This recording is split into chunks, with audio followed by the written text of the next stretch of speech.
This program contains dramatic reenactments and material that may be disturbing to some audience members. Viewer discretion is advised.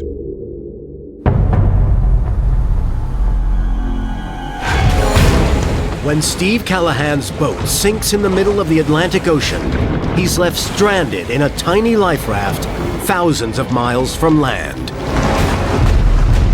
You're gonna die all alone in the middle of the ocean. I've no hope anymore.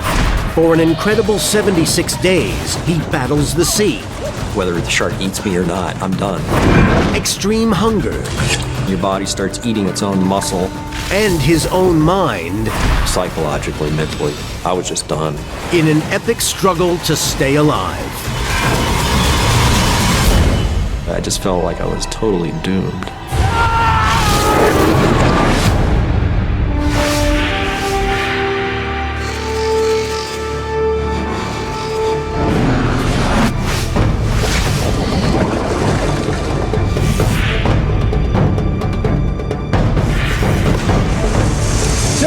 I'm here! Help!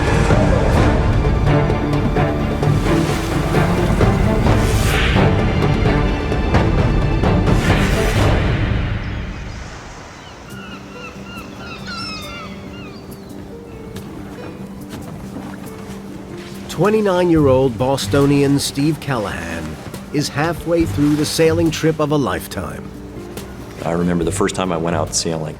I loved the immediacy of it. You can go off and have an adventure. He's already sailed from the USA to the Canary Islands and is now heading off on the 3,500-mile return leg back across the Atlantic to the Caribbean.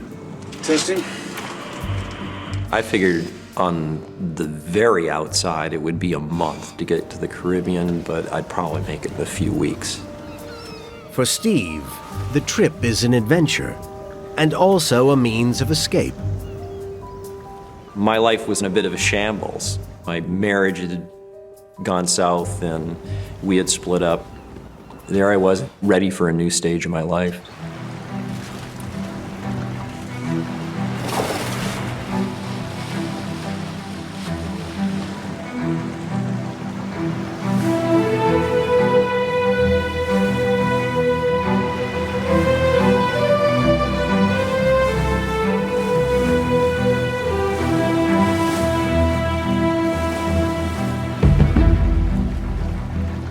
Steve's hoping that isolation on the open seas in his self-built boat will help him leave a difficult year behind.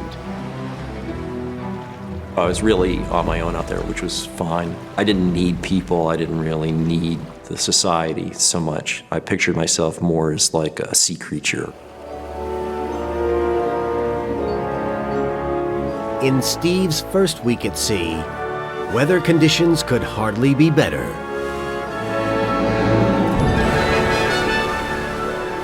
When I left the Canary Islands for a week, I had just the most idyllic sail.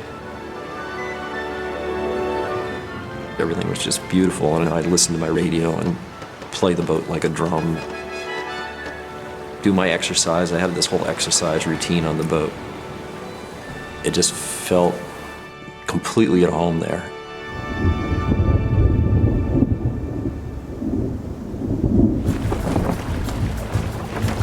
But 800 miles and 1 week out into the mid-Atlantic, the weather begins to change.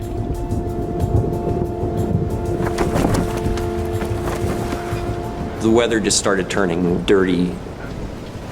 It was probably blowing 35 or so knots. And the waves started growing. For an experienced sailor like Steve, it's nothing out of the ordinary. I'd seen a lot worse weather before.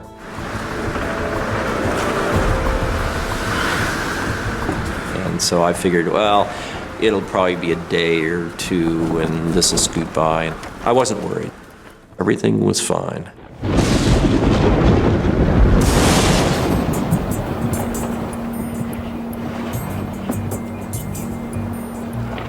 As night falls and the rough weather continues, Steve turns on the autopilot and beds down for the night.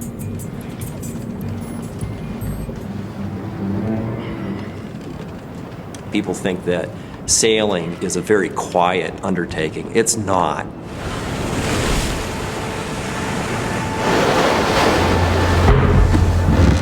Big waves are slamming against the side of the boat.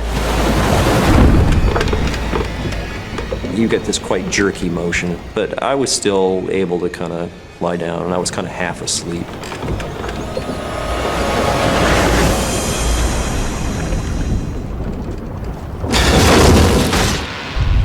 All of a sudden, there was this big bang on the side of the boat.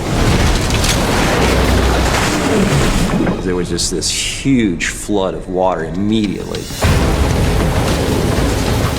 Steve has no idea what he's hit, but the boat's hull has been torn apart. The water was rising very, very quickly.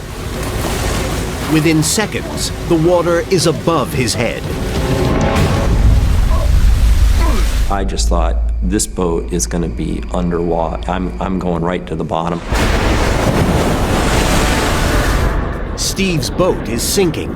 He knows he has seconds to get to the life raft up on deck.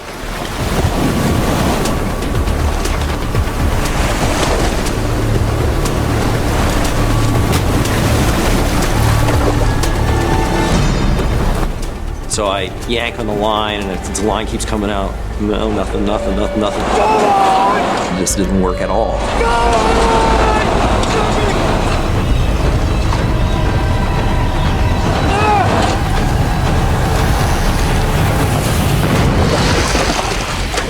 Finally, boom, it pops open.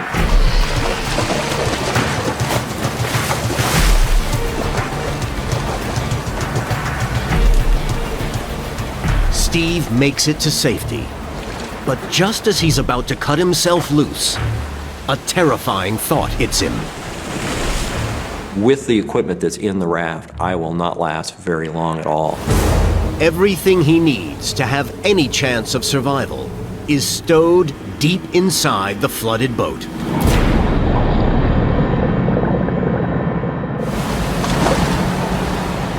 It was essential that I go back on the boat and dive down and get equipment. Even though I realized that the boat could slip under the waves at any moment. Against every instinct, he knows he has no option but to dive back down into the sinking boat.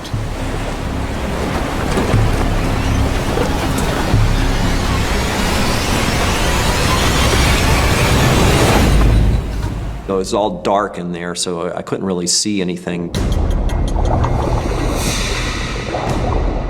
I could feel the ditch kit. It was tied down, and I started cutting away.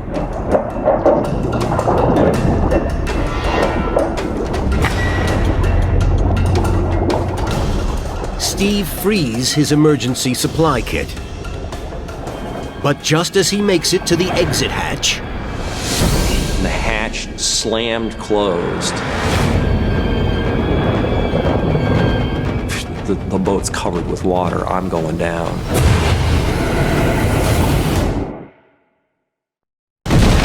hundreds of miles out in the Atlantic Ocean, Steve Callahan is trapped inside his sinking boat. Unless he can force a jammed hatch open, he has only seconds to live. I thought that was it.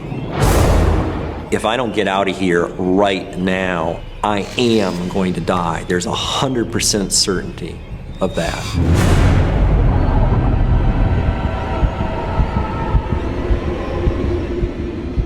But just as Steve's lungs are about to burst, a huge wave breaks across the boat.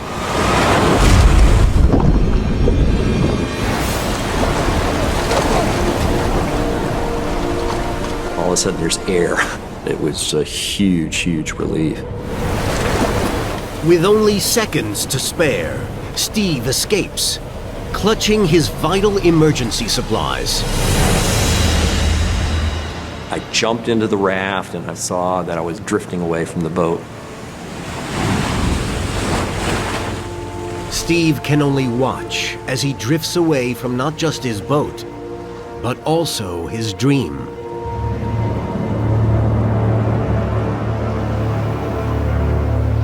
I went drifting off into the middle of the Atlantic Ocean. It just was kind of devastating.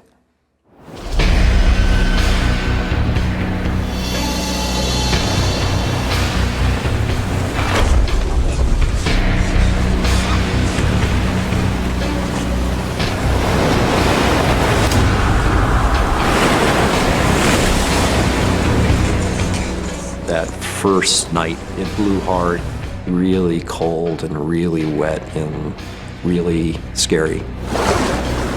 I was shivering a lot and I was worried about dying of hypothermia.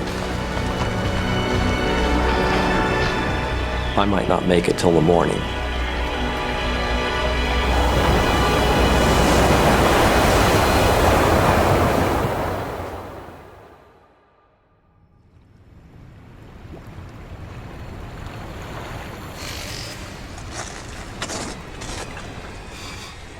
Dawn breaks to reveal the true horror of Steve's situation. His boat is gone, and he's alone in the middle of the Atlantic.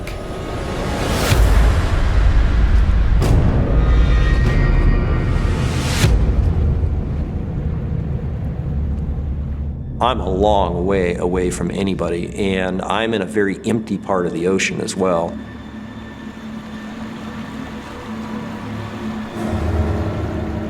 I am just this teeny little thing surrounded by this immensity of sea. It was kind of overpowering. Steve has no means of communication and knows that no one will be looking for him. I told people at home, I gave them 5 or 6 weeks after I left the Canary Islands as being, don't worry about me if I don't show up this time. Steve calculates he's 1,000 miles from land and completely at the mercy of wind and currents as they push him further westward out into the ocean.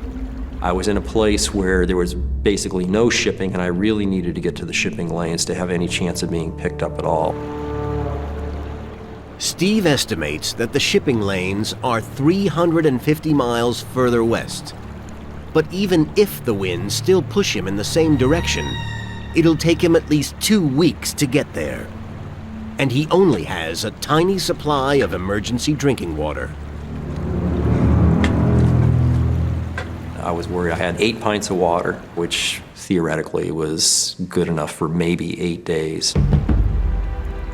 Without enough water, he has almost no chance of making the shipping lanes alive. It's a great irony that the world's biggest desert actually is the ocean. You can't drink any of the water there. There's no shade, and my chances of survival were almost hopeless. Along with a harpoon and a few other supplies he rescued from his boat, Steve discovers 3 emergency water purification kits, known as solar stills.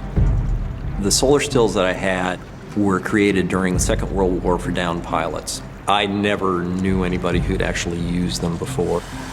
I've got 8 pints of water. It's over 2 weeks before I reach the shipping lane. So the solar stills were absolutely critical to any long-term survival.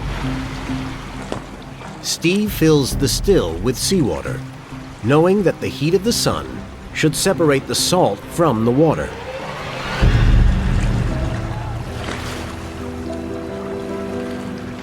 I'd have, half hour, I've got a whole bag of water.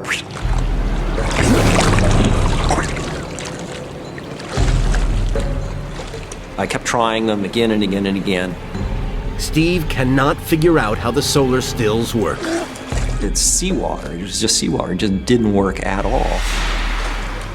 Now he faces his first full night adrift in the ocean.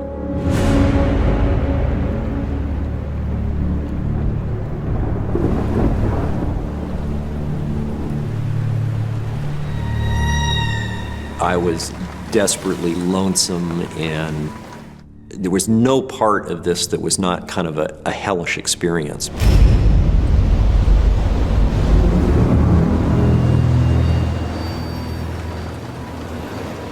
Steve's quest to find solace out at sea has resulted in horrific isolation, and he can see no way out of his ordeal. I wrote my own epitaph that day. My name is Stephen Callahan. I was shipwrecked at approximately this position. I am drifting in a 6-man raft.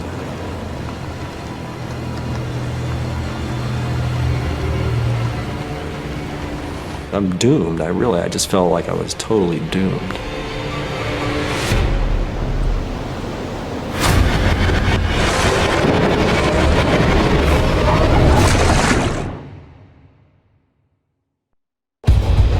Steve Callahan is hopelessly stranded in a tiny life raft in the middle of the Atlantic Ocean.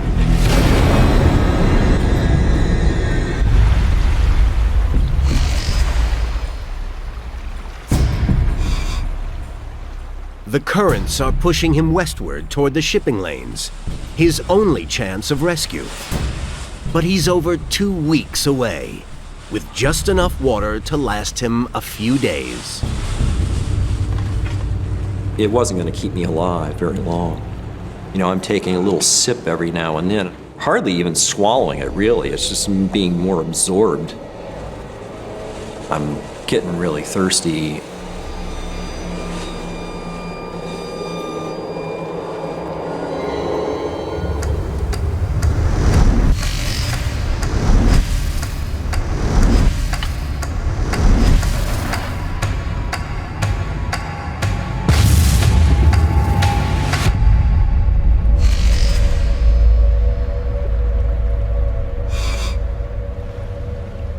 Steve ekes out his supplies for a whole week, but knows his only hope are the solar stills. But first, he must understand what he's doing wrong. It was critical to figure out how to use these things.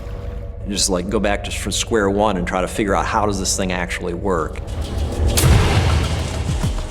It's a drastic step, but he decides to rip one of his 3 precious stills apart, in the hope that he can figure out how to make them produce fresh water. Right. And it finally dawned on me, it had to be inflated just the right amount.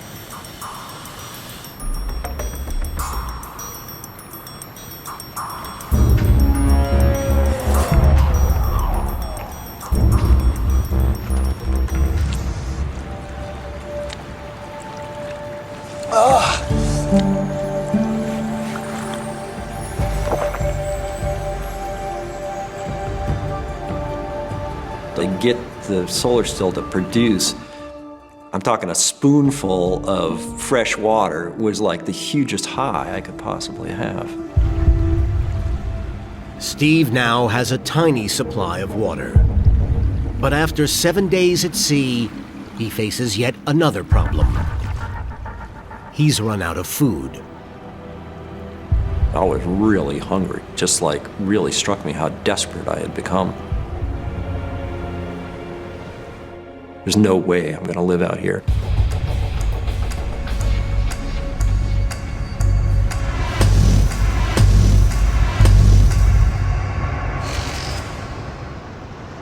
For 2 weeks, Steve has seen no sign of marine life. But just as he's about to give up hope, immediately my heart kind of jumped in my throat. There are fish here. I knew that this was not going to be easy. The fish has got to be right under the spear tip.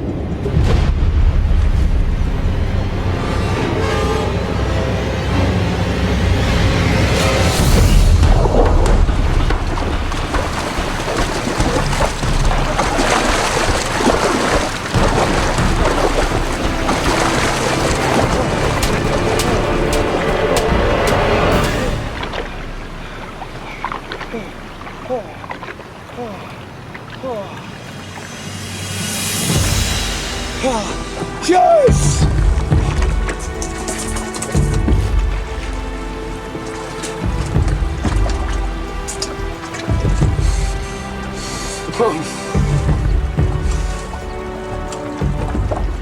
By day 14, I've caught my first fish and I've produced water. So now, as long as the raft stays in one piece and I keep my act together, I might be able to live out here indefinitely. For the first time in 14 days, Steve has a sense of hope. But the vast and deadly ocean is not about to let him rest.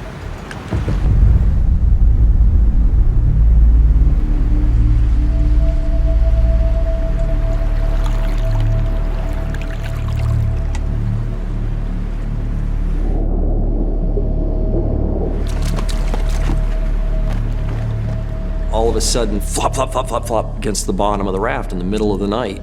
It was like, what's going on? Boom! The whole raft's lifted up, just punched off the surface of the ocean. Whoa, what the hell was that? A massive shark is attacking Steve's life raft. It was gonna rip apart the raft. And then I'd be left in the water and forget it. Whether the shark eats me or not, I'm done.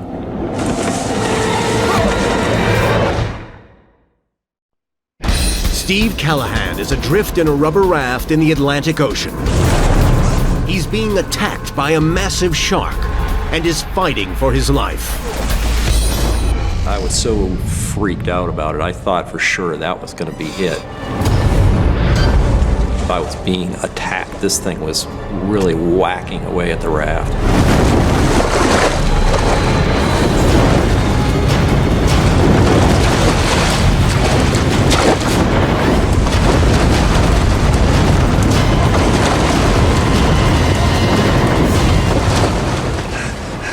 I finally hit it a few times with a spear and then it went away.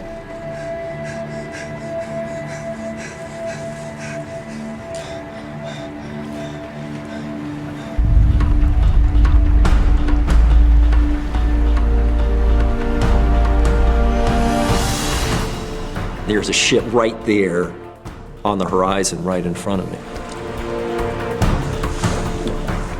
And I thought, this is it.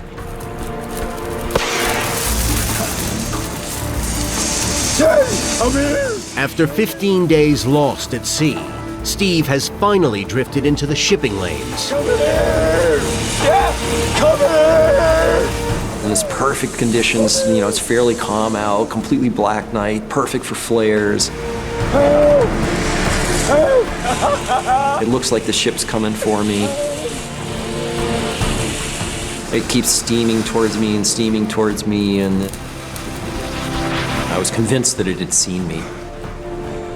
And it was close enough I could smell the diesel in the air. To Steve's utter elation, rescue has come at last. Cheers!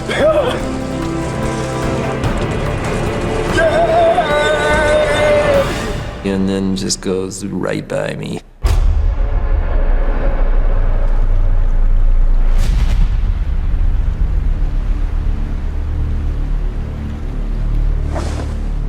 I'm sitting there rocking in its wake after it went by. I was most disappointed in myself because I knew that was probably going to be the case with the ship.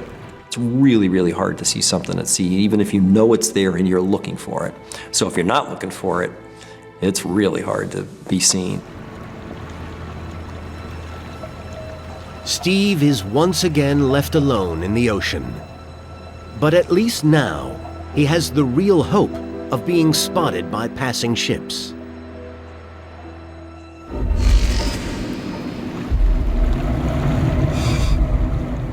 All the way around the clock, I would just give a really careful look all the way around the horizon.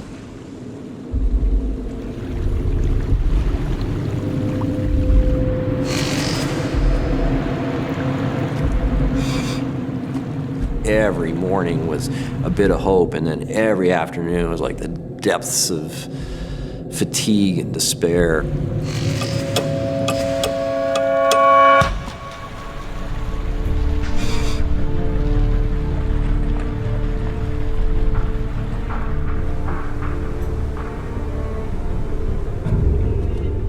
Over the next 10 days, Steve only spots a handful of ships. They all sail by. I've seen ships, I've signaled them, nobody stops and picks me up.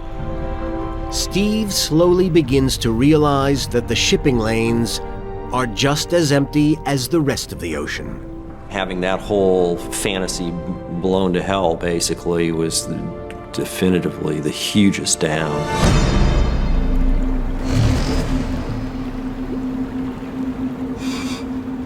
After a month at sea, Steve's drifted right through the shipping lanes, unnoticed. And back home, nobody even knows he's missing. So pulled with emotions. That was the first time I cried. And it was like, this is the state of my life. What are you doing out here? My life just seemed completely and utterly as open and empty as the ocean.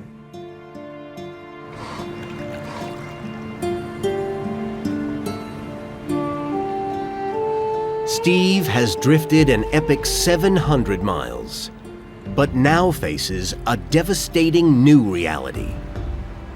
His next chance of rescue won't come until he reaches the Caribbean, another 1,000 miles away. At first, I never thought I'd even reach the shipping lanes. So thinking about getting all the way to the islands, which was, way beyond the shipping lanes, was not even conceivable to me.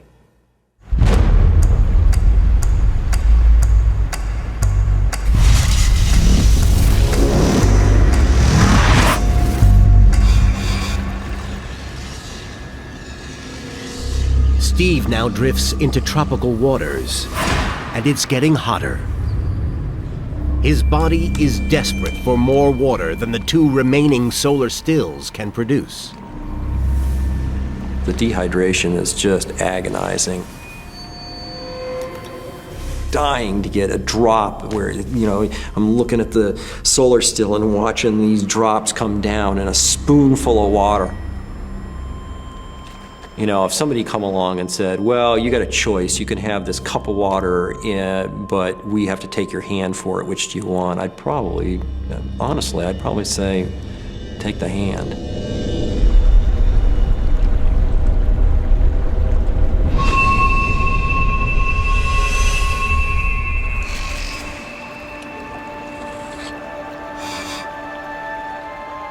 Steve is also increasingly ravaged with hunger.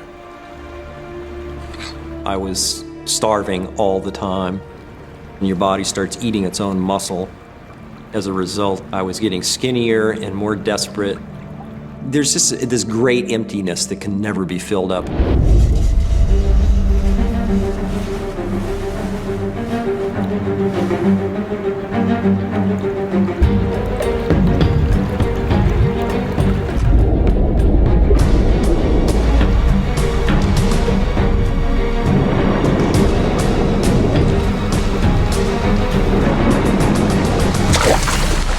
I speared the Storado.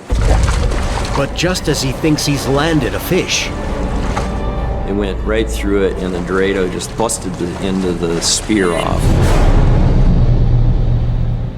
And the Dorado just rolled over and ran along the bottom tubes. It was just like one of these, oh my God, moments. There was a horrible sound, and it was just like, all these bubbles coming out. The thing just deflated really, really quickly. the impaled fish has punctured the life raft. Steve is now sinking into the ocean. And I knew I was in serious, serious trouble.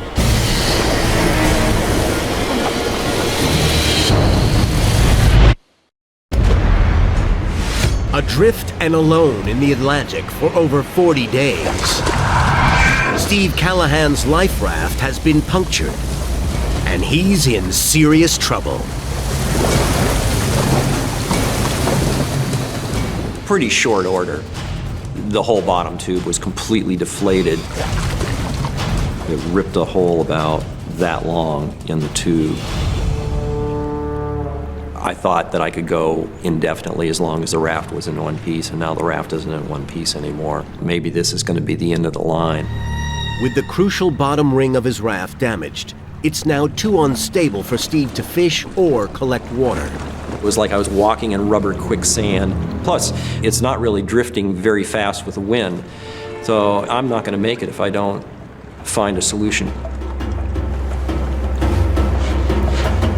I kept getting a repair on there, and I wound stuff around it really tight, and I'd pump it up.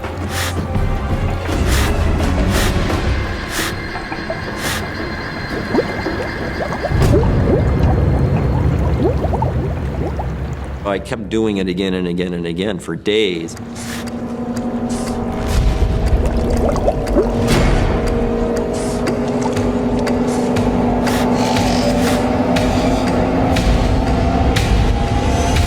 Please. It was really very depressing because I just didn't think that I could fix it. For 10 days, Steve exhausts himself trying to keep the raft inflated, but fails. After battling to stay alive for so long, it's the final straw. I was absolutely beat. That was it. I gave up. I just laid down. I was like, I just totally broke down.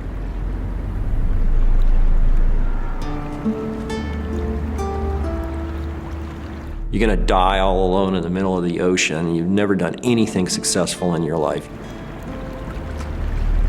I only had failed marriage, failed relationships. I'd never really given enough of myself to anybody. I just wasted a life.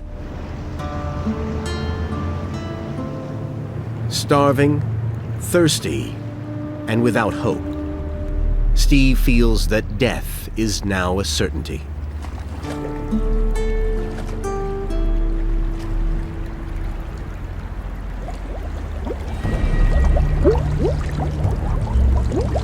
And then I got scared. This is very real, and you're gonna be dead in a matter of hours if you don't snap out of it and get yourself together. In a final act of desperation, Steve searches for anything that might save his life. And it just, something happened, and it just clicked, and I go, oh yeah, the fork. Steve hopes that a fork might just be strong enough to secure a patch to the raft.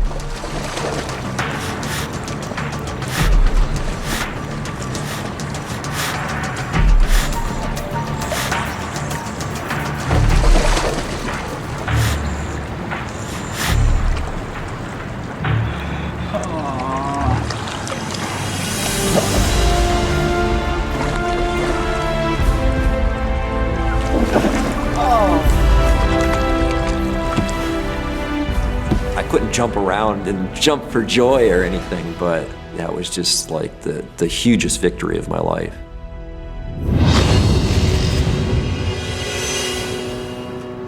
But Steve's elation is short-lived. His supplies have virtually vanished. He's still hundreds of miles from land, and his body is desperately weak. Well, yeah, I got out of that, but now what? I'm still doomed. There's a day off your life. There's another day off your life. I really didn't think I was gonna make it.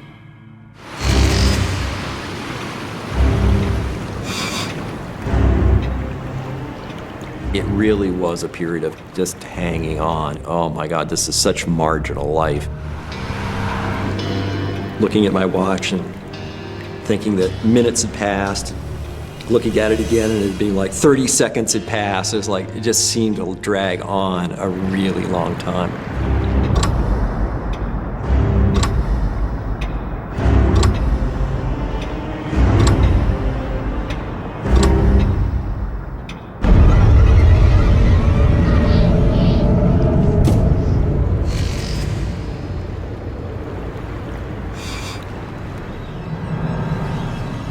After 66 days alone, Steve's final lifeline is gone. His solar stills have reached the end of their working life.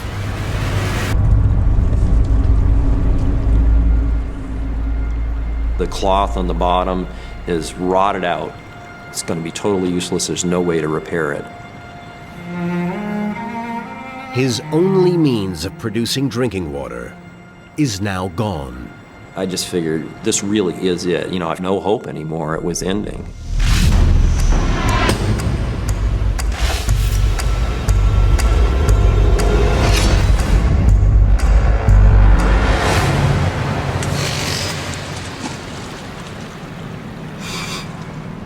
Steve now only has 3 cans of water left, and his body's toxic salt levels are pushing his sanity to the limits. The physical part of me is going, hey, there's water over there, let's go snag that. But there was that overbearing rational part of me that was going, no, I don't care. Unless, you know, you are dying, you're not getting into that right yet.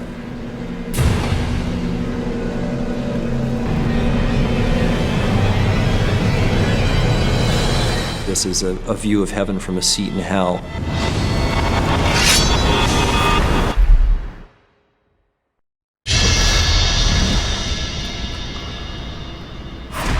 Alone in the ocean for 70 days, Steve Callahan's body and mind are shutting down. His only hope is to reach land. I expected to see the islands like days and days before now.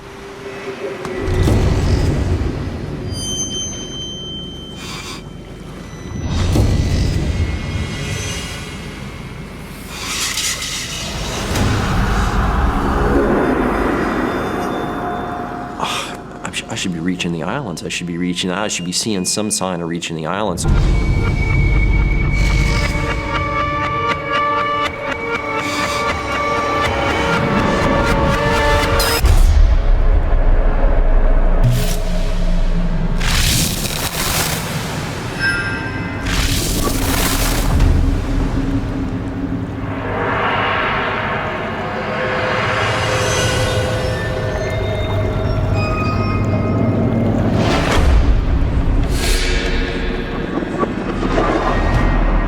Maybe I'm dead. I've never been dead before. Maybe this is what it's like, and this is what I deserve for my shabby life, and maybe I'm just gonna be floating around out here forever. I felt all the hopelessness of people who'd been adrift at sea before and never came back, and nobody ever knew what happened to them. And here I was amongst them, and I could kind of feel them all around me. It just was a horribly desperate feeling.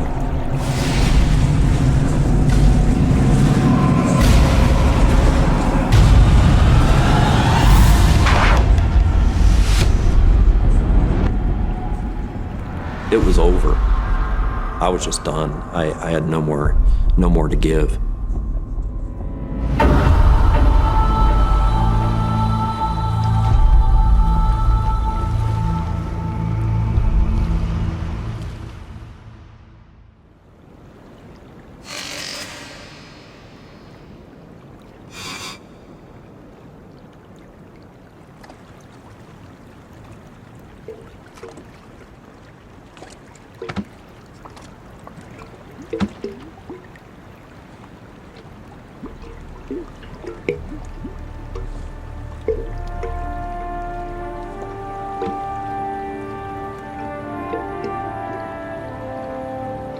All of a sudden, it was like all kinds of crates and bottles and plastic.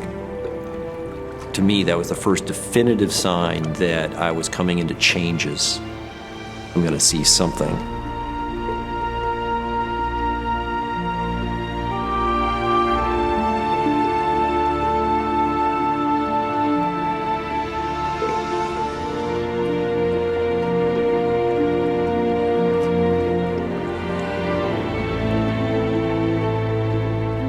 The sun rose. It was like, pff, there's an island in front of me. I couldn't have been more than 10 miles out.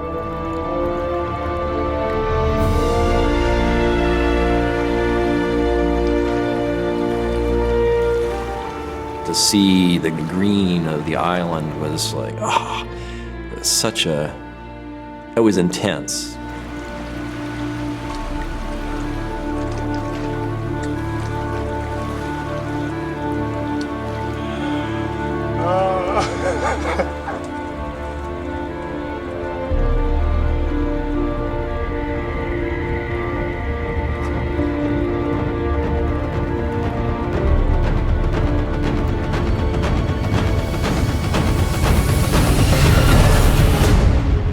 But to his horror, Steve realizes that the island is an impregnable fortress of vertical cliffs and razor-sharp coral reefs. Oh my God, I've come all this way, and there's no way I can make a landing. After enduring so much for so long, Steve can't let salvation slip away from him at the final hurdle. This voyage is ending today. No question about it. One way or the other, this is going to come to an end.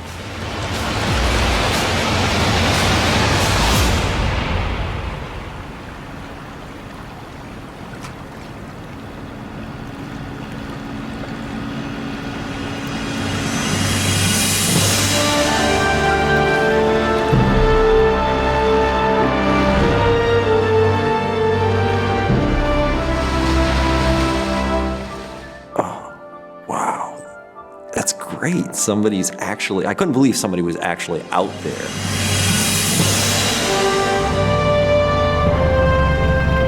On the morning of his 76th day adrift, Steve is spotted by some local fishermen.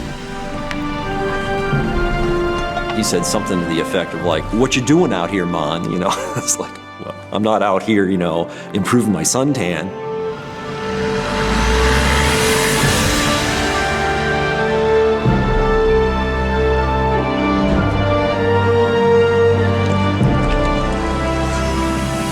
My senses were like plugged into an electric circuit somehow. They were all amplified so that every color was like really, really vibrant and every smell was really, really intense. It just was like heart-wrenching. It was so beautiful to me. Having endured 76 days in his tiny raft, Steve's leg muscles have atrophied and he weighs just 100 pounds. After 6 weeks in the hospital, Steve is reunited with the parents he thought he'd never see again. The small island of Marie-Galante, where he's found, is just 60 miles south of his original destination, Antigua. There's nothing noble in me having survived. It's just what I did. I had too much unfinished business, and I think that kept me alive to a large degree.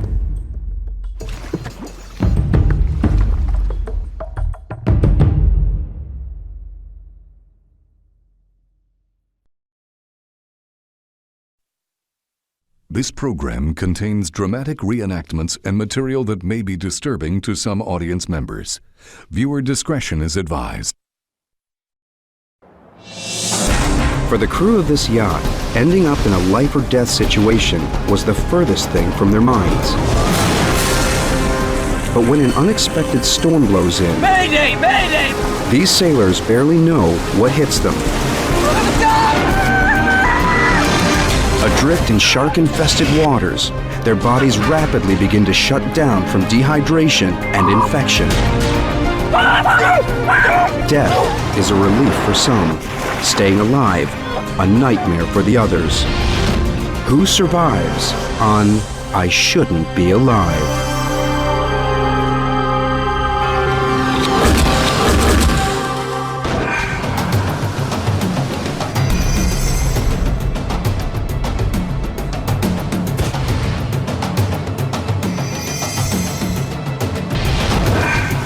On a near-perfect Indian summer day in October, the 58-foot luxury yacht Trashman set sail for Fort Lauderdale, Florida from Bar Harbor, Maine. The boat's name isn't lost on those who know of her owner.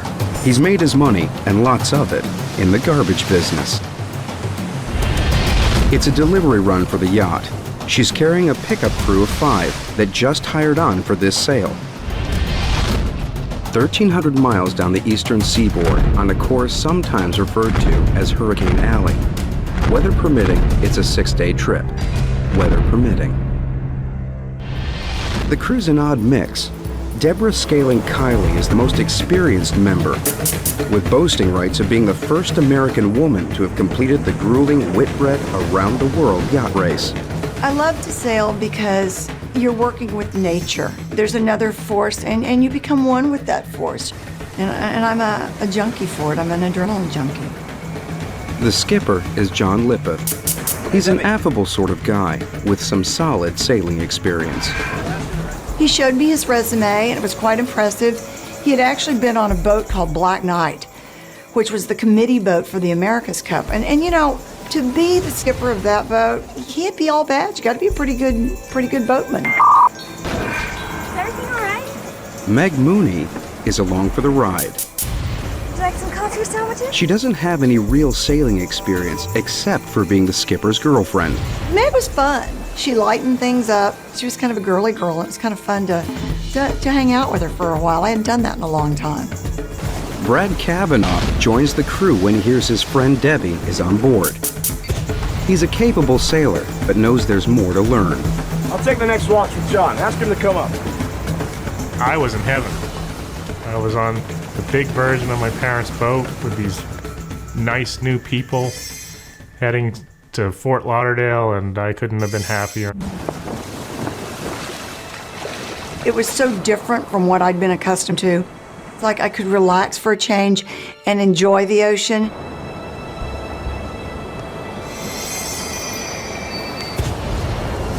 The winds are ideal. By nightfall, the coast is a distant 8 hours away. The weather was beautiful. The boat was fun to steer. It really just didn't get much better than it was right then. Someone is always on watch, but little does the crew know as they hunker down for the night. Just 300 miles southeast, a massive tropical storm is building. Its edges are heading straight towards a powerful high-pressure system in the northwest. As these two forces collide, the winds squeezed between them accelerate to 70 miles per hour, pushing up waves more than 30 feet high. Trashman is sailing in the middle of this collision course. Meg, a bit uneasy, goes up on deck. Bad move.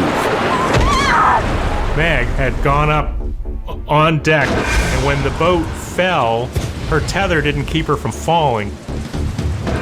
Debbie! Wake up! Debbie! Blowing a gale out there. Meg's falling. She's hurt, and we're taking on water. John! She's hurt real bad. Can you come take a look at her?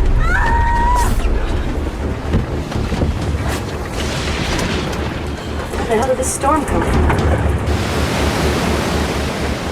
This was something that was building momentum.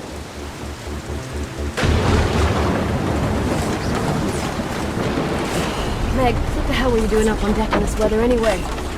Debbie, leave it. Just help her, okay? But John... Debbie, for once, will you just do what I say? She rolled over slightly, and you could see the bruising begin, and it was all through the kidney area. I could just tell she was in so much pain. I want to go home, John. Take me home. Yeah, get some help. Brad and I went up on deck to take our next watch, and it was wildly out of control. At the helm is the fifth member of the crew, Mark Adams. He's a friend of Brad's, and to the others, a bit of a wild card. Oh, great! He doesn't seem at all concerned about the bad weather, and he's doing his own thing without a care in the world. Mark's up on deck, just woo, howling at the wind, and I could see why. The wind was like 40 miles per hour, and I started to get a little worried, just a little bit concerned. John is anxious to get help for Meg, so he radios the Coast Guard. They advise him to head inshore to Wilmington, North Carolina. Easier said than done. John discovered that he didn't have any charts to take him into this part of the coast. It was just one more little omen that things weren't great. It was that he wasn't prepared. Sailing vessel Trashman calling Coast Guard. We urgently need a compass heading so we can head inshore. We have no chart. Over. The Coast Guard advised us that we should go to Wilmington North Carolina. But when we altered course and headed into the coast, those waves just started smashing into the boat and impacting us. By heading west towards the coast, Trashman's crew turns her side on to what locals call the North Wall. It's claimed bigger ships than Trashman. In these freak conditions, as the storm waves race forward, the Gulf Stream pushes at the bottom of every wave, so they become steeper, with peaks that break like crashing surf. By following the Coast Guard's instructions, Trashman is hit repeatedly broadside by the advancing walls of water. Surfing down those waves, it was like a roller coaster, and it's like an elevator when it drops. The yacht's sails have been trashed by the storm. John's nursing the overworked engine, the only way to power through the waves. The alarms all went off and the engine overheated. The engine was gone, and that was the end of our ability to charge the batteries. We were quickly going to be running out of power to speak to anybody from off the vessel. Now we had no engine, no sail, and we were just floating out there in the ocean.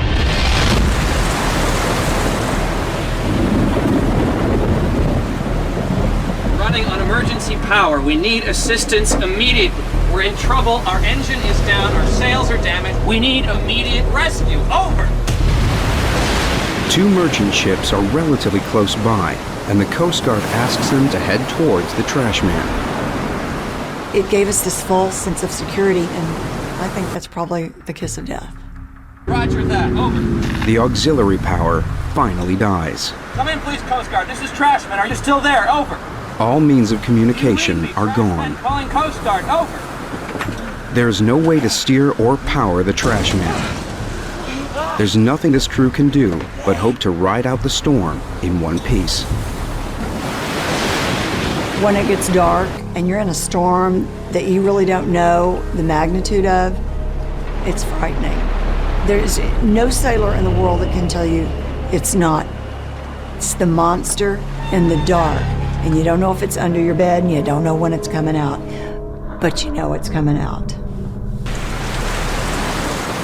One of these times we got to the top of one of these waves and it crested and broke, like at the beach, like Hawaii 5-0. And the boat fell off the top. You know, we were in free fall. And then we impacted against the window. And the water just poured in. Debbie! Debbie! We gotta get out of here! No, let's get out of here! Go! Here's the boat sinking, and we're scrambling to get to the deck, and I hear John over here going, Mayday! Mayday! We're sinking! We're sunk! Anybody! and I get up on that deck, and it was just like a slow motion dream. We're going down, and we're going down fast.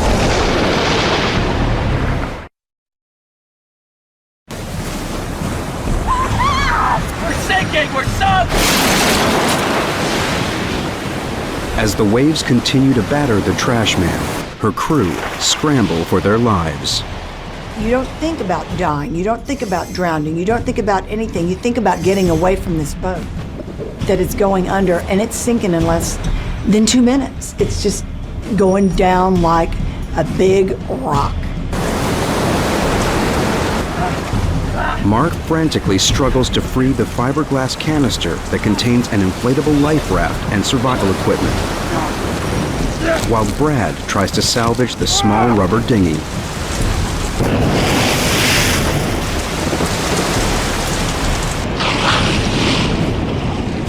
I swam after the dinghy, kicking off my sea boots and my foul weather bottoms, thinking, my dad's gonna kill me. I've just let his boots sink. And then thoughts of my mother and how horrified she was gonna be, and how sad that when she learned that I had died there in the ocean.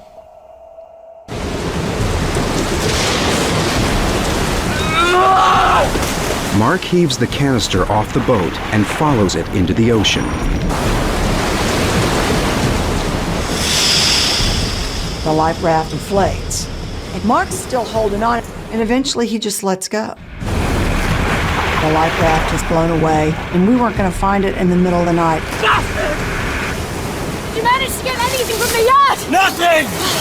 We're dead! Inside that life raft was everything that we needed to live, to survive what we were going through. It had an emergency beaconing device, which a plane could have picked up on, had water makers to make fresh water from salt water. Food, fish hooks, mirrors, signaling devices. And in that rubber Zodiac dinghy, we had absolutely nothing. I'm so sorry I lost the life raft! Our chances for survival were 0.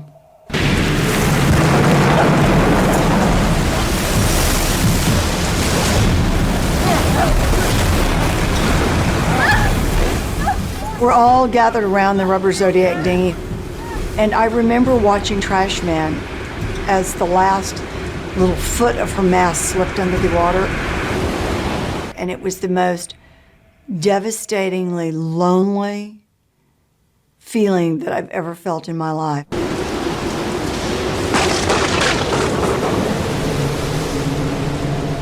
By contacting the Coast Guard, they should have been on the way. Cavalry rushing in. All we needed to do was stay afloat, and they'd find us.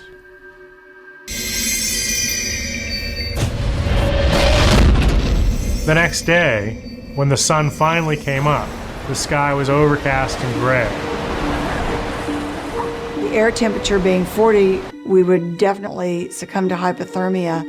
Let's get under the dinghy. There's a shelter. I can't. We'll be out of the wind! Instead of getting into the dinghy, Debbie suggests the crew get underneath it, using it to shield them from the cold winds. She knows that if their body temperatures drop too low, they're all in big trouble. Oh, come on! Check on you! The sad thing was that Meg just couldn't participate. I think it was too painful for her. But more than anything, Meg was very claustrophobic. They're in the water for 6 hours before Debbie decides their plan isn't working. Okay, we gotta get out of the water. It's cooling us down. Get me a minute! We devised a system where we positioned our bodies suspended by a line that we'd rigged. Lie down next to me. By stacking ourselves like a bunch of fuel rods in a nuclear power plant, we were able to share our body heat and to keep ourselves warm. That's fine for the crew sandwiched up under the dinghy, but Meg's still in the water, and it's sucking the warmth out of her body faster than she can make it up. The blood supply to her arms and legs is shutting down. Her breathing quickens as her heart races to support the shivering that's trying to warm her up. If her body temperature continues to drop, Meg's heart will stop beating. Whatever the risk, Debbie just knows that they have to get her out of the water. We decided we would flip the Zodiac dinghy over and we lift Meg in.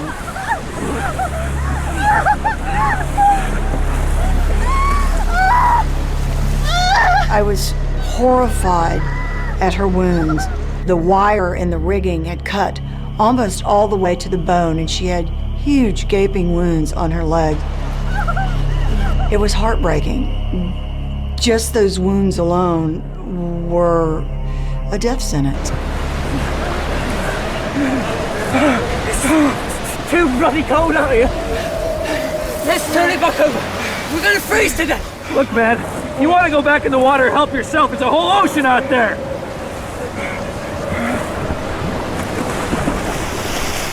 We hung there for a minute, and pretty soon he goes, "Quit kicking me." I'm not touching you.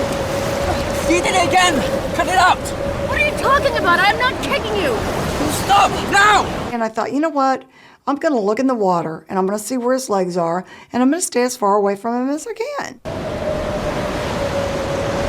And it was the most eerie sensation. And I noticed these like torpedo-shaped bodies. I thought, fish. And then All of a sudden, one came really close, and I realized it was like hundreds of sharks. They were everywhere.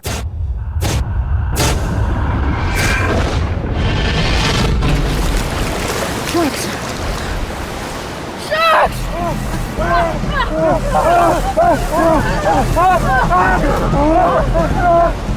And just the minute we got in, fins just everywhere in the water. And I don't mean like 2 or 3, I mean 10, 20, they were everywhere. Every shark in the ocean's here!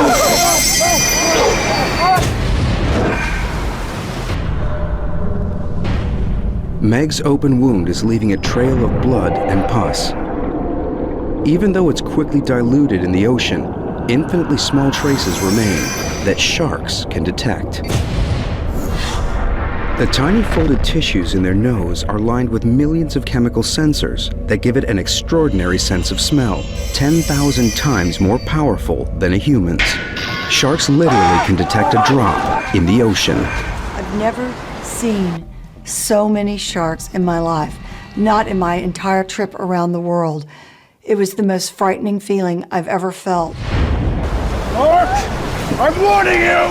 Do not hit a single shark with that! Are you out of your mind? What do you think? What? You're gonna calm them down? Give me that! Our biggest threat was not just the coal, but a wave breaking underneath us and flipping the Zodiac over and dumping us back into the shark-infested water. So what we had to do is devise a system to try to slow the little rubber Zodiac down. Hey, Debbie, do you think maybe we can make a sea anchor out of this thing? Stabilize this tub? But as soon as we threw the piece of plywood over the front of the boat, the shark swam up and grabbed it in its mouth. These were not little sharks. And this one was big enough to pull a 13-foot rubber Zodiac dinghy with 5 people in it wildly through the water. By nightfall, the storm dies down and the strong winds move out. This band of 5 is grateful to have survived a shark attack, but they remain wet and cold, and now hungry and unbearably thirsty.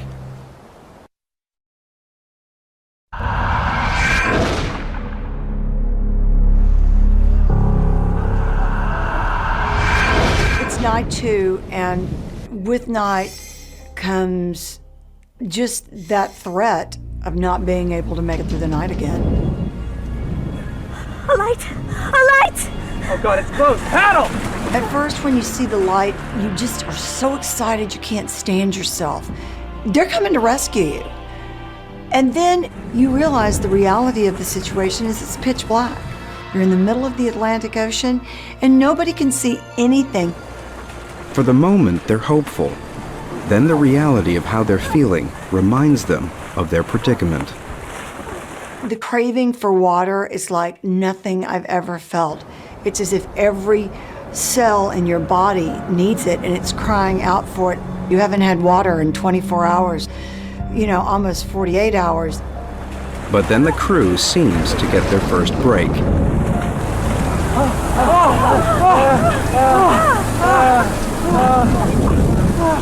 I can remember lying there and opening my mouth, but all I got was the wind blowing through my mouth and actually drying my mouth and my tongue more than the moisture coming in from the rain.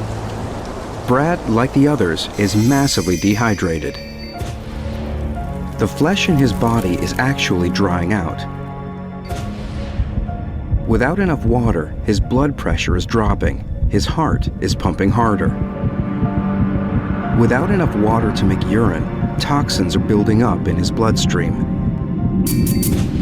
If he doesn't get fresh water, he'll be unconscious in 4 days, dead in 7.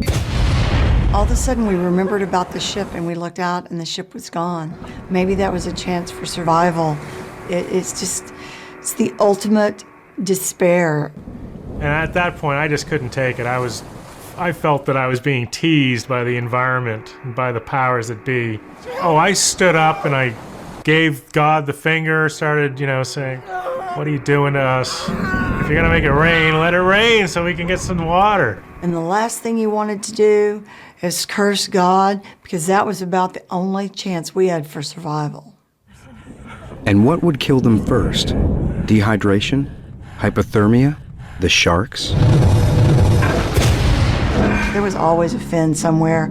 They were always bumping into the raft and pushing us around. Then they'd go away for a while, and just about the time you think that they'd gone away, they came back again. One question runs like a loop through all their minds. Where's the Coast Guard? For that matter, where are the merchant ships the Coast Guard said they would send Trashman's way? Well, we were starting to get very frustrated with the Coast Guard because without food and water, we were really starting to suffer.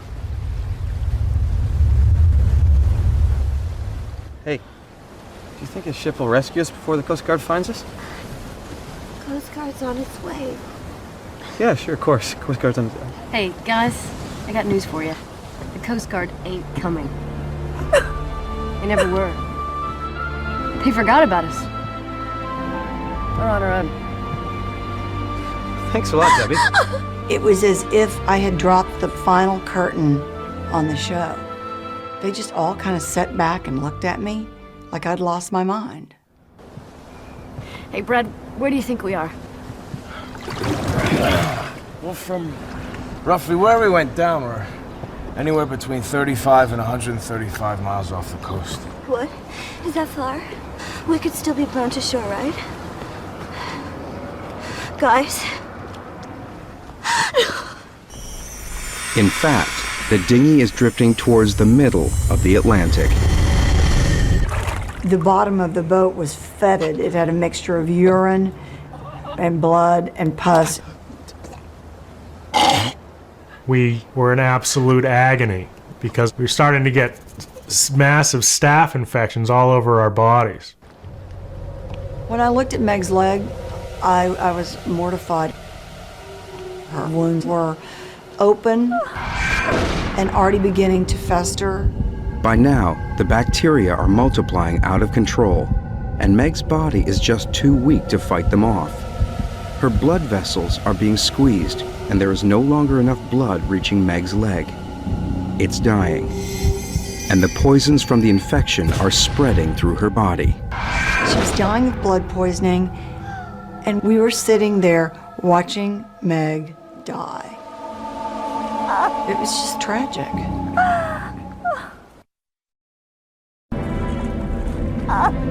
The 5 survivors of the Trashman are barely holding on to life after 3 days at sea. Night 3, with all the infection coming on and the starvation setting in, we all were getting very delirious.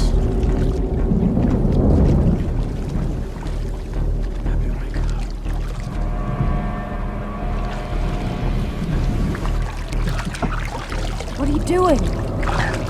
That stuff will kill you! Well, everyone knows that you're not supposed to drink seawater. They tell us that from the time we're little kids, and that's one of the things you just don't do. Drinking salt water dehydrates your body even more, and it causes kidneys to shut down, and you begin to have delusions. And ultimately, if you drink salt water, it will kill you. I didn't really know how long it would be before we saw the effects of the salt water, but it stood to reason to me that it would be probably 7 hours or so. And I was right. It didn't take all that long.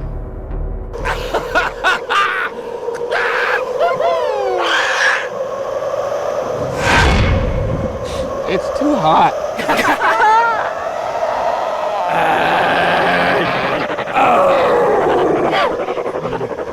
Where's everybody?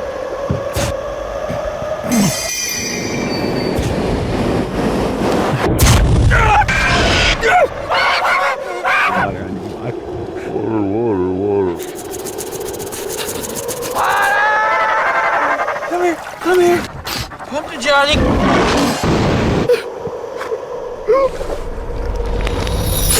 Where's everybody? It was just like I was watching some crazy play. I want my bloody farts! Wait.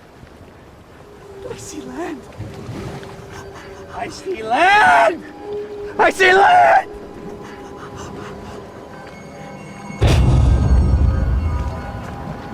It's right there, man. You see it? It's right there in front of us. We're just off Falmouth, Meg.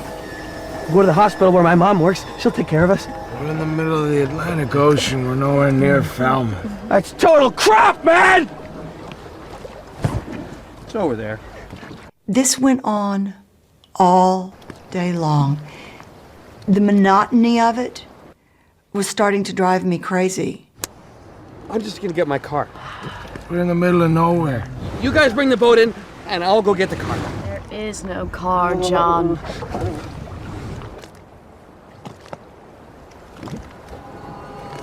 There it is. I see it. I'm just gonna get the car. And then all of a sudden, he jumps off the side of the boat. John. And we're like, where are you going? There is no land, there is no Falmouth, and there are a lot of sharks out there. You need to come back. John, get back in the boat, John. John, go back in the boat. Get back in the boat, John. He's going down. Brad, do something. I can't. I don't have the energy, Debbie. Look how far away he is. There's just physically not enough strength in me to force him not to go.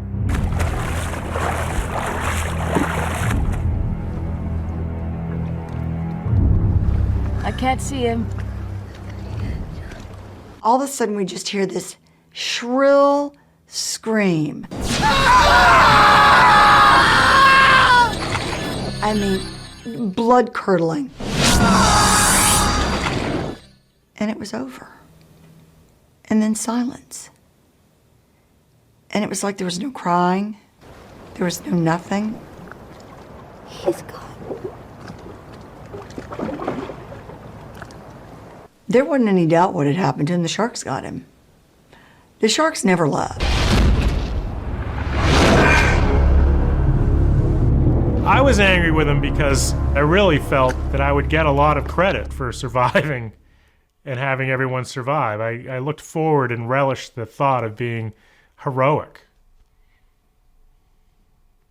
And there's nothing heroic in what I had done in this instance, which was stand by while John swam off to meet the shark.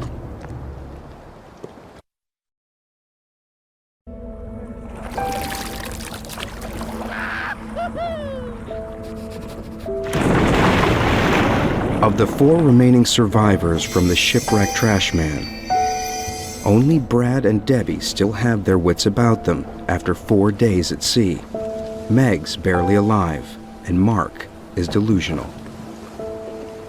I'm just going back to the 7-Eleven to get some more beer and cigarettes. Mark, you're not going to the 7-Eleven for anything. You know we're in this dinghy, don't you? I'm just going over for a minute. Just to stretch my legs. And get rid of the cramps. Just for a moment.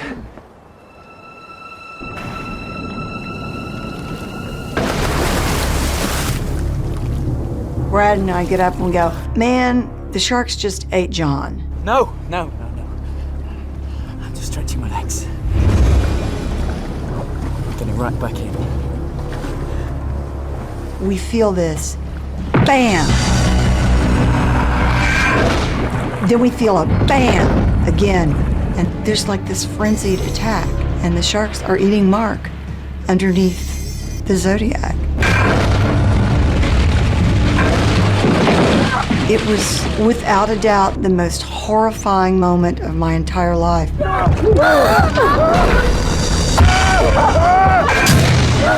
The sharks now had a taste of what they'd been following for days, and they wanted more. So they tried to tip the boat over with Meg, Debbie, and I in the raft. And it lasted for what seemed like an eternity, like hours.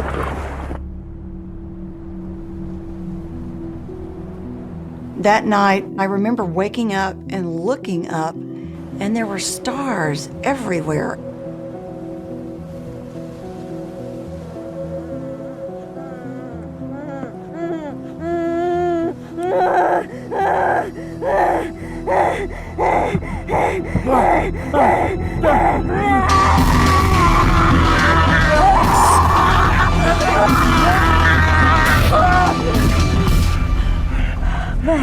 I think she was frustrated and she just wanted to strike out at somebody.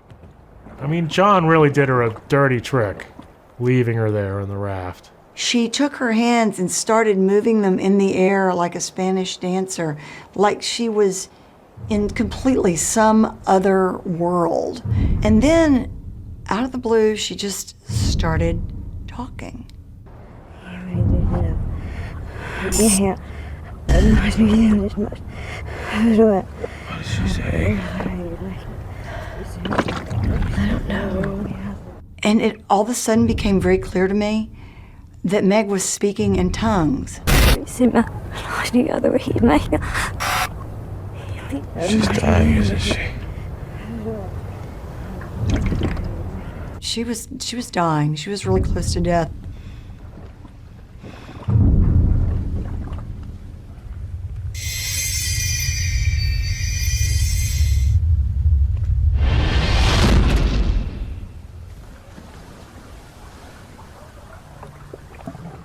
Meg? When we woke up, Meg was dead in the bottom of the dinghy.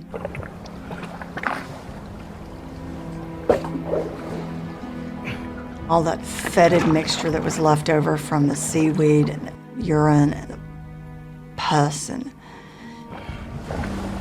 Debbie. We were starving, and you've heard of cannibalism at sea, and are we gonna, nourish ourselves by somehow figuring it out how to butcher her and eat her? Oh, she's too infected, Brad. We have to get rid of her. I'm so hungry. My stomach's twisting in pain. You're right.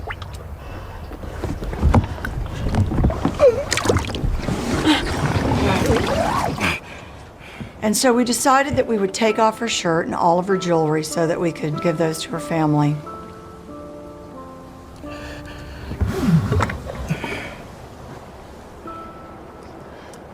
I got really mad at Brad because he was like, I can't get the ring off. I'm like, get it off. It's not like you're gonna hurt her. Just take it off and get it off.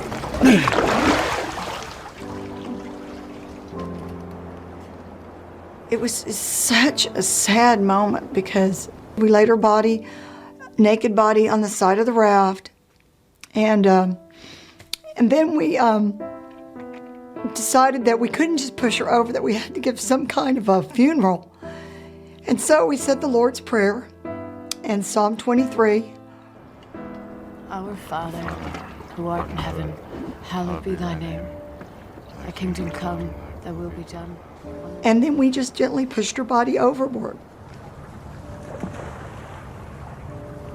And we decided then that we would just go back to sleep so that if the sharks attacked her, we wouldn't have to see it. And so that's what we did.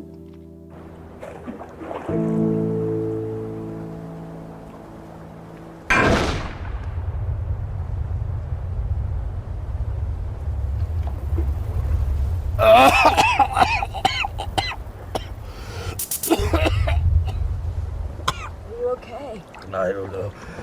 I've been retching ever since I woke up. The water in the bottom. Meg's died in it. It's making you ill. The sun's only making it worse. We gotta wash the dinghy out. I can't. I don't have the energy. Yes, you do. We're turning this thing over right now. What about the sharks? I haven't seen sharks for hours. Come on, Brad. Don't give up on me. And it really scared me because I did not want to have to live in that life raft alone. I gave it a few good pops, and I almost got the boat over, and then I lost my grip on the line.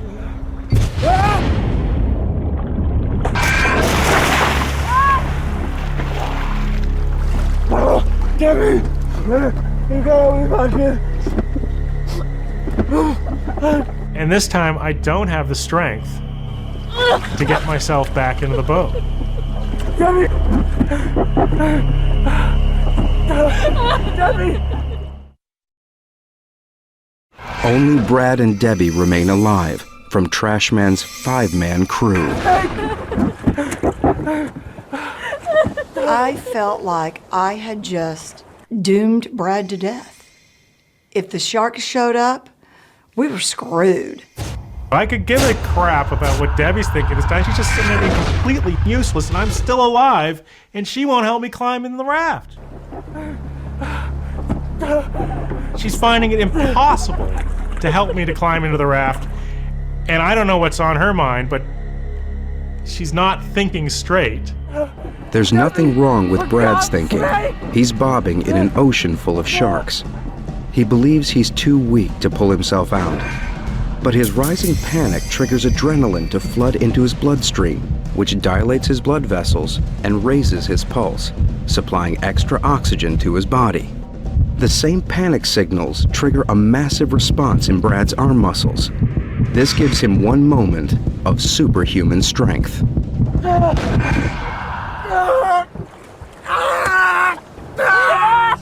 And I pulled myself in the boat while she sat 3 feet away from me just crying.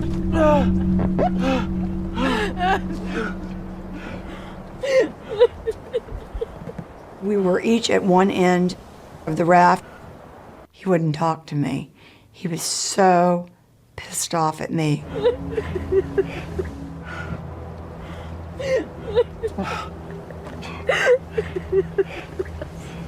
I'm so sorry, Brad.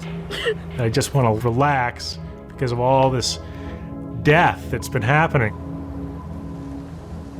And as soon as I take a break, I look at the horizon, and there's a ship coming straight at us. Debbie. I'm gonna make it up to you. Let's catch fish. We're going to survive. Debbie!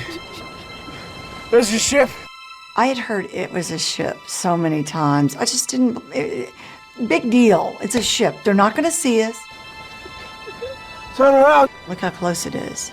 And I turned around, and it was amazing. And the ship came by, and it went by, and a guy walked out on the wing bridge and looked down at us, and I looked at him, and he looked at me, and I waved at him, and he waved at me, and next thing I knew, there wasn't just one person that came out, but there were like 5, 6 people. They were all coming out. They threw all their life-saving equipment out at us, and Debbie jumps off the boat, and I'm like, damn it. You know, don't leave your friend Brad here all alone. What? No goodbyes? Nothing?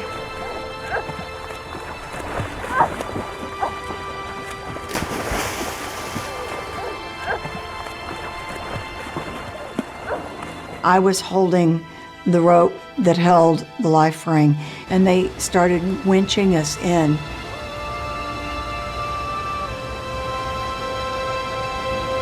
And then a big sailor picked us both up. And when they finally hand me off to the last guy, he just gently lays me on the deck, and I realized that they were Russian. And I didn't care. It was, I didn't care where I was going. I didn't care who these people were. I was lying there, and Brad was there, and we were alive.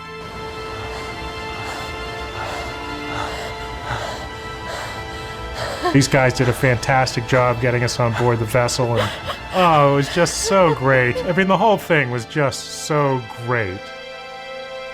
That was just wonderful.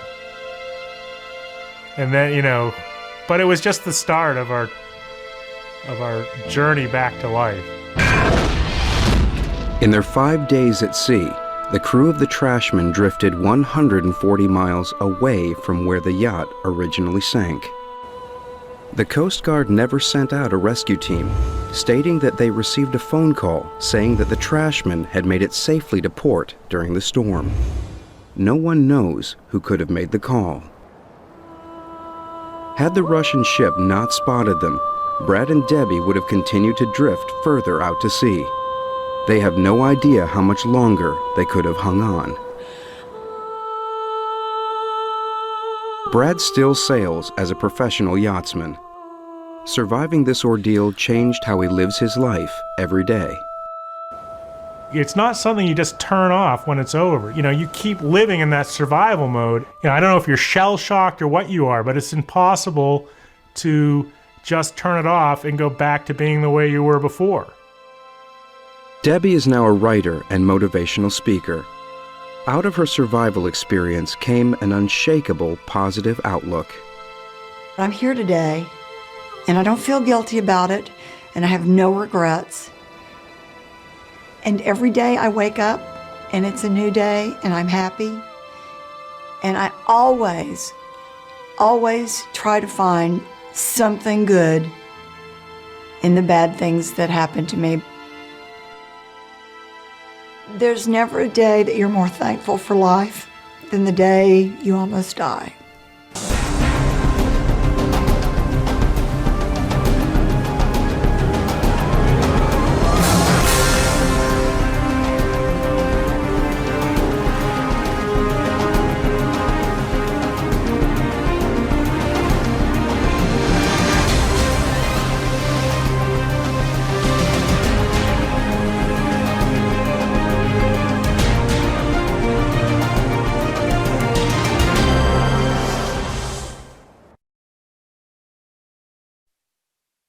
This program contains dramatic reenactments and material that may be disturbing to some audience members.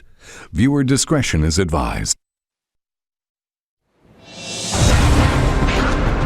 When two best friends take a kayaking trip, they're hoping for nothing less than a great adventure.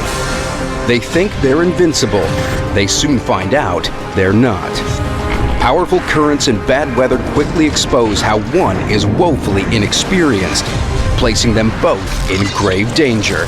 Friendship is tested, loyalty questioned. In a bid to get help, they separate, and what was supposed to be fun spirals out of control into a fight for survival in I Shouldn't Be Alive.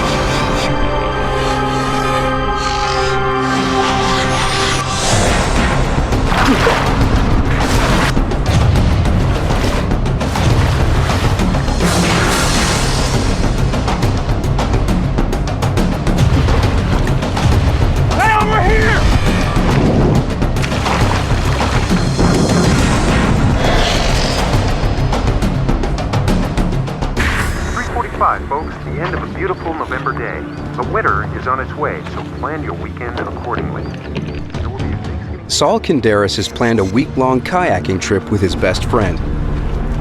They're after fresh air and exercise, and where they're headed, there's plenty of both. My plan is to hit Doe Bay. It's got 2 hot tubs, one cold tub, clothing optional, which generally speaking means nobody wears a stitch. Saul's pal Larry Kaiser is driving up from Seattle. He and Saul might be considered jocks. They're great friends and great rivals. The goal was to head there and take her clothes off and hit on women, basically. I mean, that was the goal.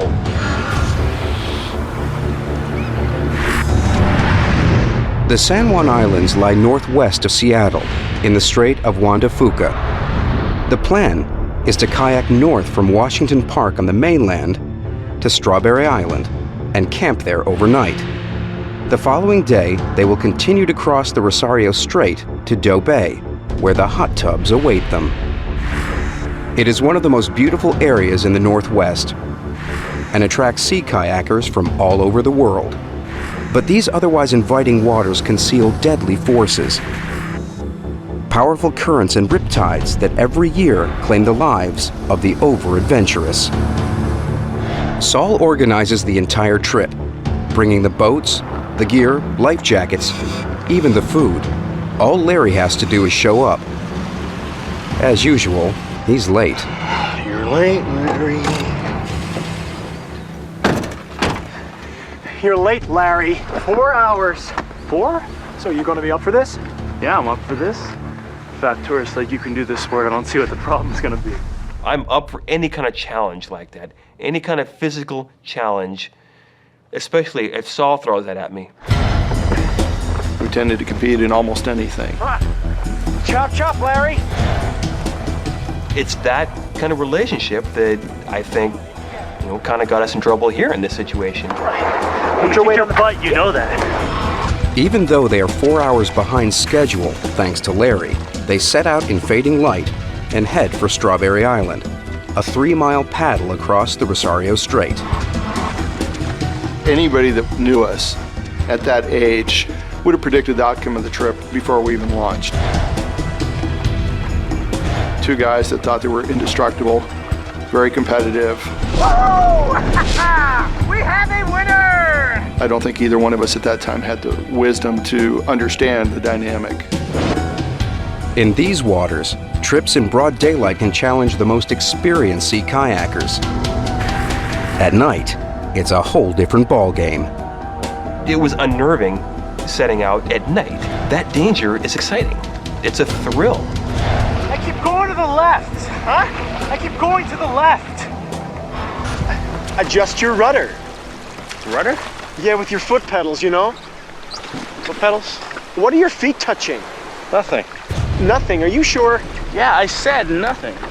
Did you even adjust the foot pedals? No. Everybody adjusts their foot pedals before setting off. Edge me within reach of your bow line. What's that? Your bow line? Yeah, I know what you said. What is it? It's your bow line on your bow. Oh, that? Yeah, bow line. Sorry, I thought you meant something else. It started to dawn on me that Larry is, kind of faking the expertise on the kayaking. That's the first time I'd set foot in a kayak. I'd never been in one before. Looking back, I'm thinking, what the hell was I doing? What was I thinking? What if we tip over? We don't. What sane and reasonable person would cut across a channel at night the first time in a boat? I was getting a little motion sickness because of the waves and stuff, and pretty soon I'm just gonna have to start heaving.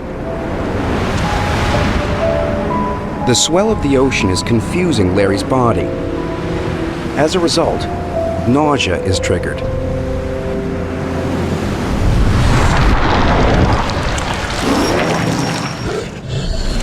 Inside his body, muscles squeeze his stomach repeatedly until Larry and his lunch part company. A couple times I'd puke my guts out over the side of the boat and just let go. Nothing I can do about it. Did you have a big lunch in Seattle or something? After 3 hours of strenuous paddling, Saul and Larry arrive at Strawberry Island. But as they make their approach, Saul realizes the tide has turned, and their late departure looks like a big mistake.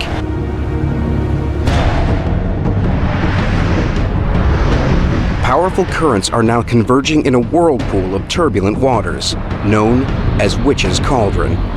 This chaotic sea stands between them and the beach, the only safe landing spot.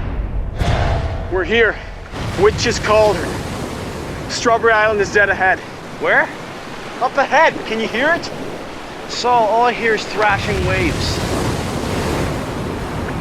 I can see waves are smashing and crashing on the rocks up there. The wind is picking up, it's hard to hear, and it's just looking pretty nasty up there, too. And I'm just thinking, well, this doesn't look fun.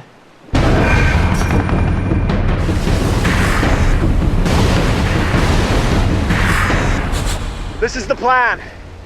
There is only one beach on this island, only one slot in between the rocks. We can't miss that slot. I'll paddle in first. When I land on the beach, I'll wave my flashlight. That's your signal. We're gonna land on that.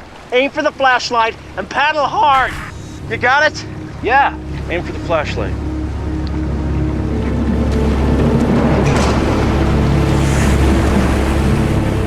Saul needs to hit the beach. If he doesn't, things are going to get serious.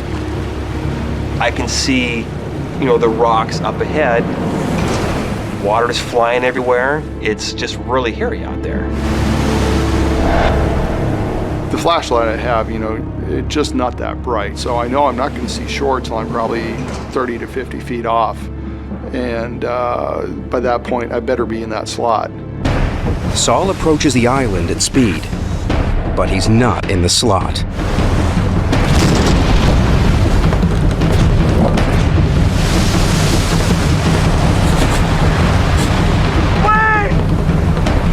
What?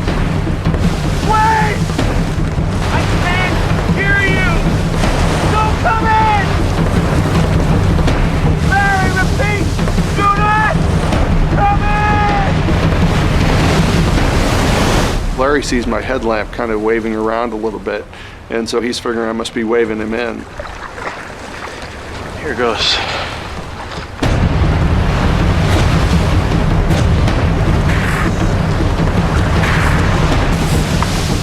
I could see him coming in. He's aiming for the flashlight just like I told him to, and that flashlight's on my head.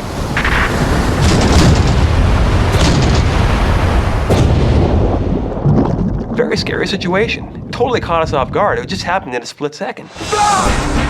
What? You okay? What the hell was that? You tell me, man! We crashed! Just get me the hell out of here! They gotta reach those boats. The kayaks contain everything they need in order to survive. Move! You really need the boat. Yes! We need him! Or we're dead! We just get the hell out of here. We're not gonna get out of here! Look, if we don't get there! You get me out of here! Get out of here! We got 4 days worth of food on the boats. Got enough fresh water for maybe 2 or 3 days.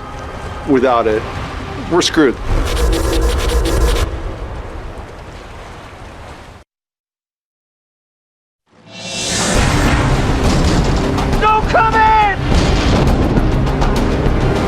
Saul and Larry struggle to get their kayaks out of the surf. Their survival depends on it. We're good! Food, water, and clothing are all stashed in their boats. I thought you said there was a beach here. Yeah? Well, I lost it. So how the hell do you lose a beach? I misjudged it, okay? It takes everything in them to drag their boats to shore. It was a pretty hairy situation. It was a very hairy situation. It took us probably 15 or 20 minutes just to get our boats up out of the water onto the beach. Even the weather turns against them. We could have been killed. Yep, but we weren't.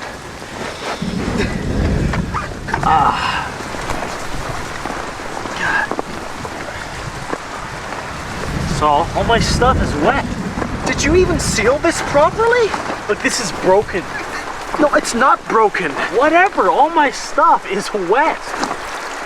What am I gonna do now? His thought that you just threw your stuff in it, you threw it in the kayak, and it was waterproof. Get out of your dry suit now. And get into this. This is your bag. Yeah, do you want to share it? What?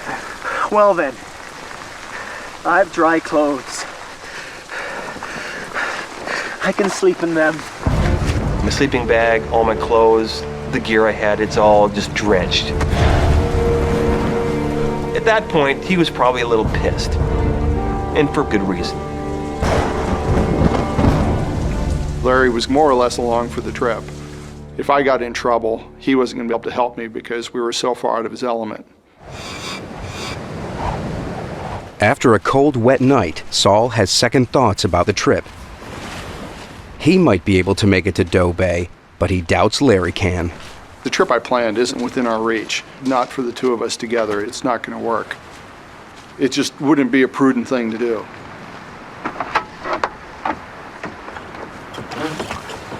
So we're still going to Doe Bay then? The trip is over. Oh, it speaks. Your stuff won't dry.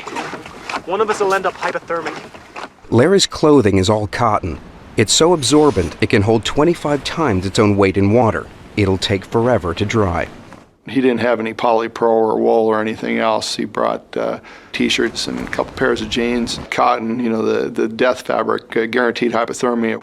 So the crash last night was totally my fault, had nothing to do with you. Larry, man, we're bagging it. I agree. Hey, do I get a say in this? Because I agree with you. Pack your stuff up, man, we're going. The trip is screwed, He is pissed off, he's upset, but this always happens between us in all these little things we do. Did you adjust your rudder? Larry, now. Okay. Saul is the expedition leader. He likes being in charge. There's a tide window. I'm not missing it. After what happened the day before, Saul is determined to take off before the tide turns. They have just 40 minutes. If they leave it any later, they risk being swept out to sea. But they need to make a crucial decision about which route to take. Okay, Larry, I'm going to give you 3 options. I don't think I can count that high. Quit joking. Either you listen to me or you're on your own. Now, this is Strawberry Island now. That's Washington Park with our trucks. But this is the Rosario Strait between us and home. Option 1. This island back here has a cabin. We knock on their door, ask for help. Option 2. We hug the shoreline along these couple of islands to Güemes Island here. We stash the boats and take the ferry home. I'll get the boats another day. 3. This is the toughest option. We paddle back the way we came, 3 miles across the Rosario Strait. Now, I can do any of those, so you tell me which one you want to do. Larry's being challenged. Did you even adjust the foot pedals? So you're going to be up for this? This is the toughest option. Show me your butt, you know that. Testosterone pumps into his bloodstream, making him more aggressive, more assertive. His brain is now flooded with the male hormone. There's only one choice he can make. I can do any of those too, so let's paddle back. You sure? Yeah, man, paddle back, bring it on. You don't tell somebody you've competed with all your life in a variety of sports that I can do any of these. Which one do you want to do? Because what you did, you just threw down the gauntlet. What's he going to pick? He's going to pick the toughest one. He can paddle across a channel. I can paddle across a channel. I can swim across it. I can cycle 150 miles if I want to. I can run a marathon. I don't care. He's the same way. But when we get together, maybe we don't make the best decisions as a team.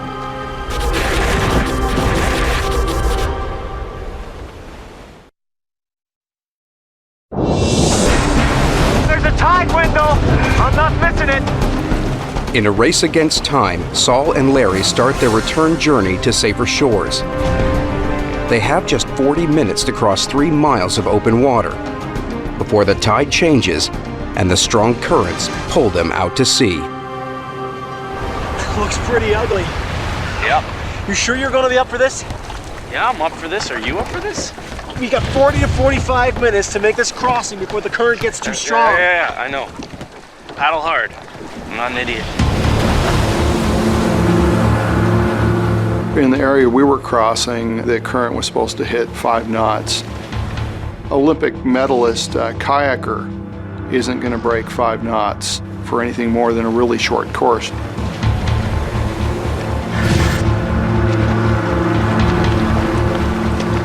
Hey, Saul!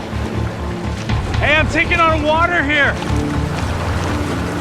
An idiot, why is he so far ahead? Saul!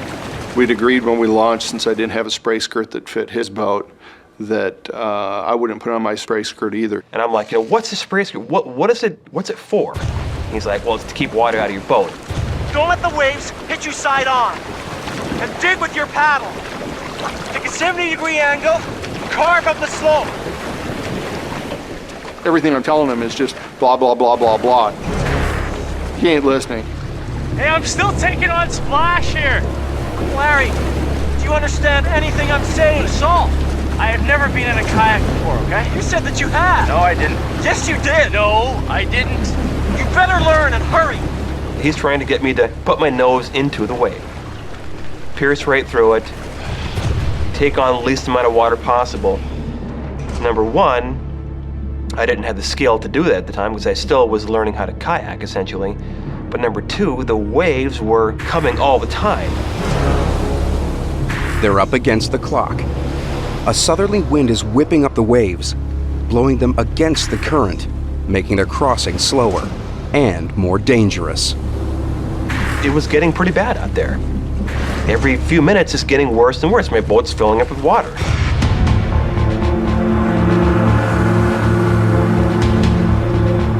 Larry, this current is gonna suck us out to sea! Do you understand? Saul, I think I'm sinking. Jeez, you just gotta paddle! I am, okay? I'm trying. We haven't moved 10 feet in the last 10 minutes, man! I could sense some panic in his voice. He knew that we had a limited amount of time to get across the channel.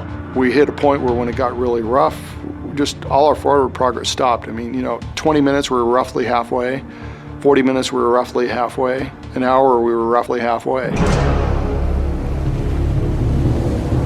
Now I'm starting to get both angry and a little scared.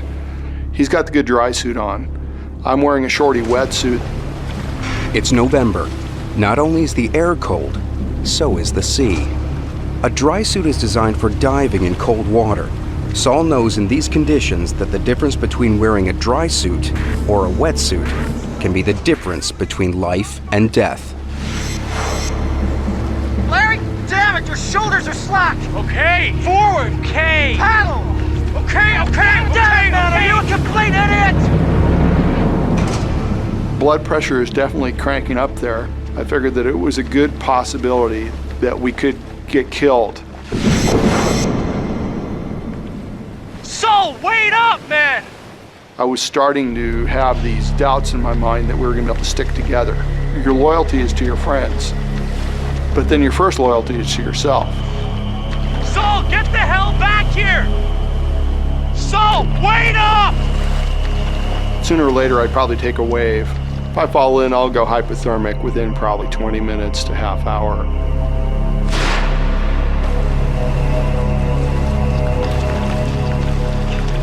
The key for my survival and even his survival was that I make it to shore and get help. You don't leave your buddies. You don't leave your friends behind. Saul! I love the guy, but he left me. Get the hell back here, man! I need that pump! You need to bring me the pump! Saul, I need that pump! I was just applying as much speed as I could, trying to visualize the boat as being a speed boat, as if it was surfing over the tops of the waves. Adrenaline surges through Saul's bloodstream. His muscles, now fed with extra energy, increase his strength and heart rate as his body kicks into fight or flight mode. But Larry is in another place altogether. My boat was completely full of water at that point. My feet were covered, my shins were covered, it was coming up my legs. And that's when I started to get that sense of panic. And I knew, you're not in Kansas anymore, Toto. This is no longer just a nice, fun, regular outing.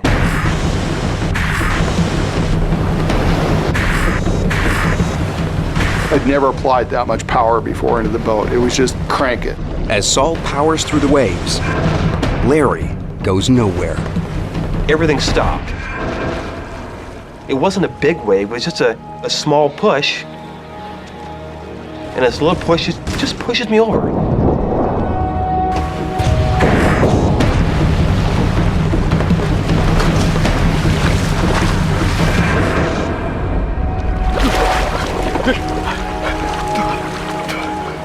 Oh, God. I'm in the water now. Not a fun feeling.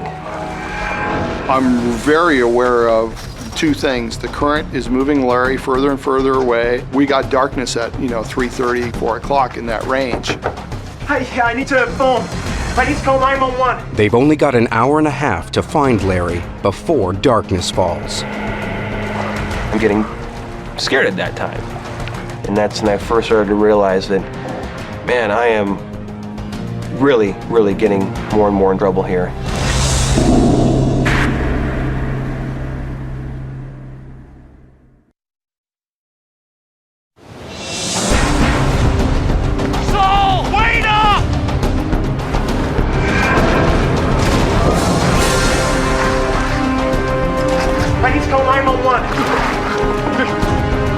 After being left on his own, Larry has capsized in the middle of the Rosario Strait, 1.5 miles from the shore.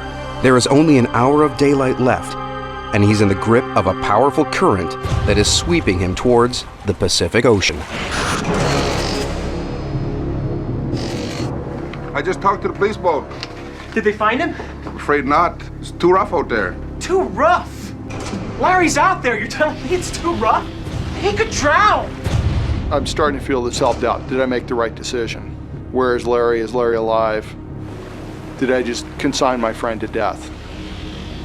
I'm out here all by myself in the middle of a channel, in the middle of the winter. It's getting dark, and there's no one here to not only save me or rescue me, but no one knows where the hell I'm even at. What do I do? I mean, what are my options at this point? I had no options. It's either stay with a boat and hope someone comes to get me, or I'm gonna swim. And that's what I did. I'm gonna swim.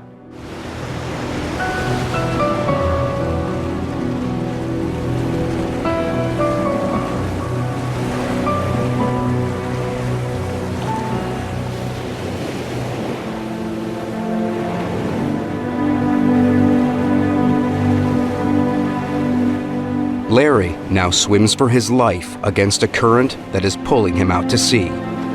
The dry suit he's wearing will keep him warm in the icy waters, but for only so long. So you say your buddy Larry was wearing a dry suit? Yeah, it's a pretty good one. 7, 8 hours. Yeah, but Larry's an athlete. He's a national class runner. That was the first time that I started to feel like I'm here, I'm warm, I'm dry, and I hope Larry's alive, but he might not be. I was thinking, okay, I know me, I know Larry. If there's people that can survive for a long period of time just by being stubborn and being fit enough, we fit that description. Rescue boats search a grid pattern based on Larry's last known position, but in the pitch black of night, they fail to see him. Like a nightmare unfolding before his eyes, Larry sees them. I'm looking around and I can see kind of, boats out there crisscrossing back and forth. Help! Help me! Here! Help! The rescue boats, I must have looked like nothing in the water to these people. Help me! Here! Here! Help! Help! I'd go down on a swell and come up and see all the lights on the land of the boats, and I'd go back down and see nothing but water around me, and I'd go up and down, and they're always just right back searching where I just was. I was a small person in a very, very big place.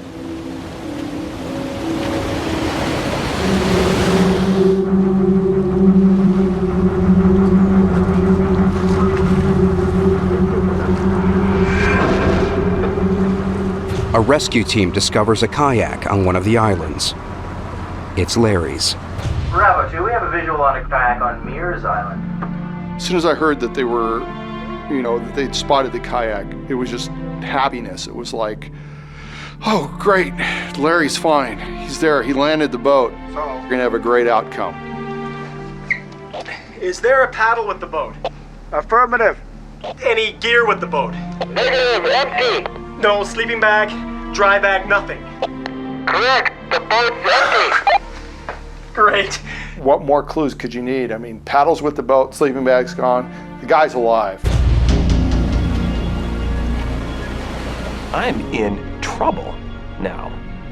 This isn't fun anymore. I mean, even up until then, I'm just thinking, whatever. I can deal with this.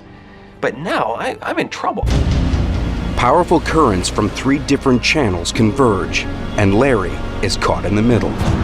I've got this big phobia about being swept towards the ocean. That's a very scary thing. I could head out to the Pacific here any time.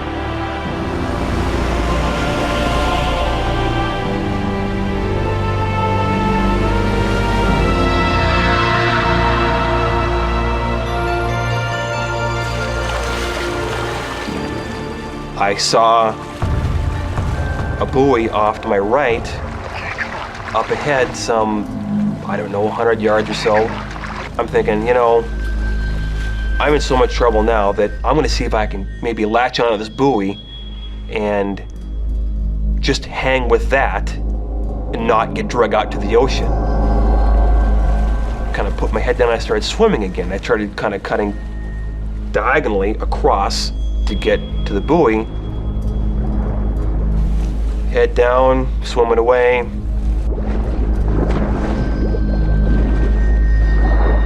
Look up to kind of see where I was going.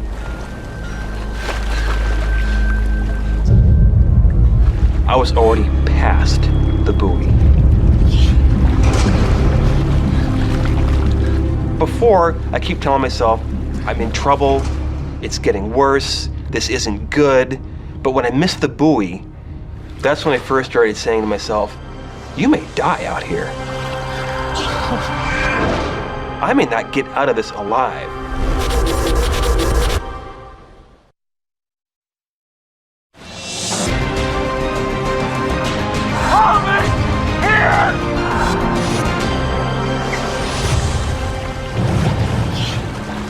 Larry has been in the frigid waters for over 6 hours.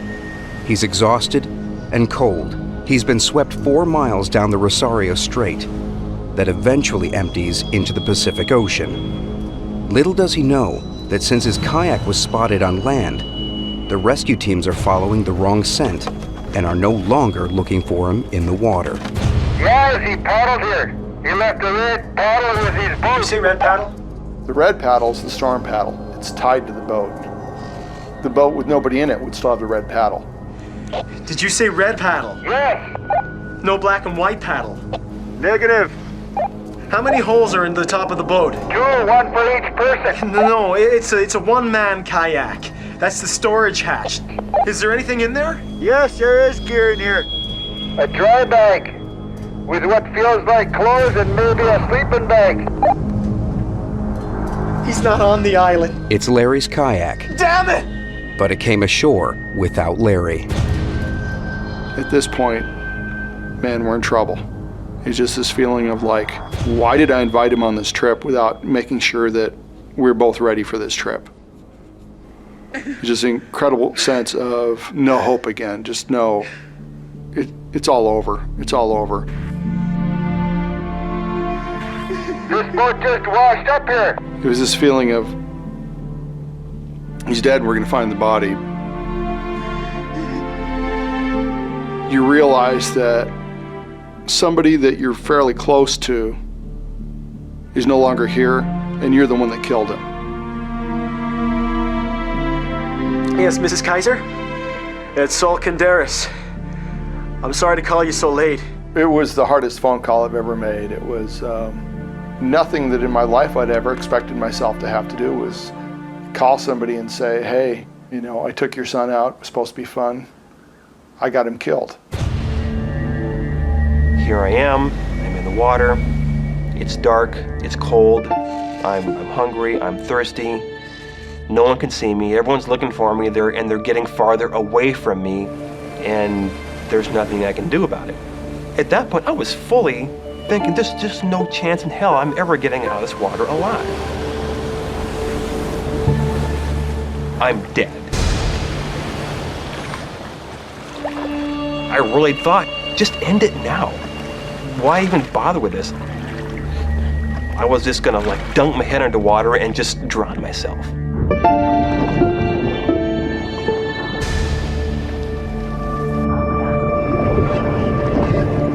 You think about weird stuff like that. It just came out of nowhere.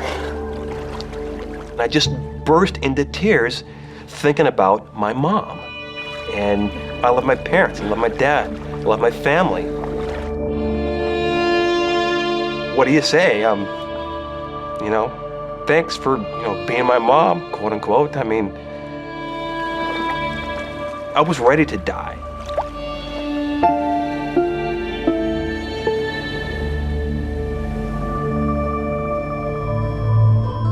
As Larry is swept towards the mouth of the Rosario Strait, he passes the last few islands that lie between him and the Pacific Ocean.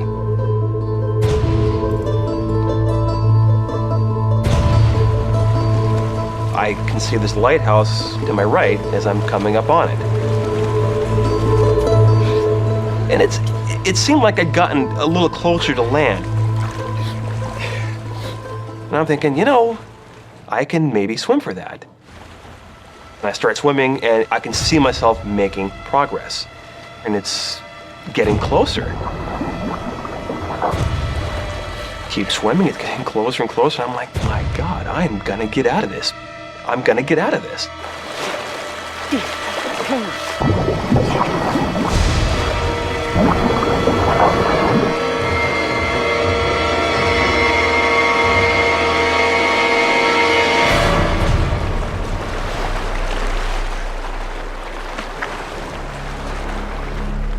I come up onto shore, and there's this big rock right there, and I just swim up and put my arms around this rock.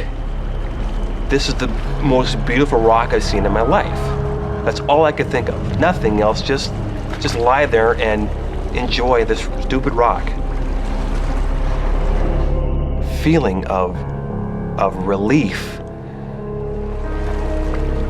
If you've ever been in a situation where it's literally life and death, and you feel that you've cheated death, it doesn't get much sweeter than that.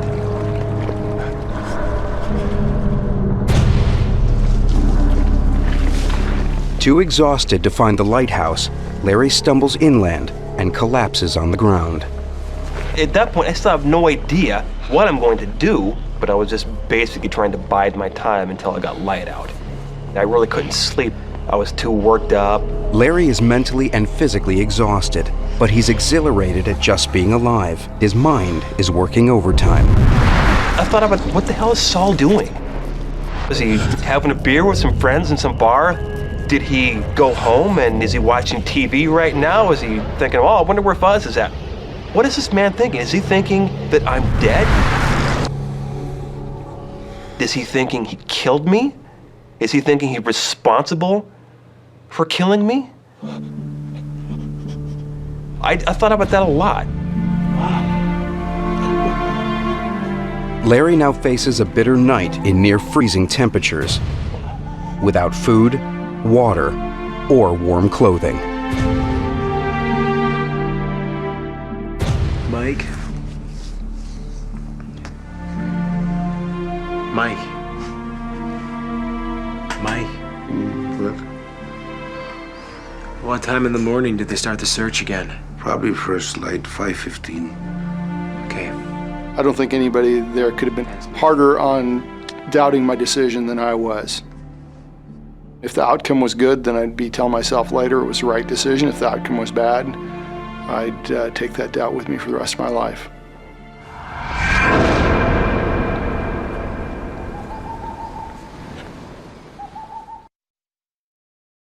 He left the red bottle with his boat.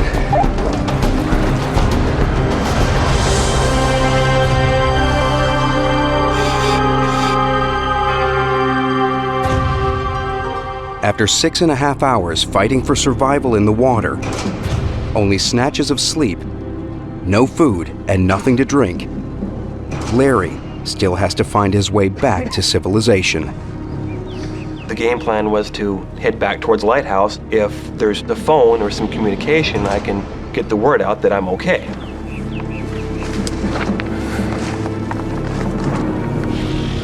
At that point, to me, in my mind, absolutely the worst was over.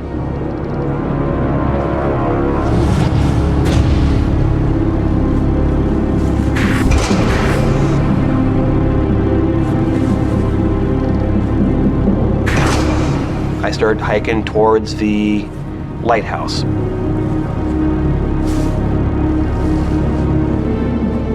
And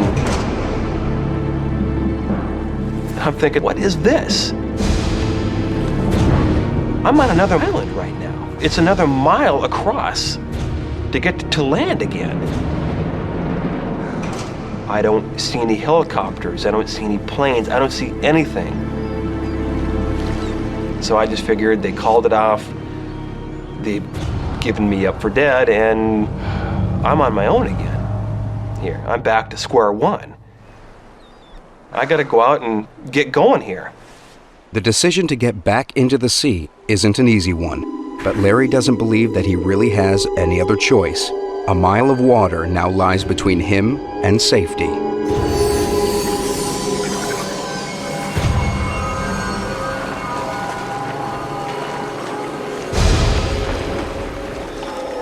I was nervous. I kept looking around initially at first, thinking, am I making any ground? Am I making any headway here? Am I getting any farther away from the shore?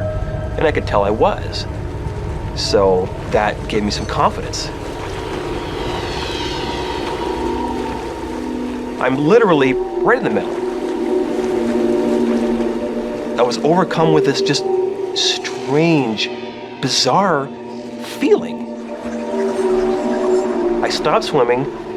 I turned around in the water, and there behind me was this giant helicopter hovering right where I was standing. You've got to be kidding me. This can't be happening. Everything I do is not the right decision. What's the first thing they tell you to do when you're lost? Stay put. So in hindsight, yes, I should have stayed the hell where I was at.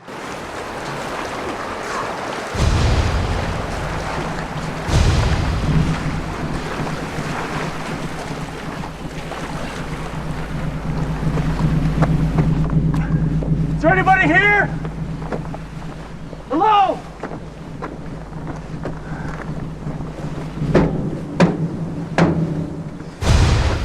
No one was around. It was uninhabited and... Hello? At that point I heard a helicopter was kind of coming closer my way. And I kind of peered over the treetops and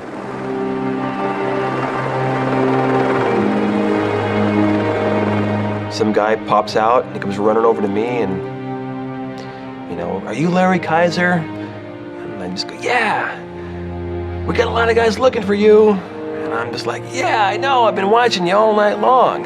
You guys always been right behind me. Oh, come on, let's go. Then the helicopter kind of flies overhead, and the guy there crewing the station just jumps up and says, God, great news for you. I don't remember how many stop signs we ran, but we damn near beat the helicopter to the hospital. No, the zip's broken. I'm going to have to cut you out. I remember seeing him walk into the room that I was at, and his eyes were wide open. Yo, Larry. You okay? Lift. Hey, Saul. The main thing I remember is being so happy to see him. It was like better than any Christmas present. Your buddy's still alive. You left me.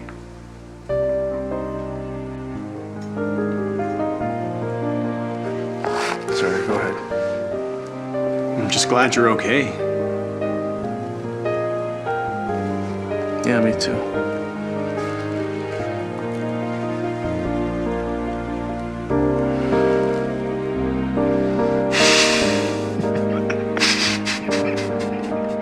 I wanted him not to feel guilty. I wanted him to hopefully be relieved in the fact that I'm okay. So don't knock yourself up about it. I believe I made the right decision, but there was a huge amount of luck in that. Do I hold a grudge against him for doing that? No, I don't, you know. I don't. I wish he would have made a different decision. Sure I do. You know, I wish he wouldn't have left me. Either one of us, but especially Larry, could have ended up dead out of that experience. And that really changed me. For a year or two after my situation happened, it was on my mind every day. What I went through and what I'm thankful for. Saul and Larry have remained good friends. They still go kayaking together and have even returned to the waters that put their friendship to the ultimate test.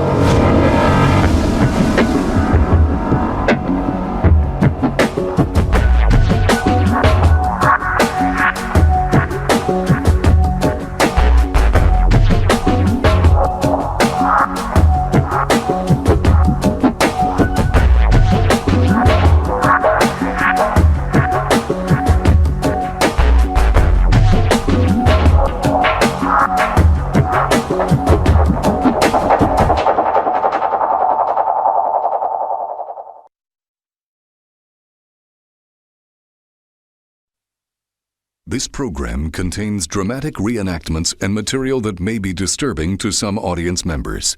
Viewer discretion is advised. Two sons looking to repair rocky relationships with their dads decide a fishing trip to Mexico would be a great way to bond. But after flying through clear skies, an unexpected storm leaves no choice but to ditch the plane in the sea.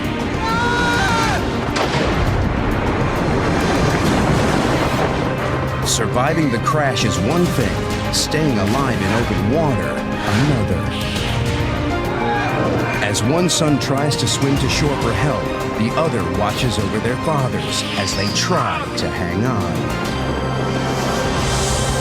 What it takes to survive on I Shouldn't Be Alive.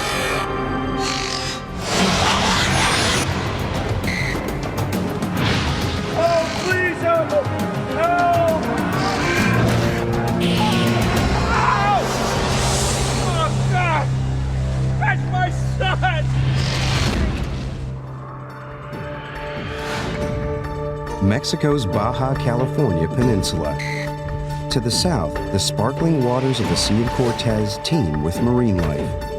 There are tuna, marlin, and yellowtail, but it's also home to 130 different species of shark and the highly unpredictable giant Humboldt squid.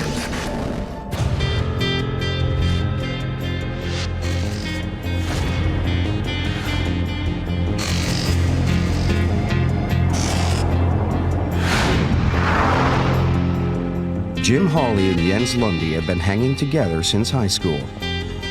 He's more like, almost like a brother, you know, somebody I could never get rid of if I wanted to. You know, we'll always be friends. Remember the life jackets? Yeah, I got him. You worry about flying the plane. We've always been really close friends. Here I come. They've asked their dads along for a weekend of serious fishing in Baja. For Jens and his dad, Bill, this is a much-needed time together after a long estrangement. Well, I hadn't seen Jens probably in 3 or 4 years. We kind of drifted apart for a while. When I called my dad, I don't know that he put as much thought into, I'll get to hang out with my kid. Hi, Dad. And really just have that dad-kid friend relationship that I was looking for. But he was real receptive because I had said the magic word fishing. Want to take the rod? No. Okay. Jim is a licensed pilot. He's hired a small plane to fly them south. One of my first thoughts was how impressed I was with Jim at his meticulous checking of the aircraft. Well, I had no idea that it took so much work to get such a small plane off the ground.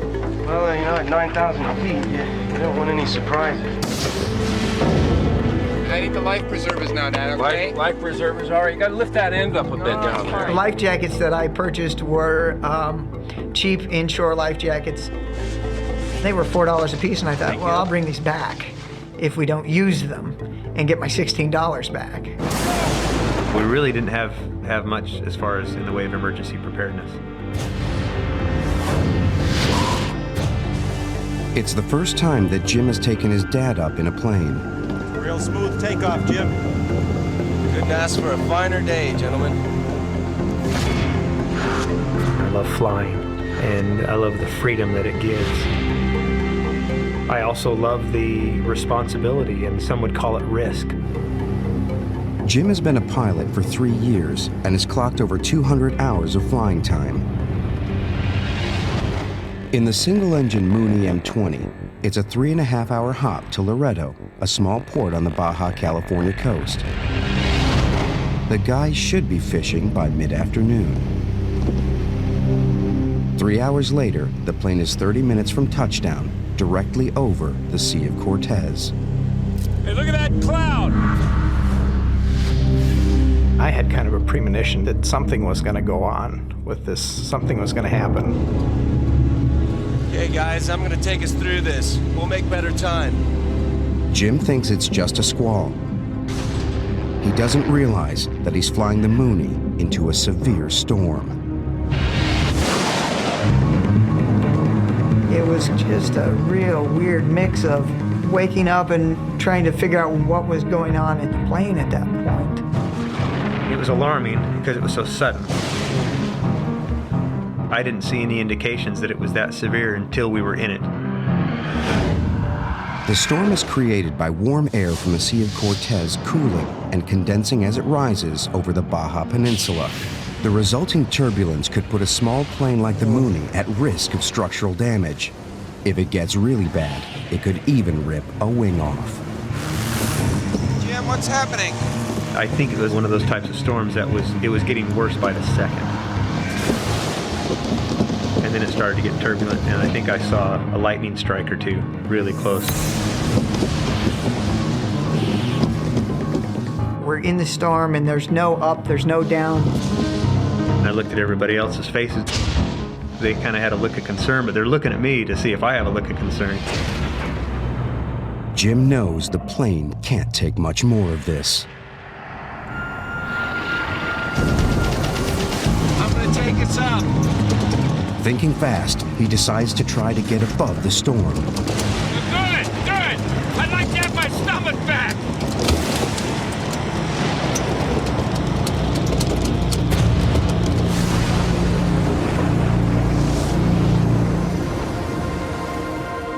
As soon as we were heading the other direction, the sky got blue, the turbulence stopped, the rain stopped.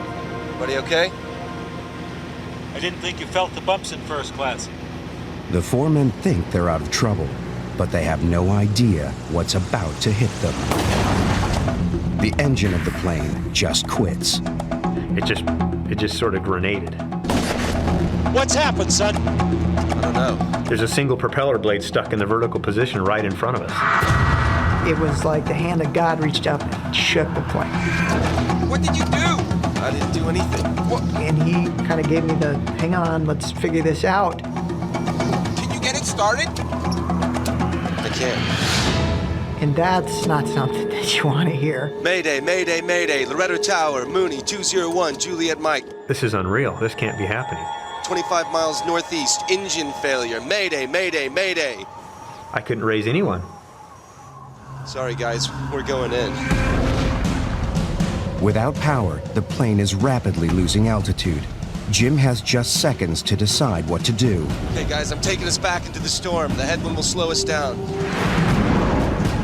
By flying directly into the storm, the headwinds wrap around the plane, creating drag.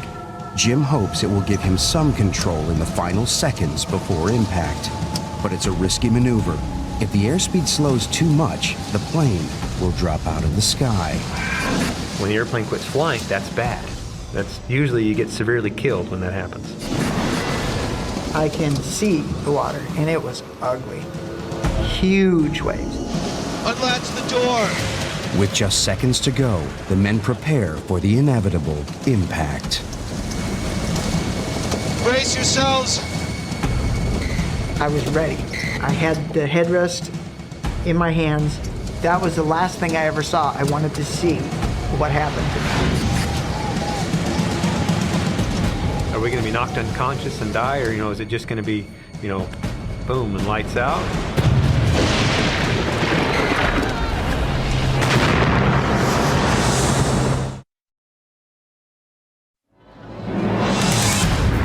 A weekend fishing trip to Baja, Mexico has turned disastrously wrong for old friends Jim, Jens, and their two dads. What's happened, son? Plummeting 3,000 feet, their small plane has ditched into the Sea of Cortez.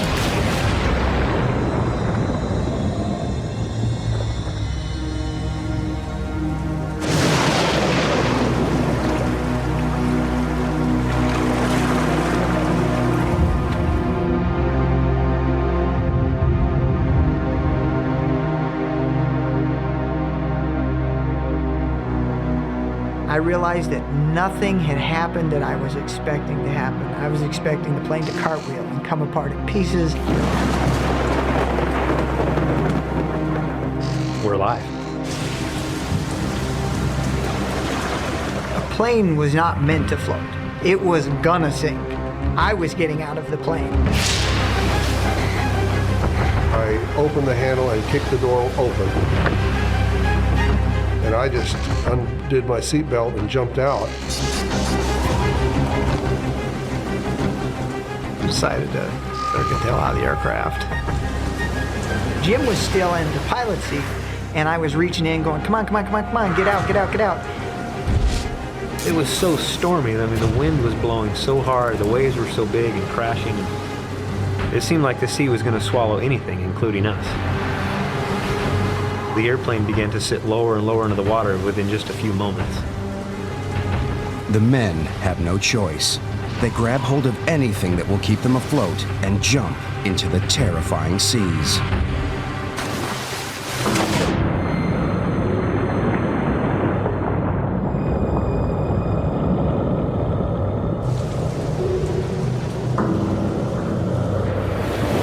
I looked back at the airplane, it was hovering, just the tail sticking out of the water.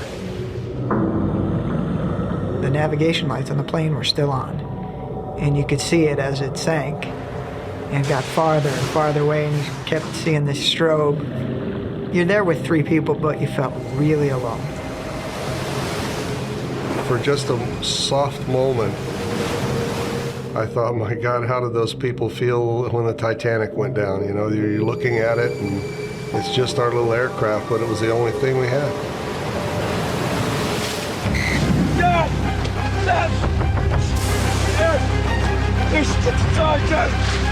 Jim and I were fine in the smaller life jackets, but our dads were not.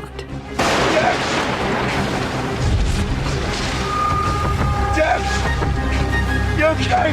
He couldn't breathe, and the whole time he's trying to get his life vest on, and there wasn't anything we could do to help him. Please. Yes. Jens is beginning to regret trying to save a few dollars on inexpensive life jackets. The life jackets that I purchased were approximately for children aged 12 to 15, 100 pounds.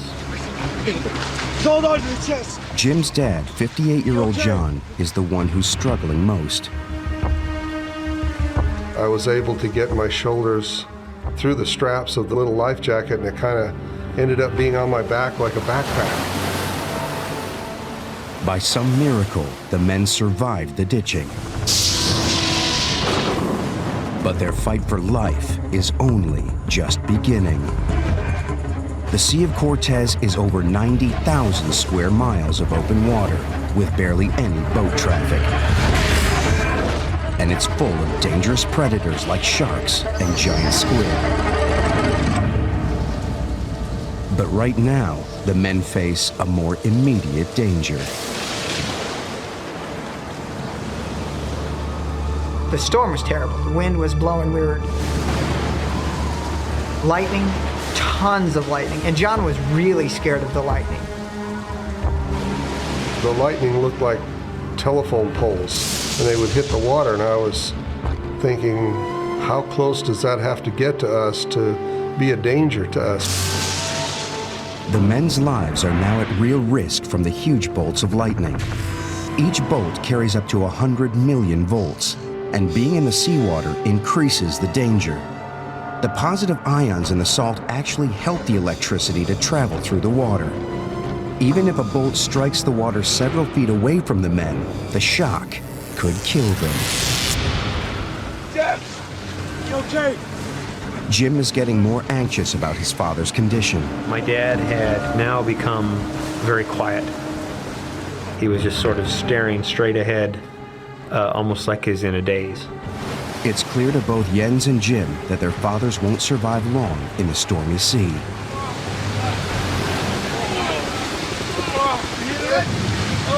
Jim, did you hear that? What?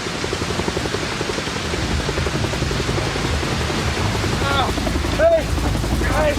There's a helicopter! There's a helicopter! We heard the heavy drum beat, the sound of a helicopter.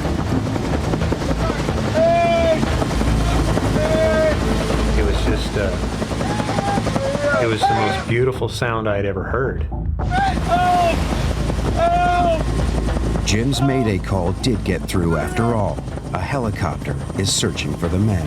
It sort of just appeared out of the fog, out of the storm and the rain, this black square silhouette of a big military helicopter. Help! We had swim fins that were yellow or neon green. That was all we had.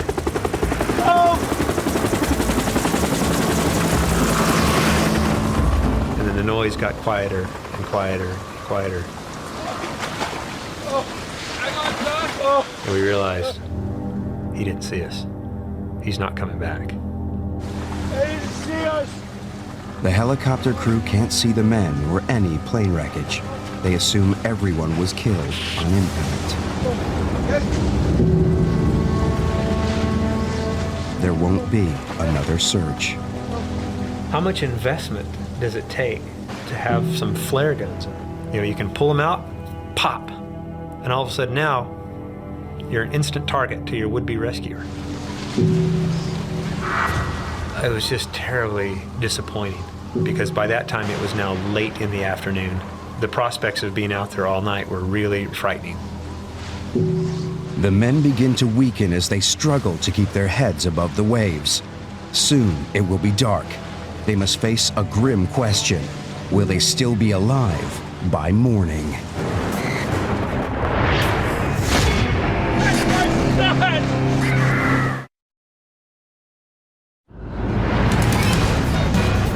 A plane forced to ditch in the Sea of Cortez has left 4 men fighting for their lives. As wave after wave rolls over them, they struggle for air.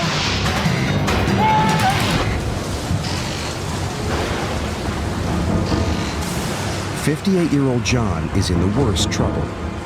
The waves kept crashing over the top, and I swallowed a lot of salt water, and it just made me violently ill. Jeff! You okay? I just was totally out of control, and I felt in my mind I'm losing control of the situation. Jim was trying to comfort me. He felt guilty because we were in the water. He felt guilty because I was sick. He felt guilty because he thought maybe I wasn't going to survive. Salt from the seawater floods John's bloodstream through his stomach lining. The salt concentration in seawater is almost 3 times higher than the normal level in his blood, making it highly toxic. John's body reacts by vomiting uncontrollably to rid itself of the poison. Stop swallowing, Mark! It was frightening. It was very frightening. I didn't want to watch my dad die, especially didn't want to watch him die just because of, you know, drowning or asphyxiation right there in front of us, and there's nothing we could do about it. Dad, please hold on. Just hold on. If John doesn't stop swallowing seawater, he will rapidly dehydrate. And if it goes on too long, there's a real danger he'll get so sick, he'll die. I was worried about John. I couldn't handle one more thing like watching John die. I didn't want to be there for that. Jim! Jim! Jens and Jim separated from us and said they were going to go look at something for some reason. We need to get help for your dad! I don't think anyone's coming! I'm gonna try and make it ashore! My plan at that point was to leave Jim with my dad to care for my dad in case something happened. Okay, let's do it! No, Jim! On my own! And I said, "Come, yeah, that's. Are you gonna swim by yourself? You gonna swim alone? You're just gonna leave us and swim alone?" Oh, that doesn't make sense. We should swim together. I had already made up my mind at that point that I was leaving.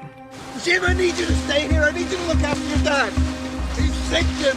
He might not make it. If he goes, I need you to take care of my dad. I don't want him to be on his own. Look, I need to go get help. I need to go now. Okay. Jens was so insistent, and his logic seemed sound.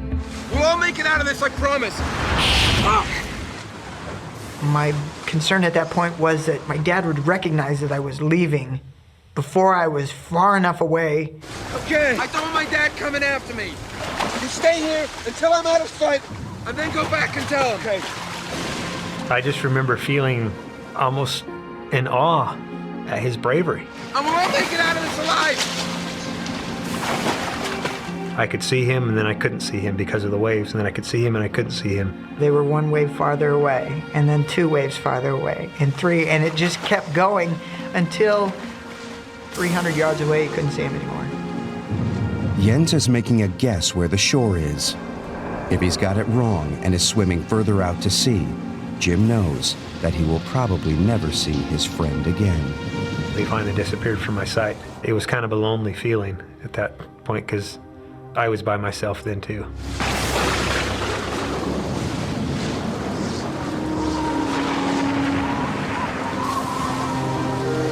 Jim swims back to break the news to Jens's dad.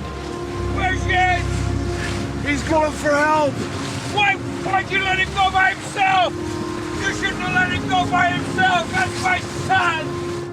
And he said that they had decided that somebody needed to go for help.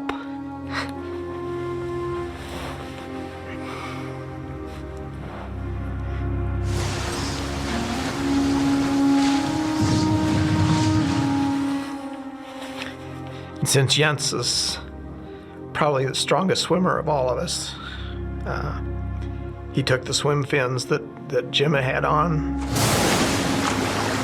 When I think back to the decision, was that my dad never saw me as being a strong person, and I was going to show him that I could do this, and he couldn't.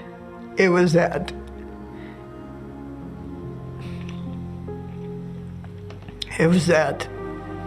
I've grown up, and I'm going to show you.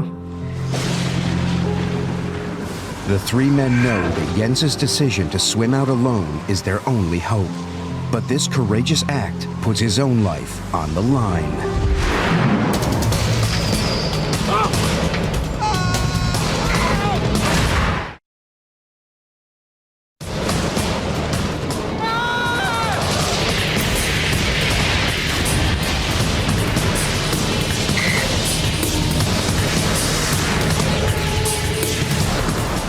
Jim, John, and Bill are desperately trying to stay afloat with the storm still raging about them. It's been a couple of hours since Jens left them to swim for help. I was wondering, how far has he made it? How far has he made it? And I remember looking at my watch, and thinking, okay, it's been 3 hours. And trying to calculate in my head of how much speed he could be making through the water to shore. And just, peering off into the distance and wondering, did he make it there?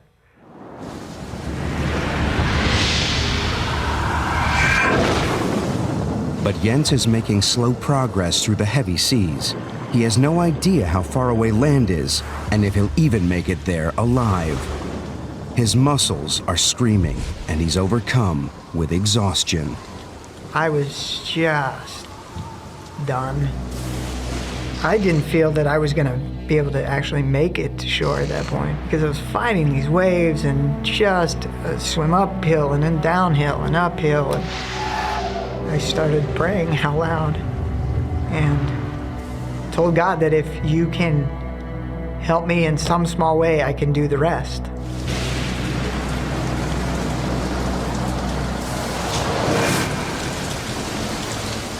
Jim's dad, John, is no longer swallowing the seawater that made him so sick, but Jim knows he's badly dehydrated, and with every passing hour, his condition will worsen. I felt very helpless because there's nothing I could do. I couldn't pick him up, I couldn't hold him, I couldn't drag him off in any direction to safety. There's a feeling of extreme helplessness. Several miles away, an exhausted Jens is battling waves of severe fatigue and hopelessness.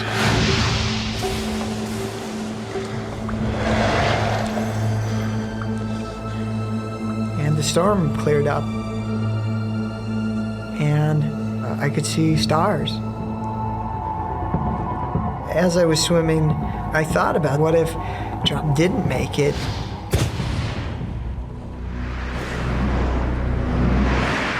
There was a shooting star, and you always hear that that's the representative of an angel, and I thought John had died. That was difficult. That was pretty hard. Jens' fears spur him on to get to shore to get help. You know what you're made of. I'm not going to let this beat me. Then, suddenly, he realizes he's no longer alone in the water.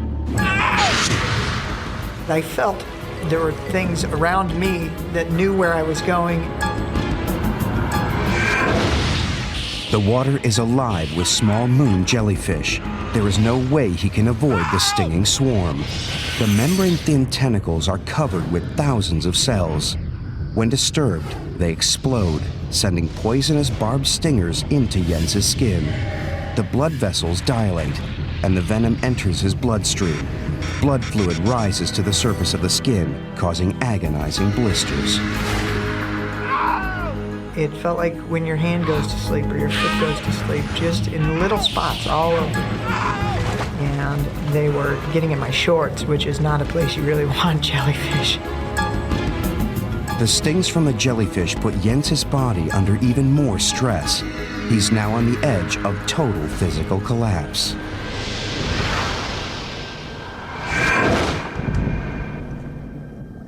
John, Jim, and Bill know that the Sea of Cortez teems with aquatic life, some of it deadly. It's home to a variety of sharks, including the notoriously aggressive blue and white sharks. The men have no idea what lurks beneath them. We didn't talk about what dangers in the water. We were in the water, there was no way to get out of it, so if I began worrying about it or talking about it or creating a situation in my mind, I thought, well, that's not going to be good.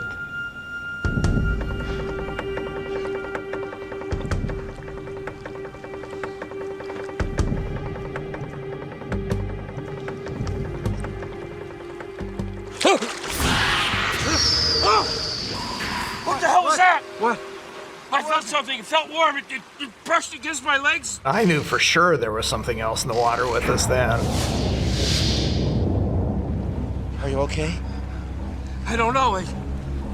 It brought back also to the reality that, hey, maybe something is stalking us. It's deep open water out there. Jim knows there are a lot of aggressive predators around here. And one in particular. The squid are very aggressive, and they're very large, and they're very capable of killing a person. They are very easily provoked into a frenzy, and if you're in the water during that time, it could be very dangerous. The Mexican fishermen call the jumbo squid Diablos Rojos, red devils. These giant squid grow up to 7 feet long and weigh more than 100 pounds. The squid's powerful tentacles pull the prey into its mouth and tear it to shreds with its razor-sharp beak. Whatever was stalking the men has gone for now. All they can do is pray it won't come back and that they'll survive the night lost at sea.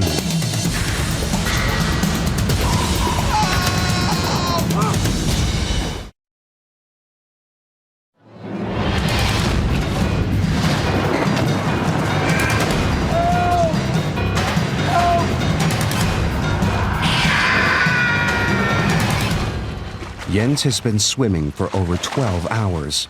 He's almost no strength left and is close to despair.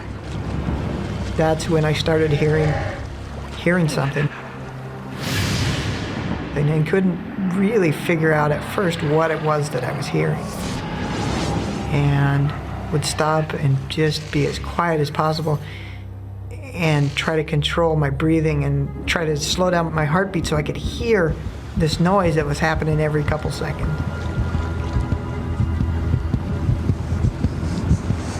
And finally came to the realization that I was hearing waves breaking on something. Thinking he must be close to the shore, Jens heads towards the sound of breakers.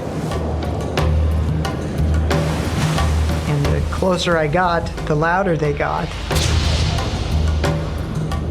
And still couldn't really guess or tell what I was swimming towards.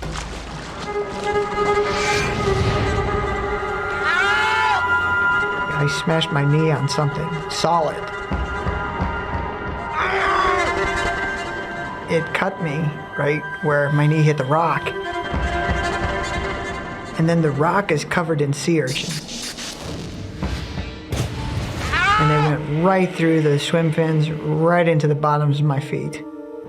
So now I'm kind of bleeding from my knee, bleeding from my feet, standing up on this rock. And that's the first solid piece of ground that I had stood on in over 12 hours. But Jens's relief is short-lived. Then started realizing that if I was on one rock, what I was hearing the waves breaking up was more rocks. And that I was headed right into a washing machine full of sharp rocks. Jens hasn't reached land. He's on a reef, a long way offshore. In front of him, a whirlpool of treacherous rocks and surf. He has just one terrible option. And knew that I had to swim back the way that I came. It's a devastating blow. Jens is just 100 yards offshore, but the reef is barring his way. He'll have to head back out to sea and swim around it. I'd survived all the rest of this, and now I was going to drown on this little swim that I needed to do. Out in the open sea, John is still in a bad way. But ironically, it is Jim, the youngest and fittest of them all, who is now in the most danger. Dad, are you cold? No, I'm okay. Bill? No, I don't think so. Are you all right? I can't stop shivering. You'll be fine. Jim is feeling the first effects of hypothermia. Although the sea temperature is around 80 degrees, water depletes body heat 25 times faster than air. As Jim's core temperature drops, his brain sends a message to his muscles. They rapidly contract and relax, making him shiver violently in an effort to produce heat. I had to rest my head on my dad's shoulder because I didn't have anything to support my head, and I began to get kind of fearful. I'm so sorry, Dad. I got us in such a mess. It's not your fault, Jim. You landed the plane. And we're alive. I had way too much to live for, you know? All I wanted was to make sure I got back to my beautiful wife and my child. I could hear my wife's voice of encouragement. Just hang in there. You can get through this. I'm fighting off the cold. I'm fighting off the chills by using more energy to keep myself warm. And I remember thinking, how long can I keep that up? How long until the body finally just gives out? And will I be aware of that happening, or will I just all of a sudden, you know, there's a light and there's Grandma and Elvis and, you know. It's now over 12 hours since their plane was forced to land in the sea, and all three men are beginning to lose hope of surviving. They don't know if they can make it till daylight. Their only chance is Jens making it to shore, but they have no idea if he's still alive.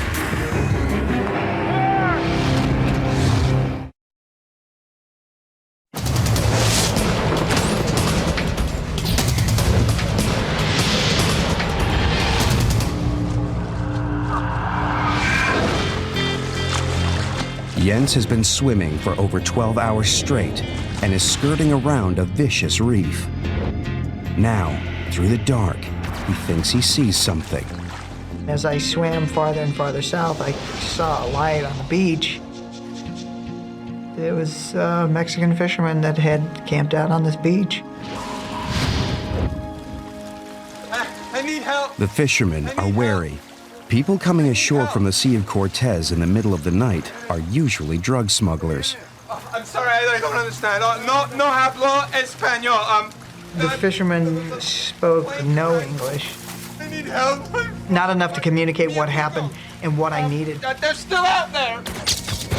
Hablamos inglés. Ay, tú no understand. Cálmate, cálmate. I was just done. And just started crying.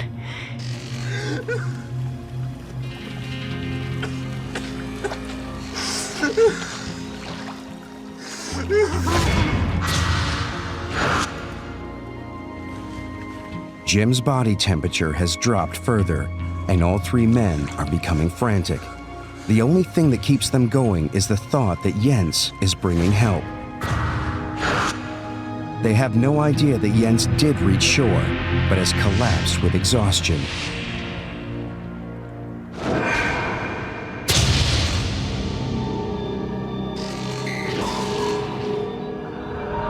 Dawn. Exhausted and weak from dehydration, Jim, Bill, and John have survived a night in the open sea. The sun warms them, but it also brings home their bleak situation. As the sun got up higher and higher and we could see better, there was a very ugly reality of really how far offshore we were. They are beginning to suspect the worst, that Jens never made it and no rescuers are coming. They're not looking for us. Jim faces a dilemma. His dad and Bill may not survive an arduous swim, but the longer they wait, the weaker they will get, and predators are still an ever-present fear.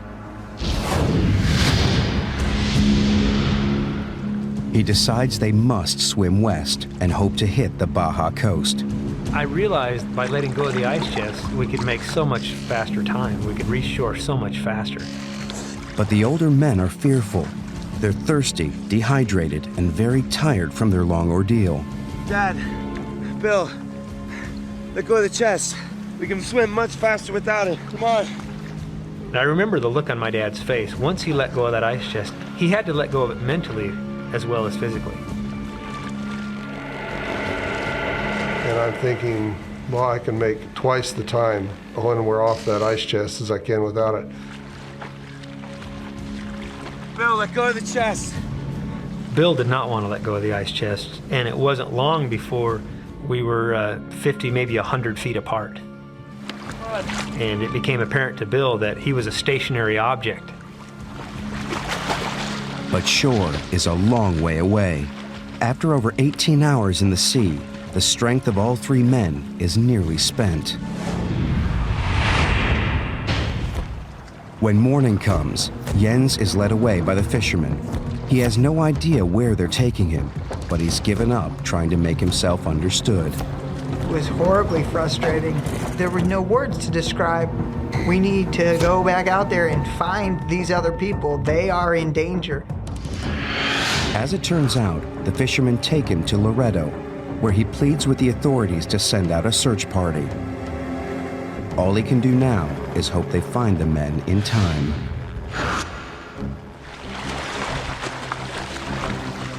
The three men have been swimming for hours, and now Jim fears that his dad is forcing his body past its limits.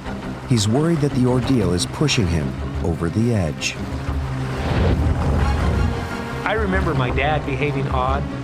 My dad wanted to get to shore or die trying. He was focused like a laser beam on getting to shore.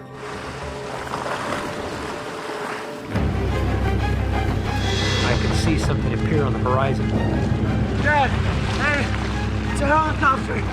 It was coming our way, but my dad didn't stop swimming. Help! Hey!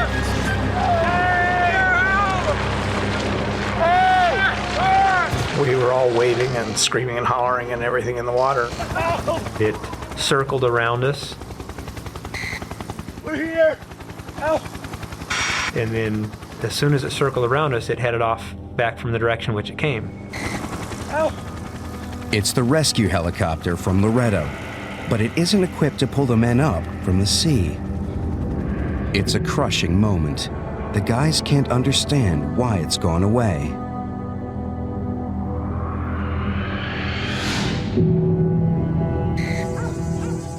While he waits for news, Jens has to make the toughest call of his life to Jim's wife.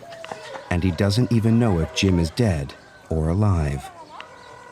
Hey, Cheryl, how you doing? She said, I'm fine. Things didn't quite turn out the way we planned.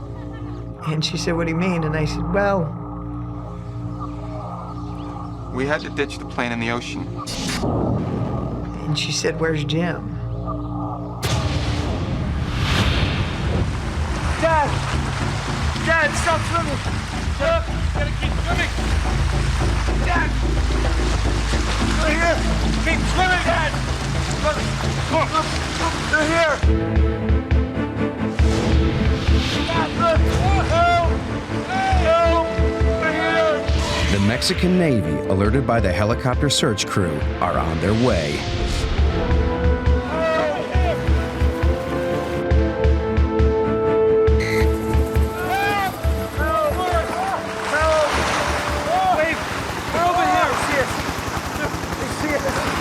Jens's epic swim has saved the lives of the three men.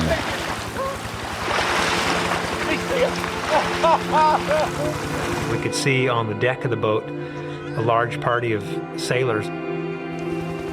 In a lot of their missions, all they found was bodies. And some of the young sailors were crying. There was a great feeling of relief, but there was also a fearful moment. Even though now we were rescued, the thought recurred to me, what about Jens?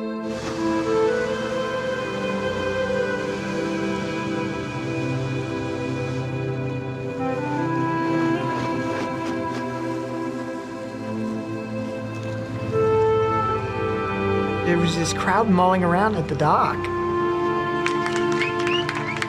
And all these people that were there waiting just started clapping. And they all were kind of looking at me, looking in my face. It was kind of a, hey, that's the guy. Up until that point, I didn't realize that I was that guy. I could see Jens walking towards us. There was my buddy. That was a great moment. It was so great to see him in person, and it's like, thank God, thank you, that you allowed him to survive. And Jim was the first one off the boat. And he hugged me. I thought you were dead. There was a huge sense of relief for the both of us to see each other again. Yes. And my dad came over and hugged me and told me he loved me. And that's the first time my dad had said that in years. At that point, I really felt that he did. I felt that he was proud of me. And I still think of him as a hero. So we still want to go fishing? Oh, you bet. Whatever. Are you sure you tightened all those screws? Despite their ordeal, Jim and his dad went back to Mexico to go fishing. And Jens and his dad stay in touch more than they used to. Jim and Jens still go fishing together, but these days, they always carry the right size life jackets. This program contains dramatic reenactments and material that may be disturbing to some audience members. Viewer discretion is advised. Two childhood buddies on a dream vacation. Fishing with a guide in the Sea of Cortez. But when their boat crashes on a remote Mexican island, their trip becomes a nightmare ordeal. Oh, God. We're out of food. We're out of water. Now we got nothing. No! Exposed to the harshest of environments, these self-proclaimed city boys must rely on each other to survive. We could die here. And nobody is ever going to find my bones.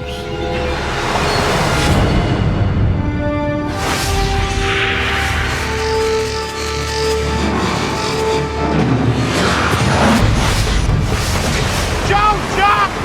I can't do it! You get over here! Jump now! Get him up! No! No!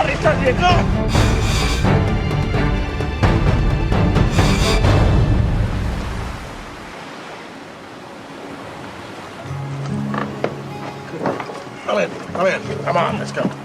Joe Rangel is on a dream fishing cruise in Mexico's Sea of Cortez. I've always been pretty much of a city boy. I like going outdoors. I like going fishing. I love going fishing. And when I started going on these trips, I found my niche. To me, that is the greatest trip in the world, is to go down there for 6 days, get on a boat, and forget everything. Just fish till you drop. To share the experience, he's invited his childhood buddy, Lorenzo Madrid, along for the trip. I first met Lorenzo Madrid when we were in junior high school. Hey, Larry. What? Look at that. See, We were pretty much good time boys. Oh, yeah, she's got your beard. Hey, shut it. He was a good guy to hang around with. All aboard.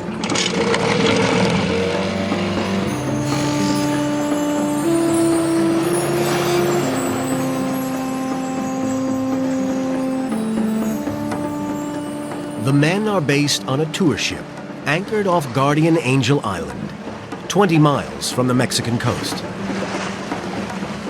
The east side of the island is popular with fishing tours.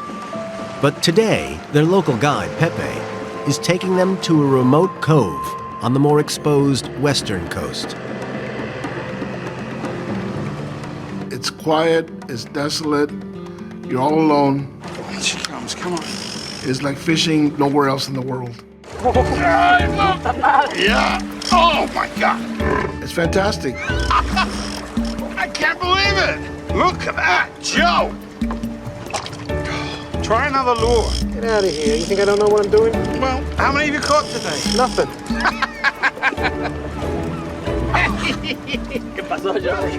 The detour to the remote side of the island pays off. After a successful day's catch, the two buddies are more than happy with their guide, Pepe. He's a nice kid. He's outgoing, willing to please. Pepe did not speak any English at all. What'd he say? The bucket's too small, man. The bucket's too small. Sí, vamos. As the sun starts to set, it's time to head back to the tour boat. Hey, I'm back. We just sat down and opened the beer and get the ride back to the big boat. But when Pepe swings south, the boys begin to wonder if they're heading in the right direction. The tour boat was anchored on the northern tip of the island. Should we go? No, I don't think so. Yeah. This does not familiar to me. Pepe, hey, ¿dónde vas? So I asked him, isn't the boat back there? Vamos bien, el Celiagelina se fue para el sur mientras ustedes andaban pescando. Sí. And he said, no, while you guys were fishing, the boat passed us. And they went this way. I didn't say it. Nah, me neither.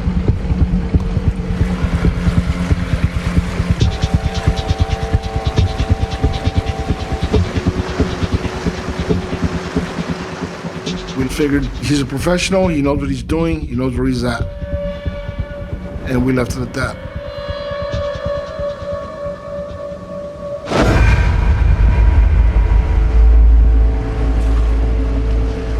But after an hour motoring south along the island's coastline, there's still no sign of the tour boat. And Pepe has more immediate concerns. Joe. Ya no hay gasolina. ¿Cómo queda la poca gasolina? He tells us, I think I'm running out of gas. What's up? No fuel is what's up. Oh, it just gets better. It was a bad situation, it was dangerous. They have just minutes before the engine cuts out. And without power, Joe knows they can't steer the boat and could easily be swept out to sea by the currents. I said, let's beach this while you have power. Pepe, vamos a la playa. ¿Qué playa? Pura roca, no puedo para allá. Their only hope is to make it onto land. But the island's coastline is a fortress of jagged rocks and sheer cliff faces. He said, there's no beaches. This whole island is rocks. They know they have no option but to try to reach the shore. Between the current and the sharks, I'd rather take my chances on land than out in the water. Vamos. No me quiero estrellar, no puedo estrellar. Vamos con ella. A la playa, vamos.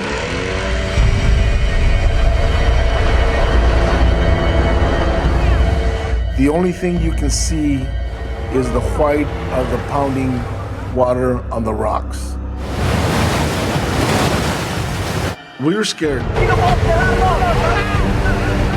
Their only way to reach land is to power the boat directly into the raging surf.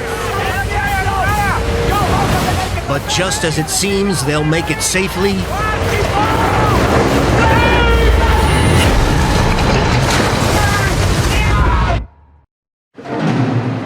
childhood buddies Joe Rangel and Lorenzo Madrid are on a fishing trip with their guide Pepe when they're forced to crash land on a remote island.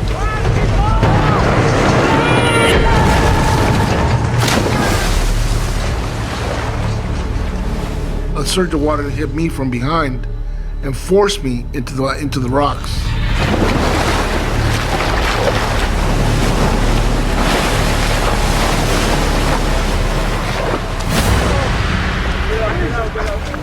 The men make it to shore, but they're now stranded on the island with no way of calling for rescue. Larry! Hold on there. You're totally soaked, the wind is blowing, and we started shivering down to the bone. Bring it back. The men search for driftwood and build a fire, using up their last few drops of fuel to get it going.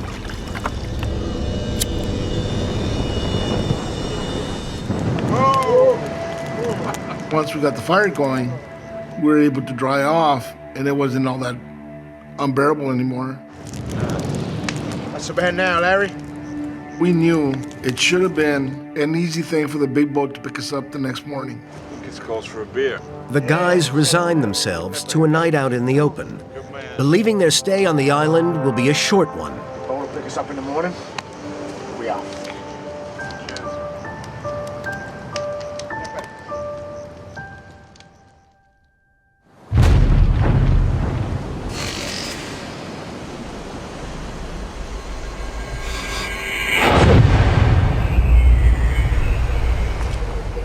They spend the next morning waiting to be picked up. My guess was that we would be picked up no later than noon. All we have to do is just wait, and the boat should be here. Midday comes, and there's no sign of rescue. Now it's getting a little bit more serious as the day is wearing on. We need to get out of here. Mid-afternoon, and Pepe drops a bombshell. I said, well, I don't think they're gonna pick us up. The men are washed up on the side of the island that fishing boats never visit. Their tour boat won't look for them here. They're not gonna come this way. They're not gonna look for us.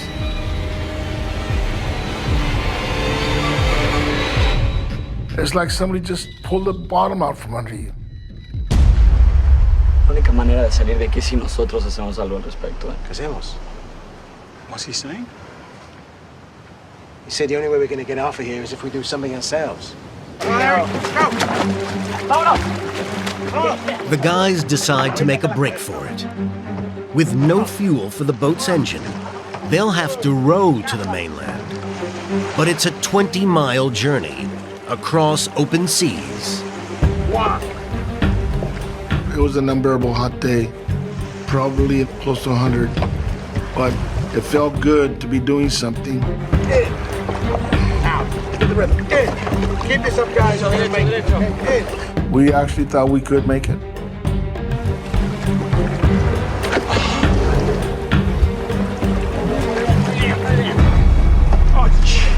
For 3 hours, they make progress. But from nowhere, they're gripped by a powerful undercurrent. We're going backwards. What? We're going back. What do you mean? It's a very strong current. It's a really strong current. Too far away. Now we couldn't make any headway. The tide has turned, and it's pulling them backward. Come on, Joe, come on! We're trying frantically to row faster. Come on, take it on, come on! Come on! It's not that far! We're not moving. We are in some deep trouble.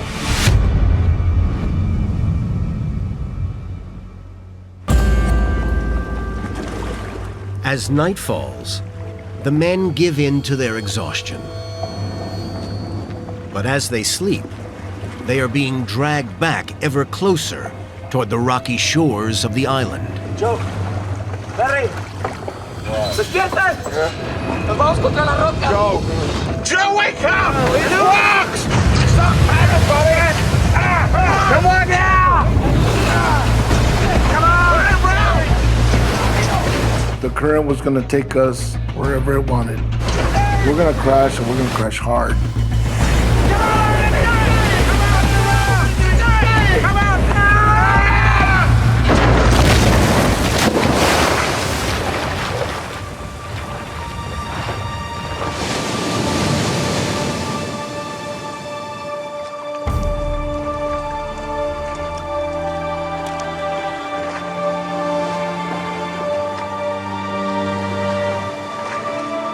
Joe and Pepe make it safely to shore.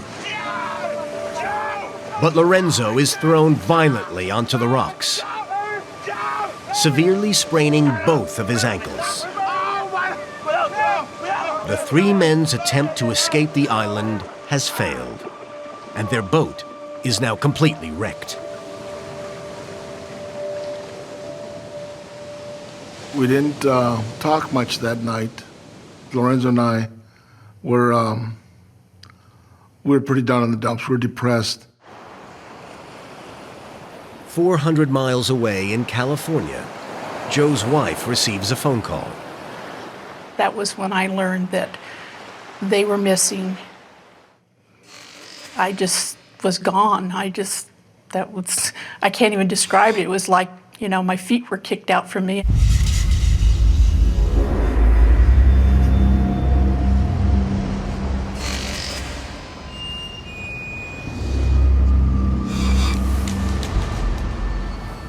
Joe and Lorenzo wake up, knowing they are completely stranded on the barren, uninhabited island. There was nothing there, nothing that could give you shade. There was just nothing.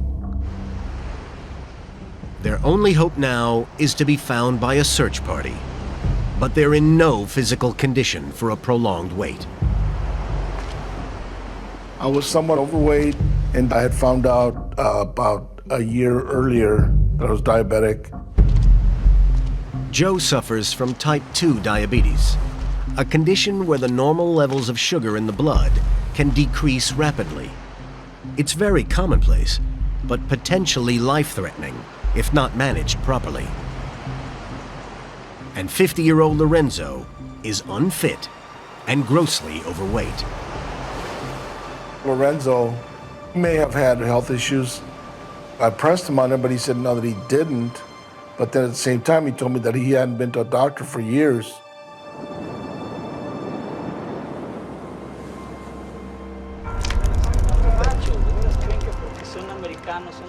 As they face a third night out in the open, Pepe again insists that help is not coming.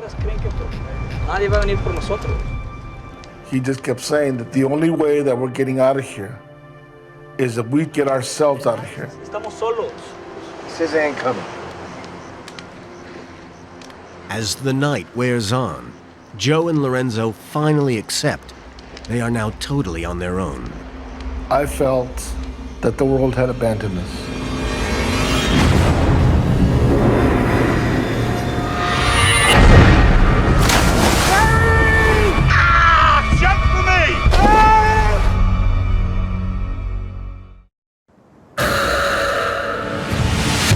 Childhood buddies Joe and Lorenzo are marooned with their fishing guide Pepe on an arid and barren island 20 miles off the Mexican coast.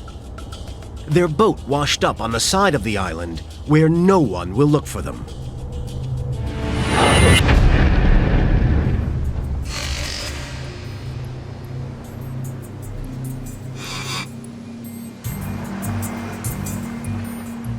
After 2 days of waiting for rescue, the men must take their survival into their own hands and hike to the northern tip where tourist boats will be moored. But it's a daunting journey. This island's 20 by 40 miles. It's uninhabited. There's nobody there. Pepe told us that there probably is commercial fishermen or the tail end of the tourist boats at the northern end of the island. And if we get there, we will be picked up. But the men have no idea how far down the coast they are. And they could face a 40-mile hike along the entire length of the island. The coast, as I saw, was the only logical choice. Nobody is going to go inland to look for us.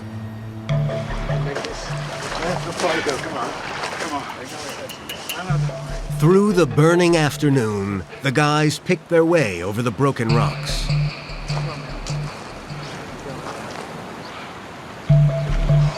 on, man. You're doing good. I know it hurts, man. But the hike is taking a toll on Lorenzo's sprained ankles. Lorenzo realized how hurt his feet were. Oh, God! Oh, God!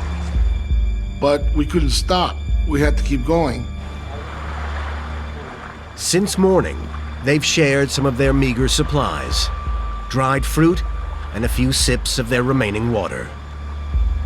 The lack of food is causing Joe's blood sugar levels to plummet, bringing on the first symptoms of diabetes. Clumsiness, trembling, and a feeling of extreme weakness. I'm tired, I'm hungry, I'm thirsty. Come on, man. We can make this. Come on. Okay. Keep going. Okay. The men press on, but after just 3 miles, their plan hits trouble.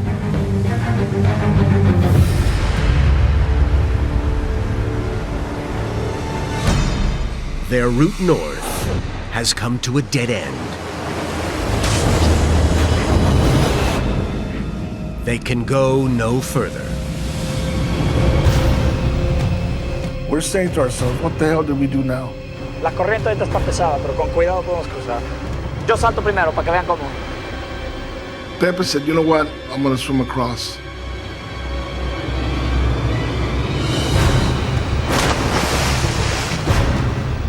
Between the current and rocks, I didn't think he had much of a chance to make it. The guys know that beneath the surface, powerful currents are ripping through this ocean inlet. But Pepe makes it across.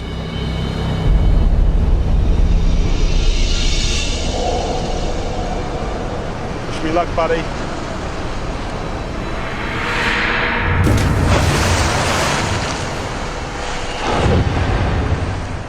But seriously overweight Lorenzo has 2 sprained ankles and quickly starts to struggle. It's a really strong current. The water surge got him and started taking him under.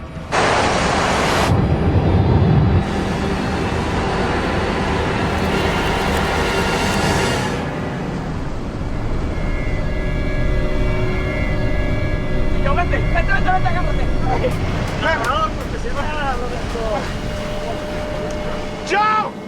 I did it! Joe! Now it's Joe's turn. I know I'm not a strong swimmer. Joe, jump! But he's paralyzed with fear. Joey! The hell with it. I'm not doing this. After a day hiking with little food, Joe's blood sugar level is crashing, bringing on extreme confusion. Come on, Joe! Stay here! Joe! I just said, you guys go ahead, go on. I'm just gonna die here. I can't do it! Joe! What's the matter with you? It was terrifying because I was afraid of getting pounded on the rocks.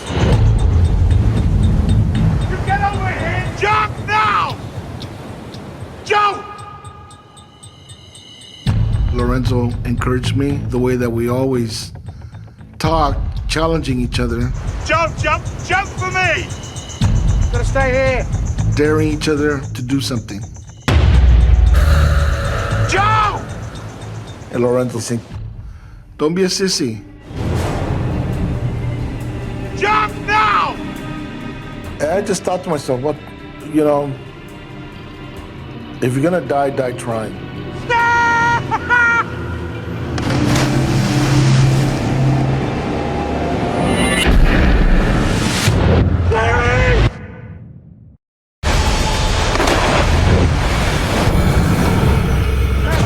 Lorenzo Madrid has narrowly escaped drowning trying to cross an inlet with dangerous undercurrents.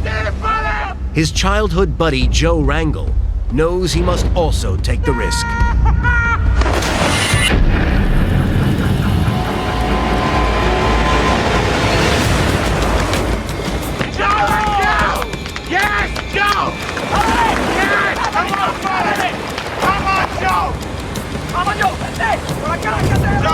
Come on, buddy! Joe! I was a sissy for nothing.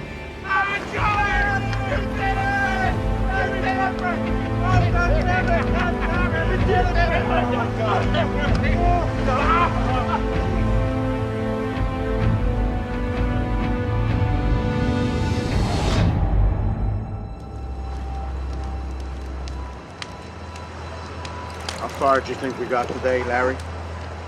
A fourth night brings relief from the heat.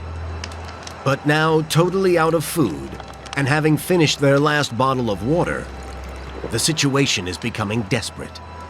And their thoughts turn to their families back home. I had my wife and my kids and a new grandchild to get back to. Lorenzo had his wife, his dad, his sisters. In California, Joe's wife is already beginning to fear the worst. It's hard to explain, but it was almost I lost half of me and my heart had been completely ripped right out of my chest. In desperation, she sends her son down to Mexico to join the search party. I wanted my son to go find out what happened to his dad.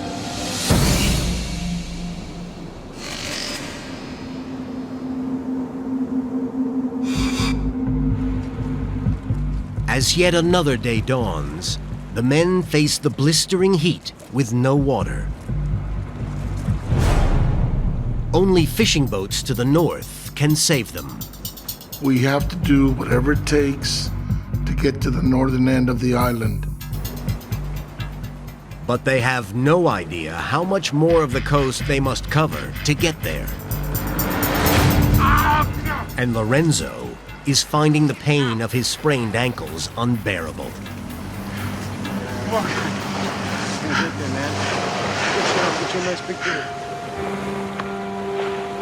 Joe! Ow! I can't, don't, please don't touch. I can't do this anymore.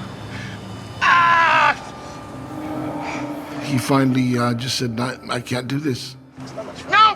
No! I can't go any further. I can't do this.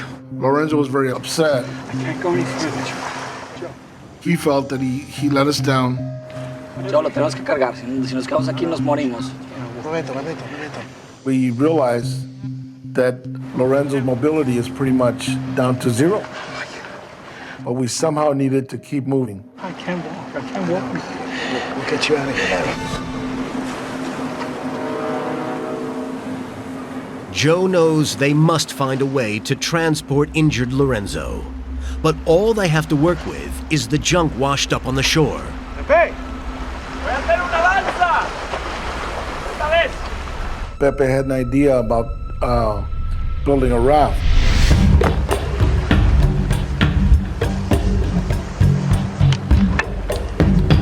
He said, we'll be able to float Lorenzo through the water. We found some floats from old fishing nets. Duro, Joe. ¿Más apretado? Ya. Duro. Well, it's ready, Larry.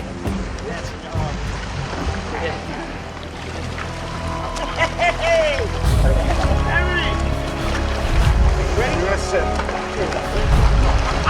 We wanted him to not have to put any pressure on his feet, and it worked. Come on, guys, we can do this. Try to put your weight over to your body. Okay, I got it. Lorenzo didn't say anything, but I know in his heart that he was grateful.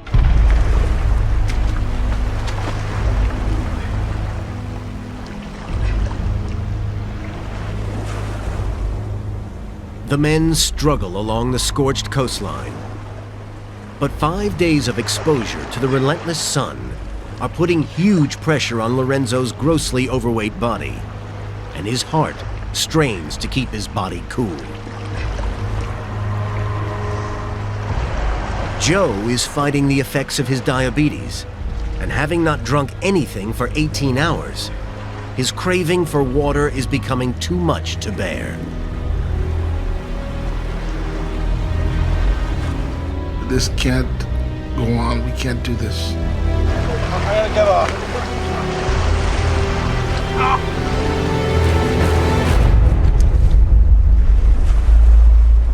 In desperation, Pepe returns to the trash washed up on the shoreline.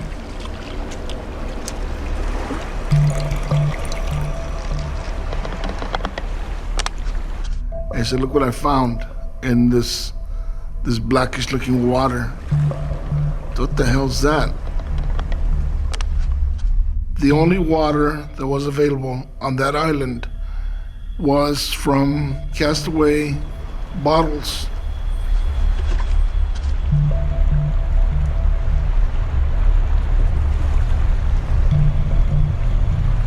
Once you get thirsty enough, it didn't matter that that water stunk. It still tasted good. It was water. But in these extreme conditions, a few mouthfuls a day is barely enough to keep them alive. Without enough fluid, their bodies are at serious risk of overheating. And floating above the cooling effects of the sea, Lorenzo is especially vulnerable. And his morale plunges as the day turns into yet another night. I think it took a toll on Lorenzo. It started getting negative. It's all right, Larry. We ain't gonna let this thing beat us. Joe brought Lorenzo on this trip to share his taste for adventure. But now he can see his friend is starting to crack. We are gonna see our families again. You and me, I am gonna look after you, Larry. And I told Lorenzo, we're not dying here. We're getting out of this. We're going home. It's just time. Just hang in there.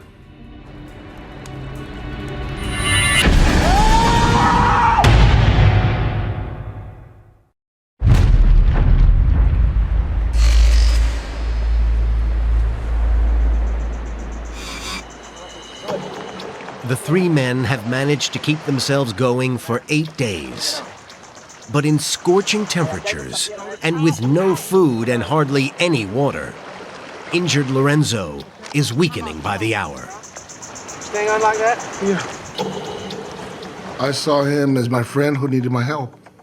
That's it. We would go in the water about 6:30 in the morning and start moving north.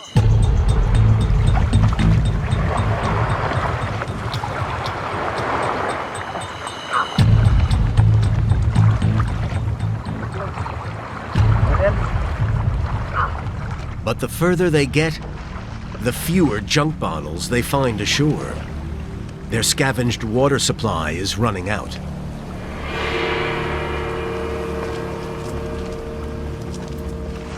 Those castaway bottles kept us alive. But as the days went on, we were finding less and less water.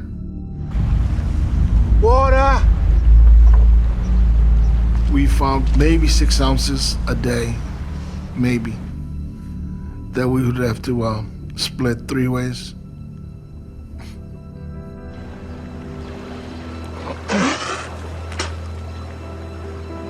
Salt. When their precious few drops of water finally run out, they know they won't survive in this heat for much longer.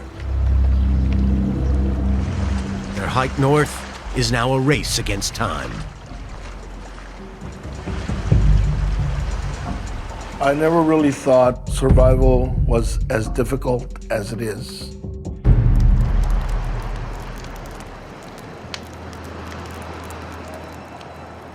After a week stumbling through the water, Joe has deep cuts in his legs. They're becoming infected, and blood poisoning is now a real threat. If it sets in, it could kill him within hours. This could be a lost cause. I could die here. And I told him, look, I'm gonna write a letter to my wife and my kids in case something happens to me.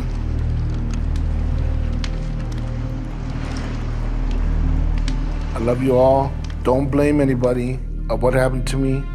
I put myself in the situation and I died here, but it's just something that happened. Joe asks Lorenzo if he too wants to write a message to his loved ones. Hey, Larry. No. I don't want to do that right now. And he said, no, I don't want to do that. Not yet. I don't want to be doing this. Maybe he didn't want to really face a situation we're in or what the outcome might be.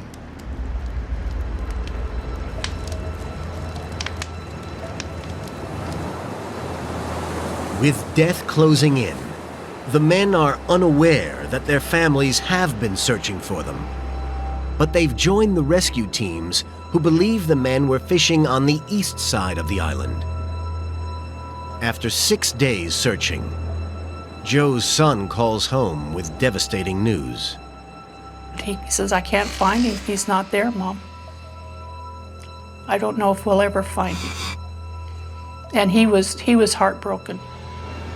After 8 days lost, the search is finally abandoned. The men are feared drowned. I had given up hope. The reality of it was he was dead and wasn't coming back.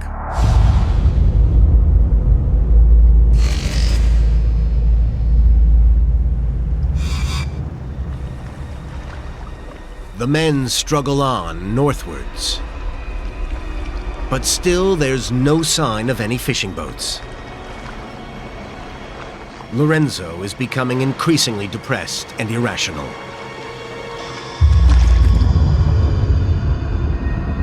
Lorenzo was starting to lose touch with reality.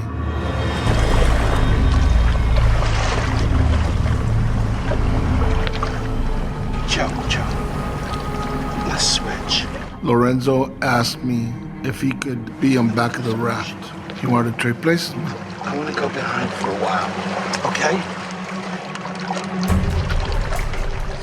Delirious with dehydration, Joe takes up his friend's offer of a ride, without realizing how desperate Lorenzo's condition has become.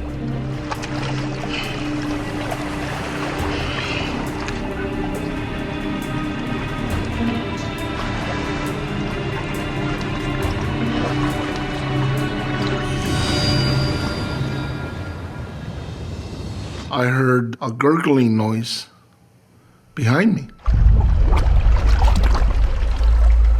Larry! Larry! And I turned around, Larry! and his head is underwater. Larry!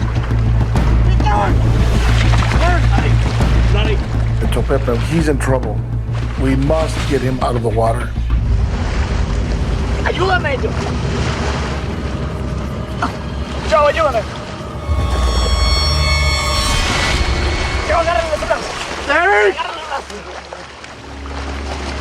Larry! Get him up!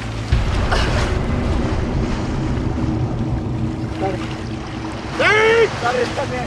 I'm talking to him, and there's no response. Larry! Larry! The look on his face it wasn't right.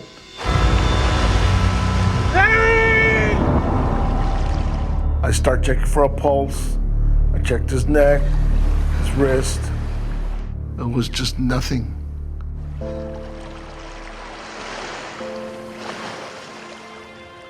After 12 days battling to stay alive, Lorenzo has finally succumbed. I told Pepe he's dead. He passed away.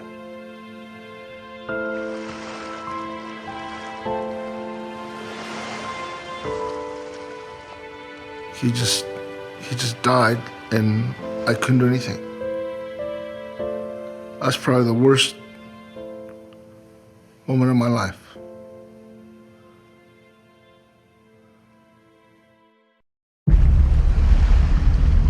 Joe Rangel's best friend, Lorenzo Madrid, has just died, and there was nothing he could do to save him.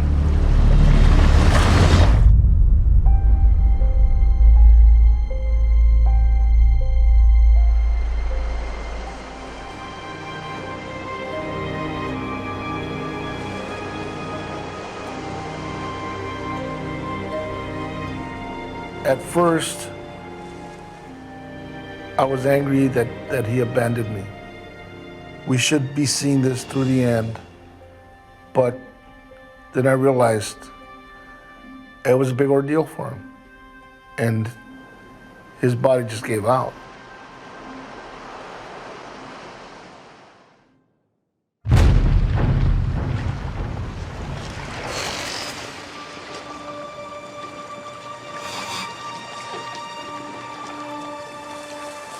Joe decides to leave his best friend's body on the beach, in full view of the ocean and any passing boat. I want him found. I want his body found, even if it's just skeleton. I want him to be found, be taken home.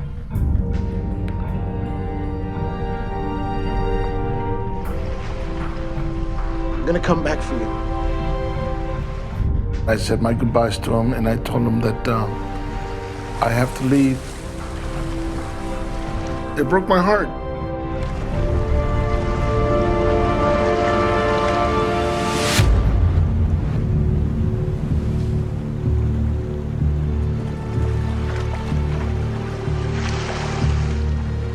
Joe and Pepe struggle to keep moving north, barely clinging to life with every step.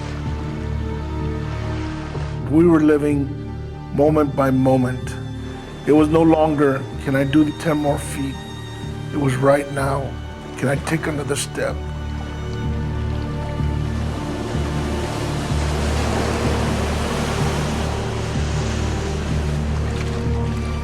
Battling his diabetes, it's a miracle that Joe has survived 13 days without food and little water. But now he fears the end is near, and he faces an agonizing, anonymous death. If I die, nobody is ever gonna find my bones. I was at rock bottom.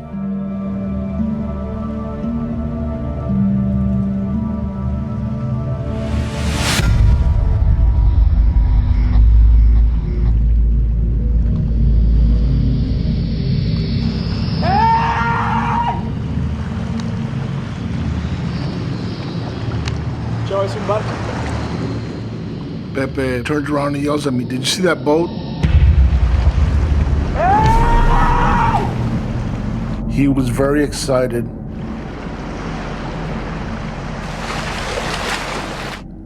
I didn't think there was a boat. I thought he was hallucinating.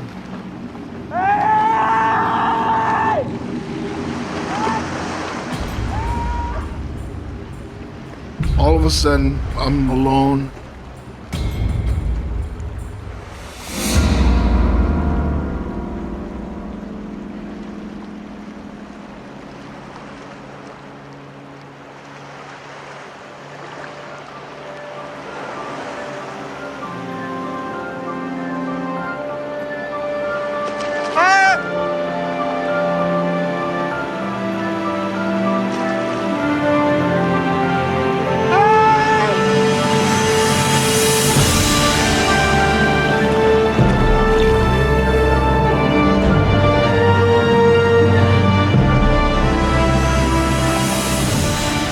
Joe and Pepe are finally saved by two Mexican fishermen.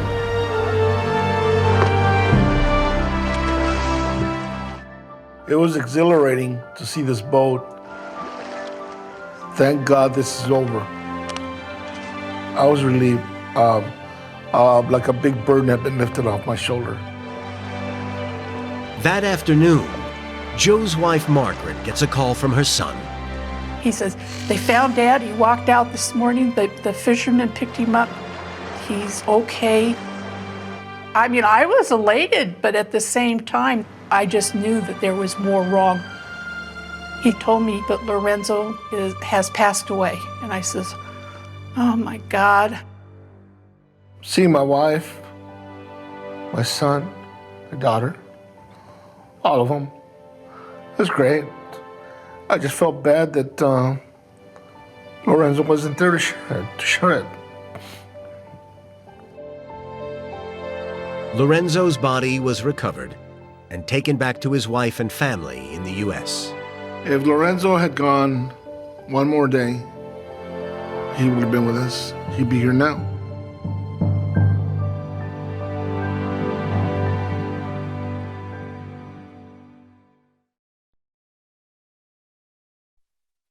This program contains dramatic reenactments and material that may be disturbing to some audience members. Viewer discretion is advised. Two scuba divers are exploring a remote tropical dive site. But when they're separated from their boat in bad weather, they're left stranded in an ocean full of danger. What was that? It's coming right up! With no sign of rescue, they have only each other to keep themselves alive. Facing exhaustion, dehydration, and constant fear, they fight for their lives in shark-infested waters. What it takes to survive on I Shouldn't Be Alive.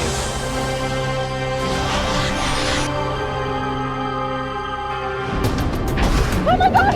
What is it, people? Something just touched my leg.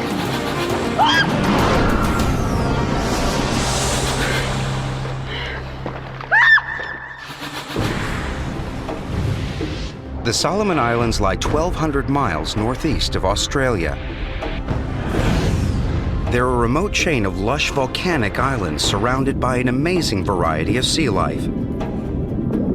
The island of Gatakai has just 1,000 inhabitants and is rarely visited by foreigners. But tired of the rat race, Melissa Armstrong quit her job as a hotel manager in Toronto and has come here in search of adventure. I didn't know what to expect going to the Solomon Islands for the first time. I was really wanting to make a change in my life. I wasn't feeling fulfilled, and I thought, okay, this will be an adventure. She's landed a job working with marine researcher David Tomlinson, who spent almost 30 years studying oceans. I began diving in 1963 in the Bahamas. I'm very lucky to be able to study much of our oceans and see things that not a lot of people get a chance to see. Hey. Hi. How you doing? Good. Stephen, Peter, this is Melissa. Hey. So you all set to see Cavachi? Yeah. All right, come on aboard. Cavachi is a submarine volcano. David studies its activity, but since he filmed this eruption, it's disappeared beneath the waves. Now he wants to find out what's left under the surface. The four of us went out, and I mean, the weather seemed to be ideal. Everything was supposed to go like clockwork. The dive site is 20 miles offshore. For Melissa, this dive will be her furthest from land. I was excited. I felt good about the dive. It wasn't until I went out there that I thought, oh, wow, I'm really out in the middle of nowhere. And then when we got to the dive site, I thought, there's something wrong. What's up? Nothing. Well, I guess maybe I'm just a little nervous. What about? I was a little embarrassed because I wanted to be like the guys, one of the guys. And I said, I'm afraid of sharks. Oh, you don't have to worry about sharks. They're much more afraid of us than we are of them. I doubt it. I'm serious. They hardly ever bother divers. Now, if you were up on the surface like a surfer, flapping around, then you look like shark bait. But when you're down below, there's nothing to worry about. Can you zip me up? If it was me, I wouldn't be worried about the sharks. I'd be worried about you diving right on top of a volcano. Well, that wasn't something I had ever even contemplated. So now I'm thinking sharks, volcano exploding, sharks and volcano. Don't listen to him. If it wasn't safe, we wouldn't be here. But David knows more than he's letting on. I had heard from the local fishermen that there was a couple big sharks out here, big hammerheads, that have been coming in and bothering some of the local fishermen. But at that stage, she didn't need to know that.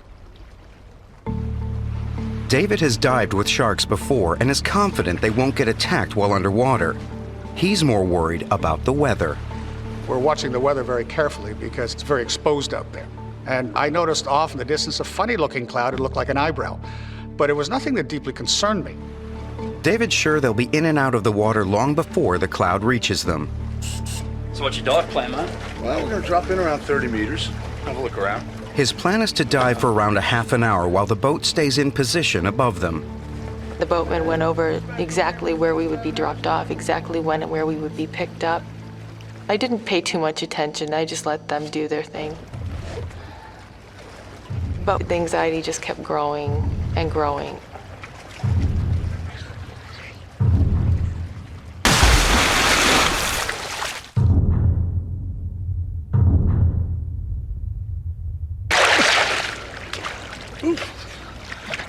Come on in, the water's fantastic.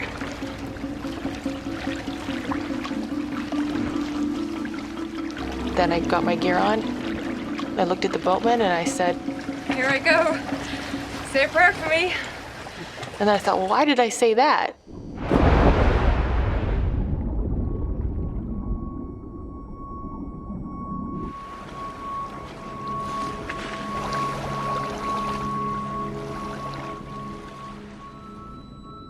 The dive was completely different than anything I'd ever experienced.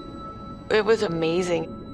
We started going through this white haze. It was quite dreamlike, and there were bubbles funneling up around us. They can't see Kavachi because its peak now lies nearly 200 feet beneath them, deeper than they can safely descend. The volcano reaches up almost 1 mile above the seabed. It's covered with vents that release hot sulfur dioxide into the water. This rises towards the divers in the form of bubbles and clouds. It was such an amazing celestial scene. It was just breathtaking.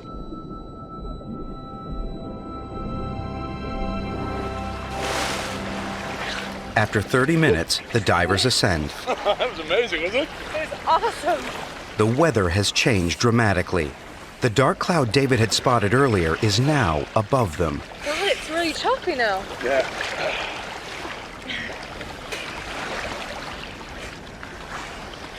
There's the boat. It's miles away. Yeah, the current must be really strong. Hey! Hey, guys! Hey! We're behind you! Hey! I remember thinking, oh, okay, that's no big deal. I was just looking forward to getting in the boat and putting a towel around myself. And then they didn't turn around. They got the engines on. I can't hear us over the engine. Turn them off! Cut the engines! Turn it off! Hey! I said, David, why aren't they turning around? And he couldn't answer that question. You're yelling, you're screaming at the top of your voice. Why isn't he looking? We're here. Can't you see us?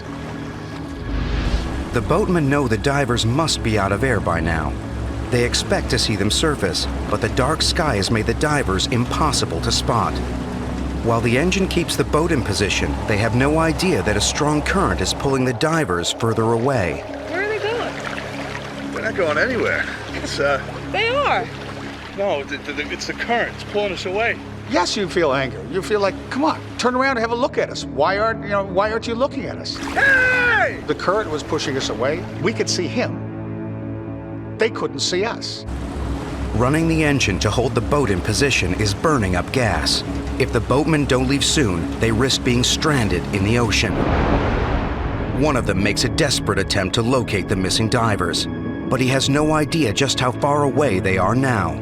With the gas tank almost empty, the boatmen have no other choice but to return to the island to get help. Guys, go! It happened quite quickly.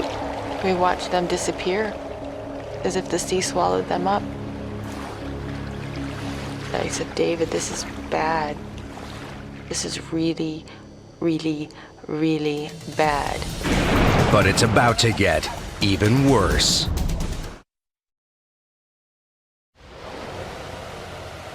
I still had faith that they would come back, ride over the waves like heroes and pluck us out of the water. But they didn't. We were absolutely alone, miles away from land. I knew we were in trouble. So do you think we could swim for it? No. It's too far. They're gonna be looking for us down current. I think we should just stay put. Huh? I said, let's not ruin the chance of them finding us. The boat driver was the only one that knew we were in trouble, and he knew that if he'd come looking for us, he'd come down current. So we were gonna stay down current. How do you know they're coming back? Well, if they went to get gas, it's an hour there, and it's an hour back, so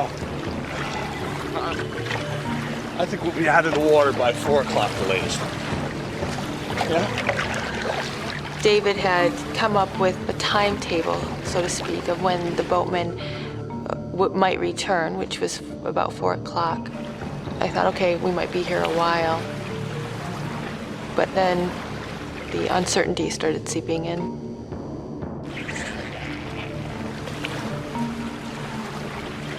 David, are you looking for something? Just being aware, that's all. Are we in danger here, David? I really, really, really do not want to get eaten by sharks. Hey, you need to calm down. I think at that point, a bit of anger was coming in. He should have known better. How could we be in this situation? Please don't tell me to calm down. We're in the middle of the ocean. You've lost that boat. I think I have the right to vent here. I won't say what I said, but I swore a little bit. Melissa's reacting as one might expect. She had a little bit of a dummy spit, and she was swearing profusely. She's relying on me to ensure that everything went smoothly. And at that stage, I'd shot myself in the foot, big time. And it just was turning sour. David and Melissa ignore each other, forgetting they're floating in a powerful current. David! David! Separation in a scenario like that can be deadly. Come here! We had to try to swim against a knot to a knot and a half current. Swim to me! With the equipment that we had, that was almost impossible.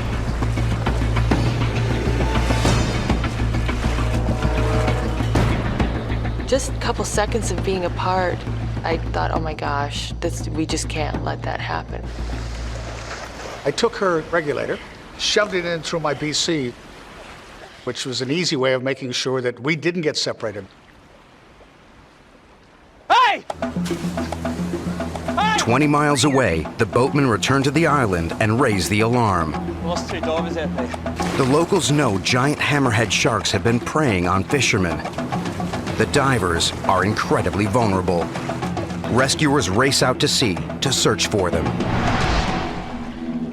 David and Melissa can only hope help is on the way. But with each passing hour, they get more nervous. In the Solomons, there's a phenomenal amount of sea life there. Our biggest fear at that stage, I believe, was sharks. I'd imagine them circling below us. This big mouth coming up and tearing into one of us.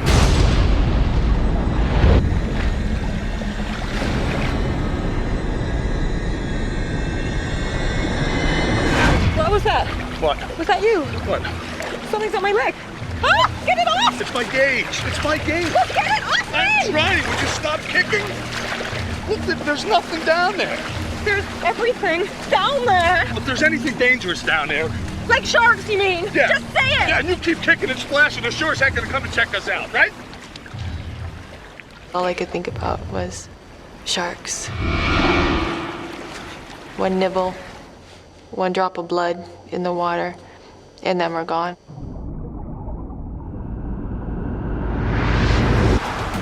The search parties have reached Kavachi. They have no idea that David and Melissa have already drifted miles away in the current. They continue to search above the volcano. David was convinced they would be found by 4 o'clock. Now it's almost 5, and still no sign of rescue boats. It was very clear that David wanted to stay still. He didn't want to move. He wanted to conserve his energy. I remember turning around and just looking all around me and just seeing all this water. And then looking at the land again and thinking, there's no other option. I really think we should try and swim. David looked in my eyes and he knew at that point that there's no arguing. We're gonna start swimming. Okay. Take it nice and easy, okay? No splashing. I'm gonna keep my head underwater. You keep looking. Okay?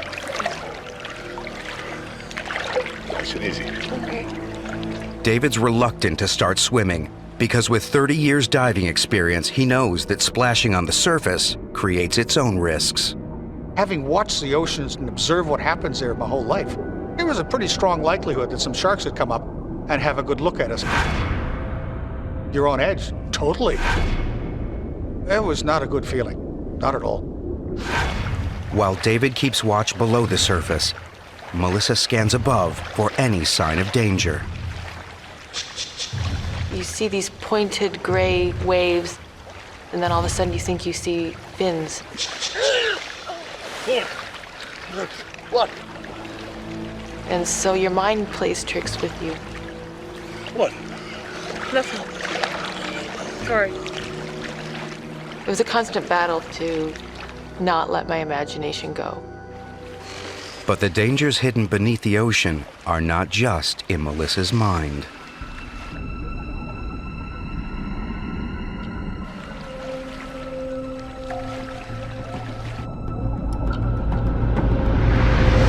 Ow! Something bit me! What? Where? Oh, my Ow! Then I looked in the water, and there were millions of these little globs, little translucent balls. Oh, jellyfish! The jellyfish had thin tentacles covered with cells. When disturbed by the divers, each one explodes, sending thousands of poisonous barbed stingers into the diver's flesh. The toxic fluid oozes to the surface of their skin, causing painful blisters. Hundreds of thousands of jellyfish can make up one swarm. The divers must fight their way through. All right, look, they hurt. They're not gonna kill you, okay? Swim through. Come on. We were swimming through countless amounts of them. We were getting stung all over the place. I remember trying to count the stings. I got up to 64. But then it all blended into one. It was just the zapping pain that was shooting through my entire body. They've made it through the jellyfish, but they're covered in painful stings. My lip is killing me. My hands are on fire! That's okay. I'll go down in about an hour. Are you okay to go on? Yeah. Yeah? Desperate to escape the jellyfish, the divers splashed around on the surface. They broke David's golden rule and have become a magnet for predators. As I'm looking around, I'm looking straight down, and I see this little dot coming. I felt David, he pulled me to the right, abruptly. David! David, what are you doing? I pulled back, and he pulled me, and then I'm like, what? What? It was coming straight at me from the depths, literally, from what I could see, straight at my face. Run up!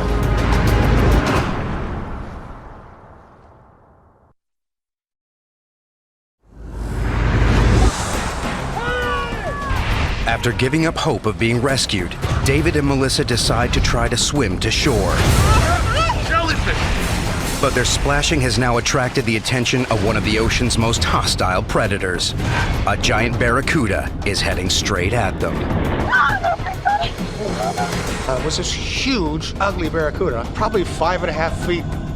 They can be very aggressive, and they have been known to attack people before. Oh my God! What is it? All he has to do is hit me in my hand, my arm, my leg. If I start bleeding, I've got another major problem. I've got a problem with sharks. Against two sets of razor-sharp teeth, David's only defense is his camera. I needed something to ram and protect us. That was the first thing to use.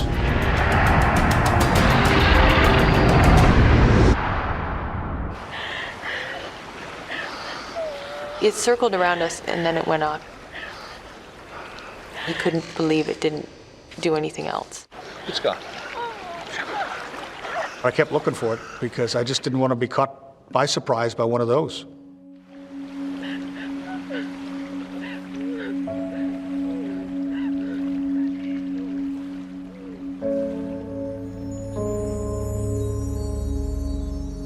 With daylight fading, the search parties return to the island. They've spent over 6 hours searching for the missing divers. They'll resume again in the morning, but everyone knows that by then, the odds are they'll be looking for dead bodies. As the sun went down, I felt really sad. I didn't understand why they didn't come back for us.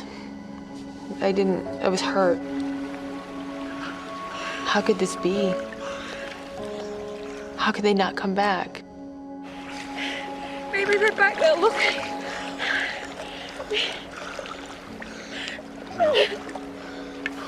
We should just keep swimming. Oh, come on, we're covering good ground. Outwardly, you're bold and brave, and you're sort of smiling, and inside, you're packing it. With night coming, that was a total different scenario because a lot of animals come up to the surface and feed at nighttime. I found myself thinking we were there to get eaten.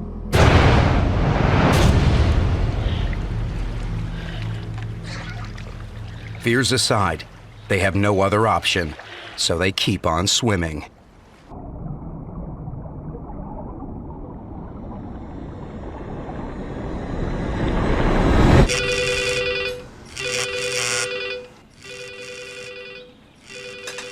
Over 1,000 miles away, David's older brother Owen is home with his family. It was about 6:30 at night. I just sat down to dinner. Owen Tomlinson. And it was David's secretary from Cairns saying, Owen, I've got some bad news for you. David is missing at sea. What happened? And I was informed that he went diving and never came up. We just lost our younger sister with cancer about 4 or 5 months previous. My first thought was my 90-year-old mother, whether she could handle the shock of possibly having lost another of her children. So that was very traumatic in that regard. Okay, I'll get there as soon as I can. As David's brother, of course, your first reaction is, what can I do to fix it? Hello. Yeah, I'd like a flight to the Solomon Islands. The first flight available was 3:30 in the morning, 8 hours and a bit off. And I felt inept, I guess, impotent, whatever word is applicable, that I couldn't do anything that time span. Thank you, bye. And David was wherever he was, out at sea somewhere.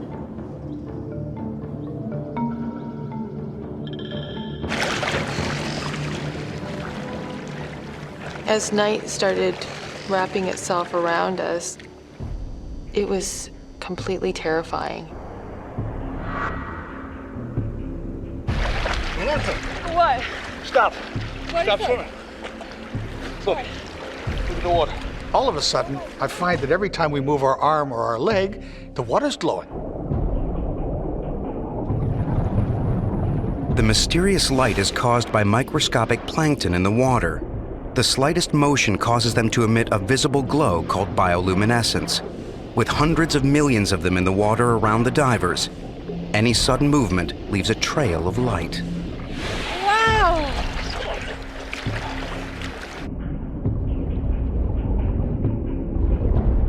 Stop. Stop. But it's beautiful. Yeah.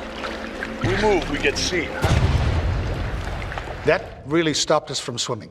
Because I said, Melissa, we can't keep swimming now because we're gonna, it's lighting up around us. Something's gonna see us.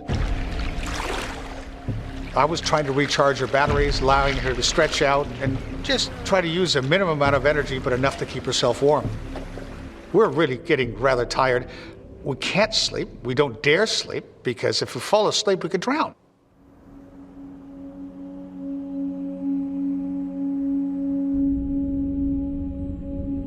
I had taken my mask off, and I remember putting my arm through it. I went to reach for it, and it was gone. Oh, God.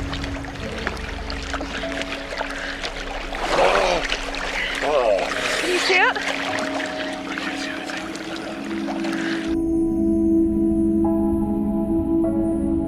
That's horrible because as far as survival is concerned, that's such an important tool.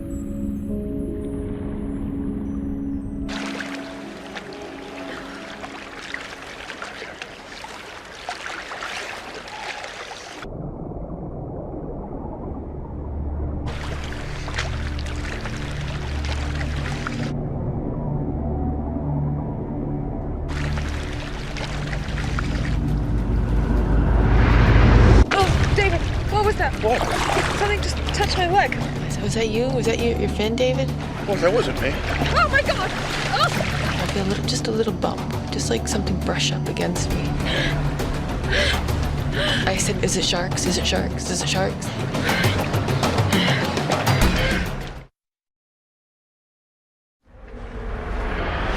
David and Melissa have been adrift in the South Pacific for over 12 hours. Trails of luminous plankton have made them stop swimming. Whatever's causing the flashes now, it's not them. Oh, my God. What was that? We were seeing little explosions of light within, 5-10 meters of us. Oh, God! Did you see that? There'd be a flicker of light, and then another one, and then another one. What sort of fish they were, I don't know. Any minute. You expect something's gonna hit you. Oh, my God. Your fear is unbelievable.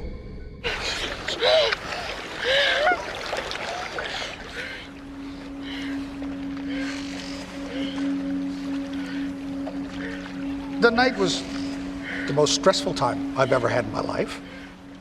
It's as far as your emotional lows are concerned, that'd have to rank up there with them because I've never been so hopeless. Every minute that we're out there, you become less convinced that we're gonna get out of it. We're in a really bad place here. I don't know what's gonna happen. Part of what we went through was discussing what we pass on if I don't survive. Tell my kids I love them. And my family. It's scary. Oh.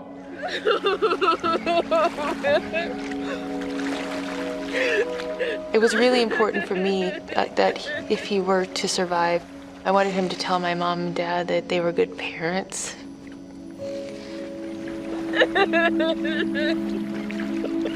He started crying and he said, "You're gonna live to be very old. You're gonna have children."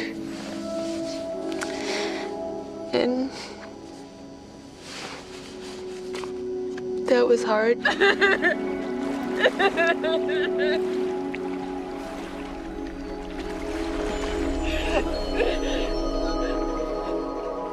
I had fought against the idea of death. And then this transition happened where you're talking about it. You're accepting it.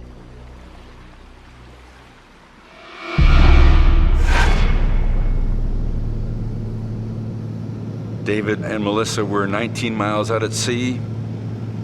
I'm looking out the windows of my plane and it's black.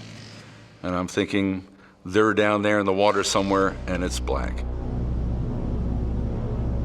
You really feel very useless because there's nothing you can do. A lot runs through your mind, it really does. Obviously, I hope he's alive and he's floating somewhere. If not, what do I do? How do I bring a body back?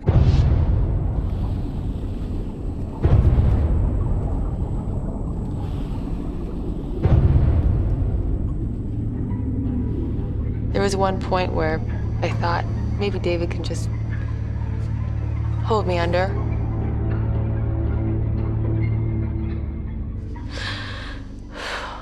And I couldn't allow myself to die that way. I couldn't do that to my family. I couldn't dishonor them. I couldn't do it.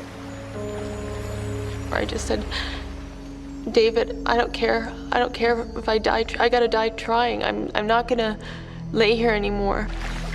We gotta swim. We gotta swim. Please? And he said, okay. All right, let's go for it. He said, just go really slow. And so we kicked. And we didn't stop kicking. Both divers know the decision to swim will create a bioluminescent trail that makes them a target for sharks. Against all odds, they've survived the longest night of their lives.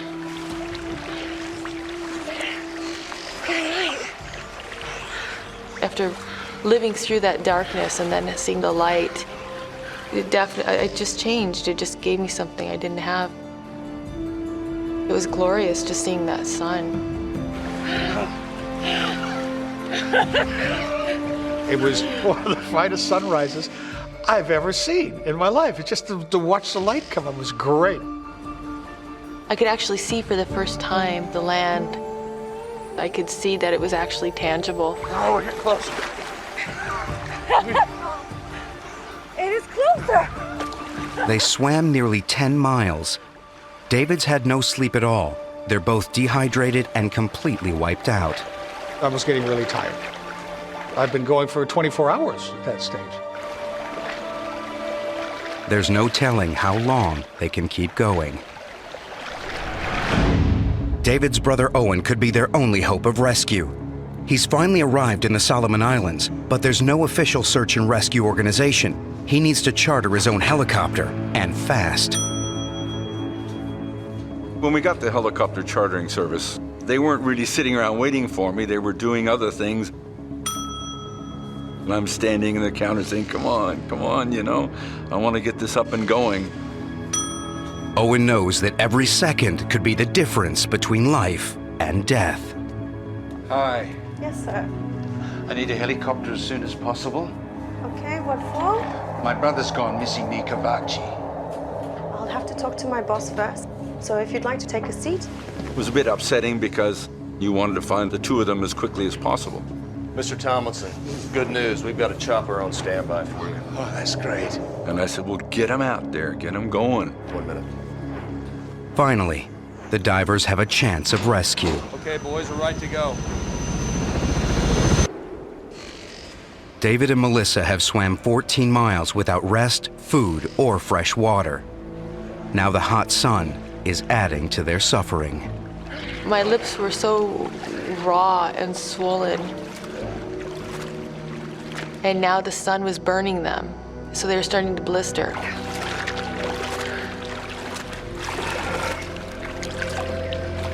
David's in an even worse state. I was dehydrated, I was starving. I was running on less than empty at that stage. Out of food, David's blood sugar levels crash. His brain senses this and starts to reduce its activity to conserve energy. It's trying to shut down and sleep. I was starting not to think straight. All right. David? You okay? You okay to swim on? I remember him looking at the land and saying, oh, look at those condominiums. condos. And I said, there's no condominiums.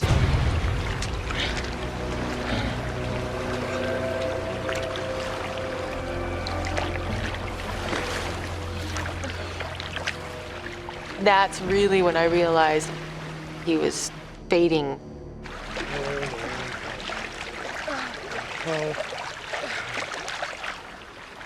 I was getting closer to almost total exhaustion, and all of a sudden, we finally heard it. It's a helicopter! That wakes you up fast. It's the helicopter chartered by David's brother. Rescue is finally in sight. Oh, it was the most beautiful thing I've ever seen in my life. It was amazing, and here it comes, and we waved and did all the right things. But we're wearing suits that are black and blue. We don't stick out. We need something reflective. Over here! Find something reflective. Hey! We've made it through this hellish night. The sharks didn't get us. Yay, here's the helicopter, and they're here to save us, and everything's gonna be okay. And they got closer and closer, and we're trying to signal, and then they turned.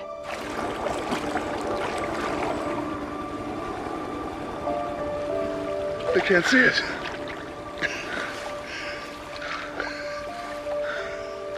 And then they went off. And that was disheartening, to say the least.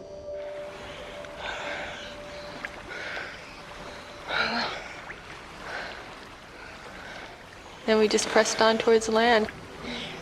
Let's swim. Come on. Because there's no other choice but to keep going. The exhausted divers still face a 4-mile swim to shore. For David, it's a terrifying prospect.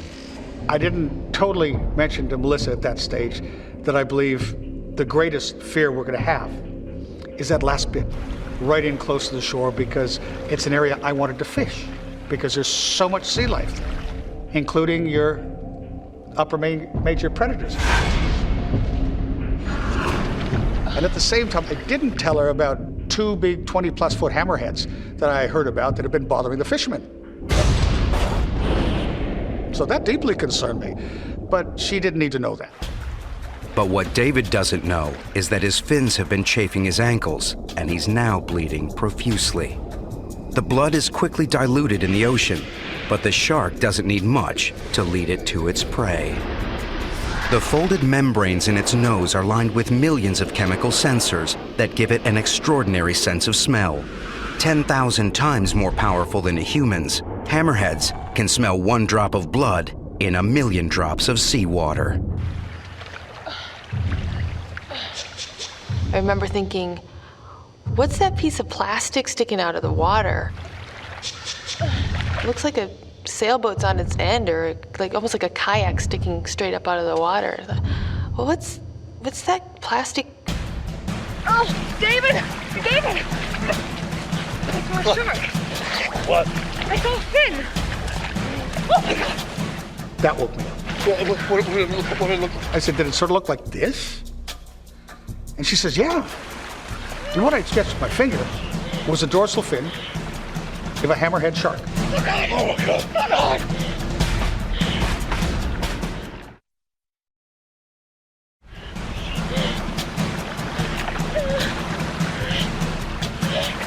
I had never seen anything like this. It was huge.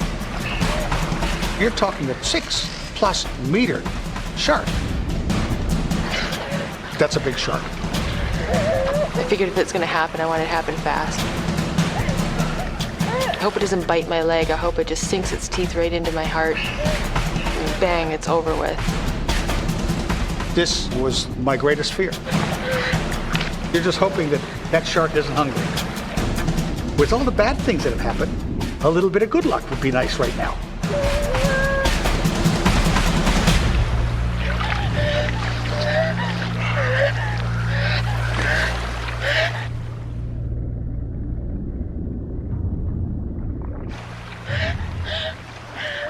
The hardest problem is that you know it's still nearby. You're still waiting in the back of your mind, it's going to sneak up on you. With the shark circling, their desperation to get out of the water is now overwhelming. But reaching shore is far more dangerous than they had ever imagined. This wasn't a sandy beach that we would float up to gently. This was an extremely pitted, jagged, horribly craggy shoreline. David, look at the rocks. All I could think of is how badly we're going to be torn up. 26 hours in the water has taken its toll on their skin. I looked at my hands, and my hands were just unbelievably wrinkled from being in the water for so long. And right in the corner of my thumb, just where my nail meets, a bit of flesh had fallen off.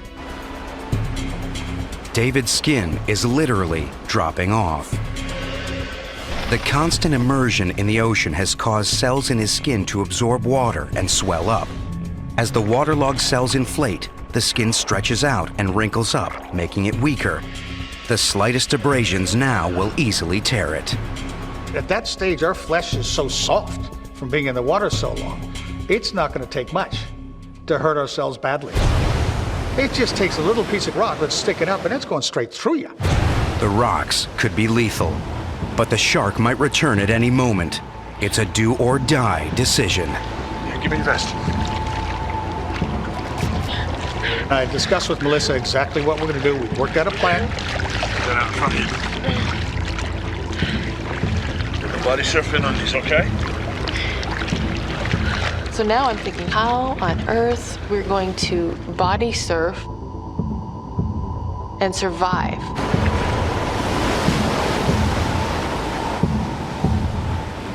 But what choice did we have? It was completely terrifying. We're 100 meters from the shoreline, but the odds were that we weren't going to survive. You ready?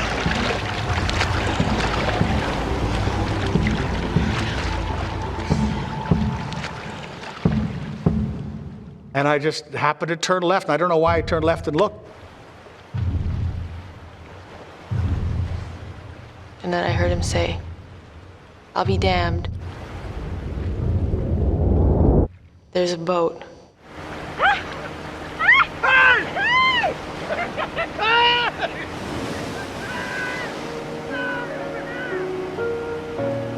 It was unbelievable. It couldn't have been at a more beautiful time.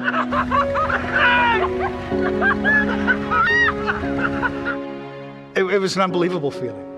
Absolutely unbelievable feeling. Because then it was just like one of the heaviest weights you'd ever have in your life lifted off your shoulder. And I'm like, I was this crazy mad woman. I was crying and laughing. I kept thinking, the sharks didn't eat us. We didn't die. I'm alive. David and Melissa swam 20 miles before they were rescued. Finally back on dry land, David's astounded to find his brother waiting for him. There was my brother Owen. Greatest sight in the world. God, David, what have you done now? I didn't know whether to hug him or belt him over the head. I really didn't. And ever since then, every morning you wake up, it's wonderful to start a day, standing on dry land. David still lives in the Solomon Islands and dives regularly. But Melissa returned home and hasn't done an open water dive since. The two of them remain good friends.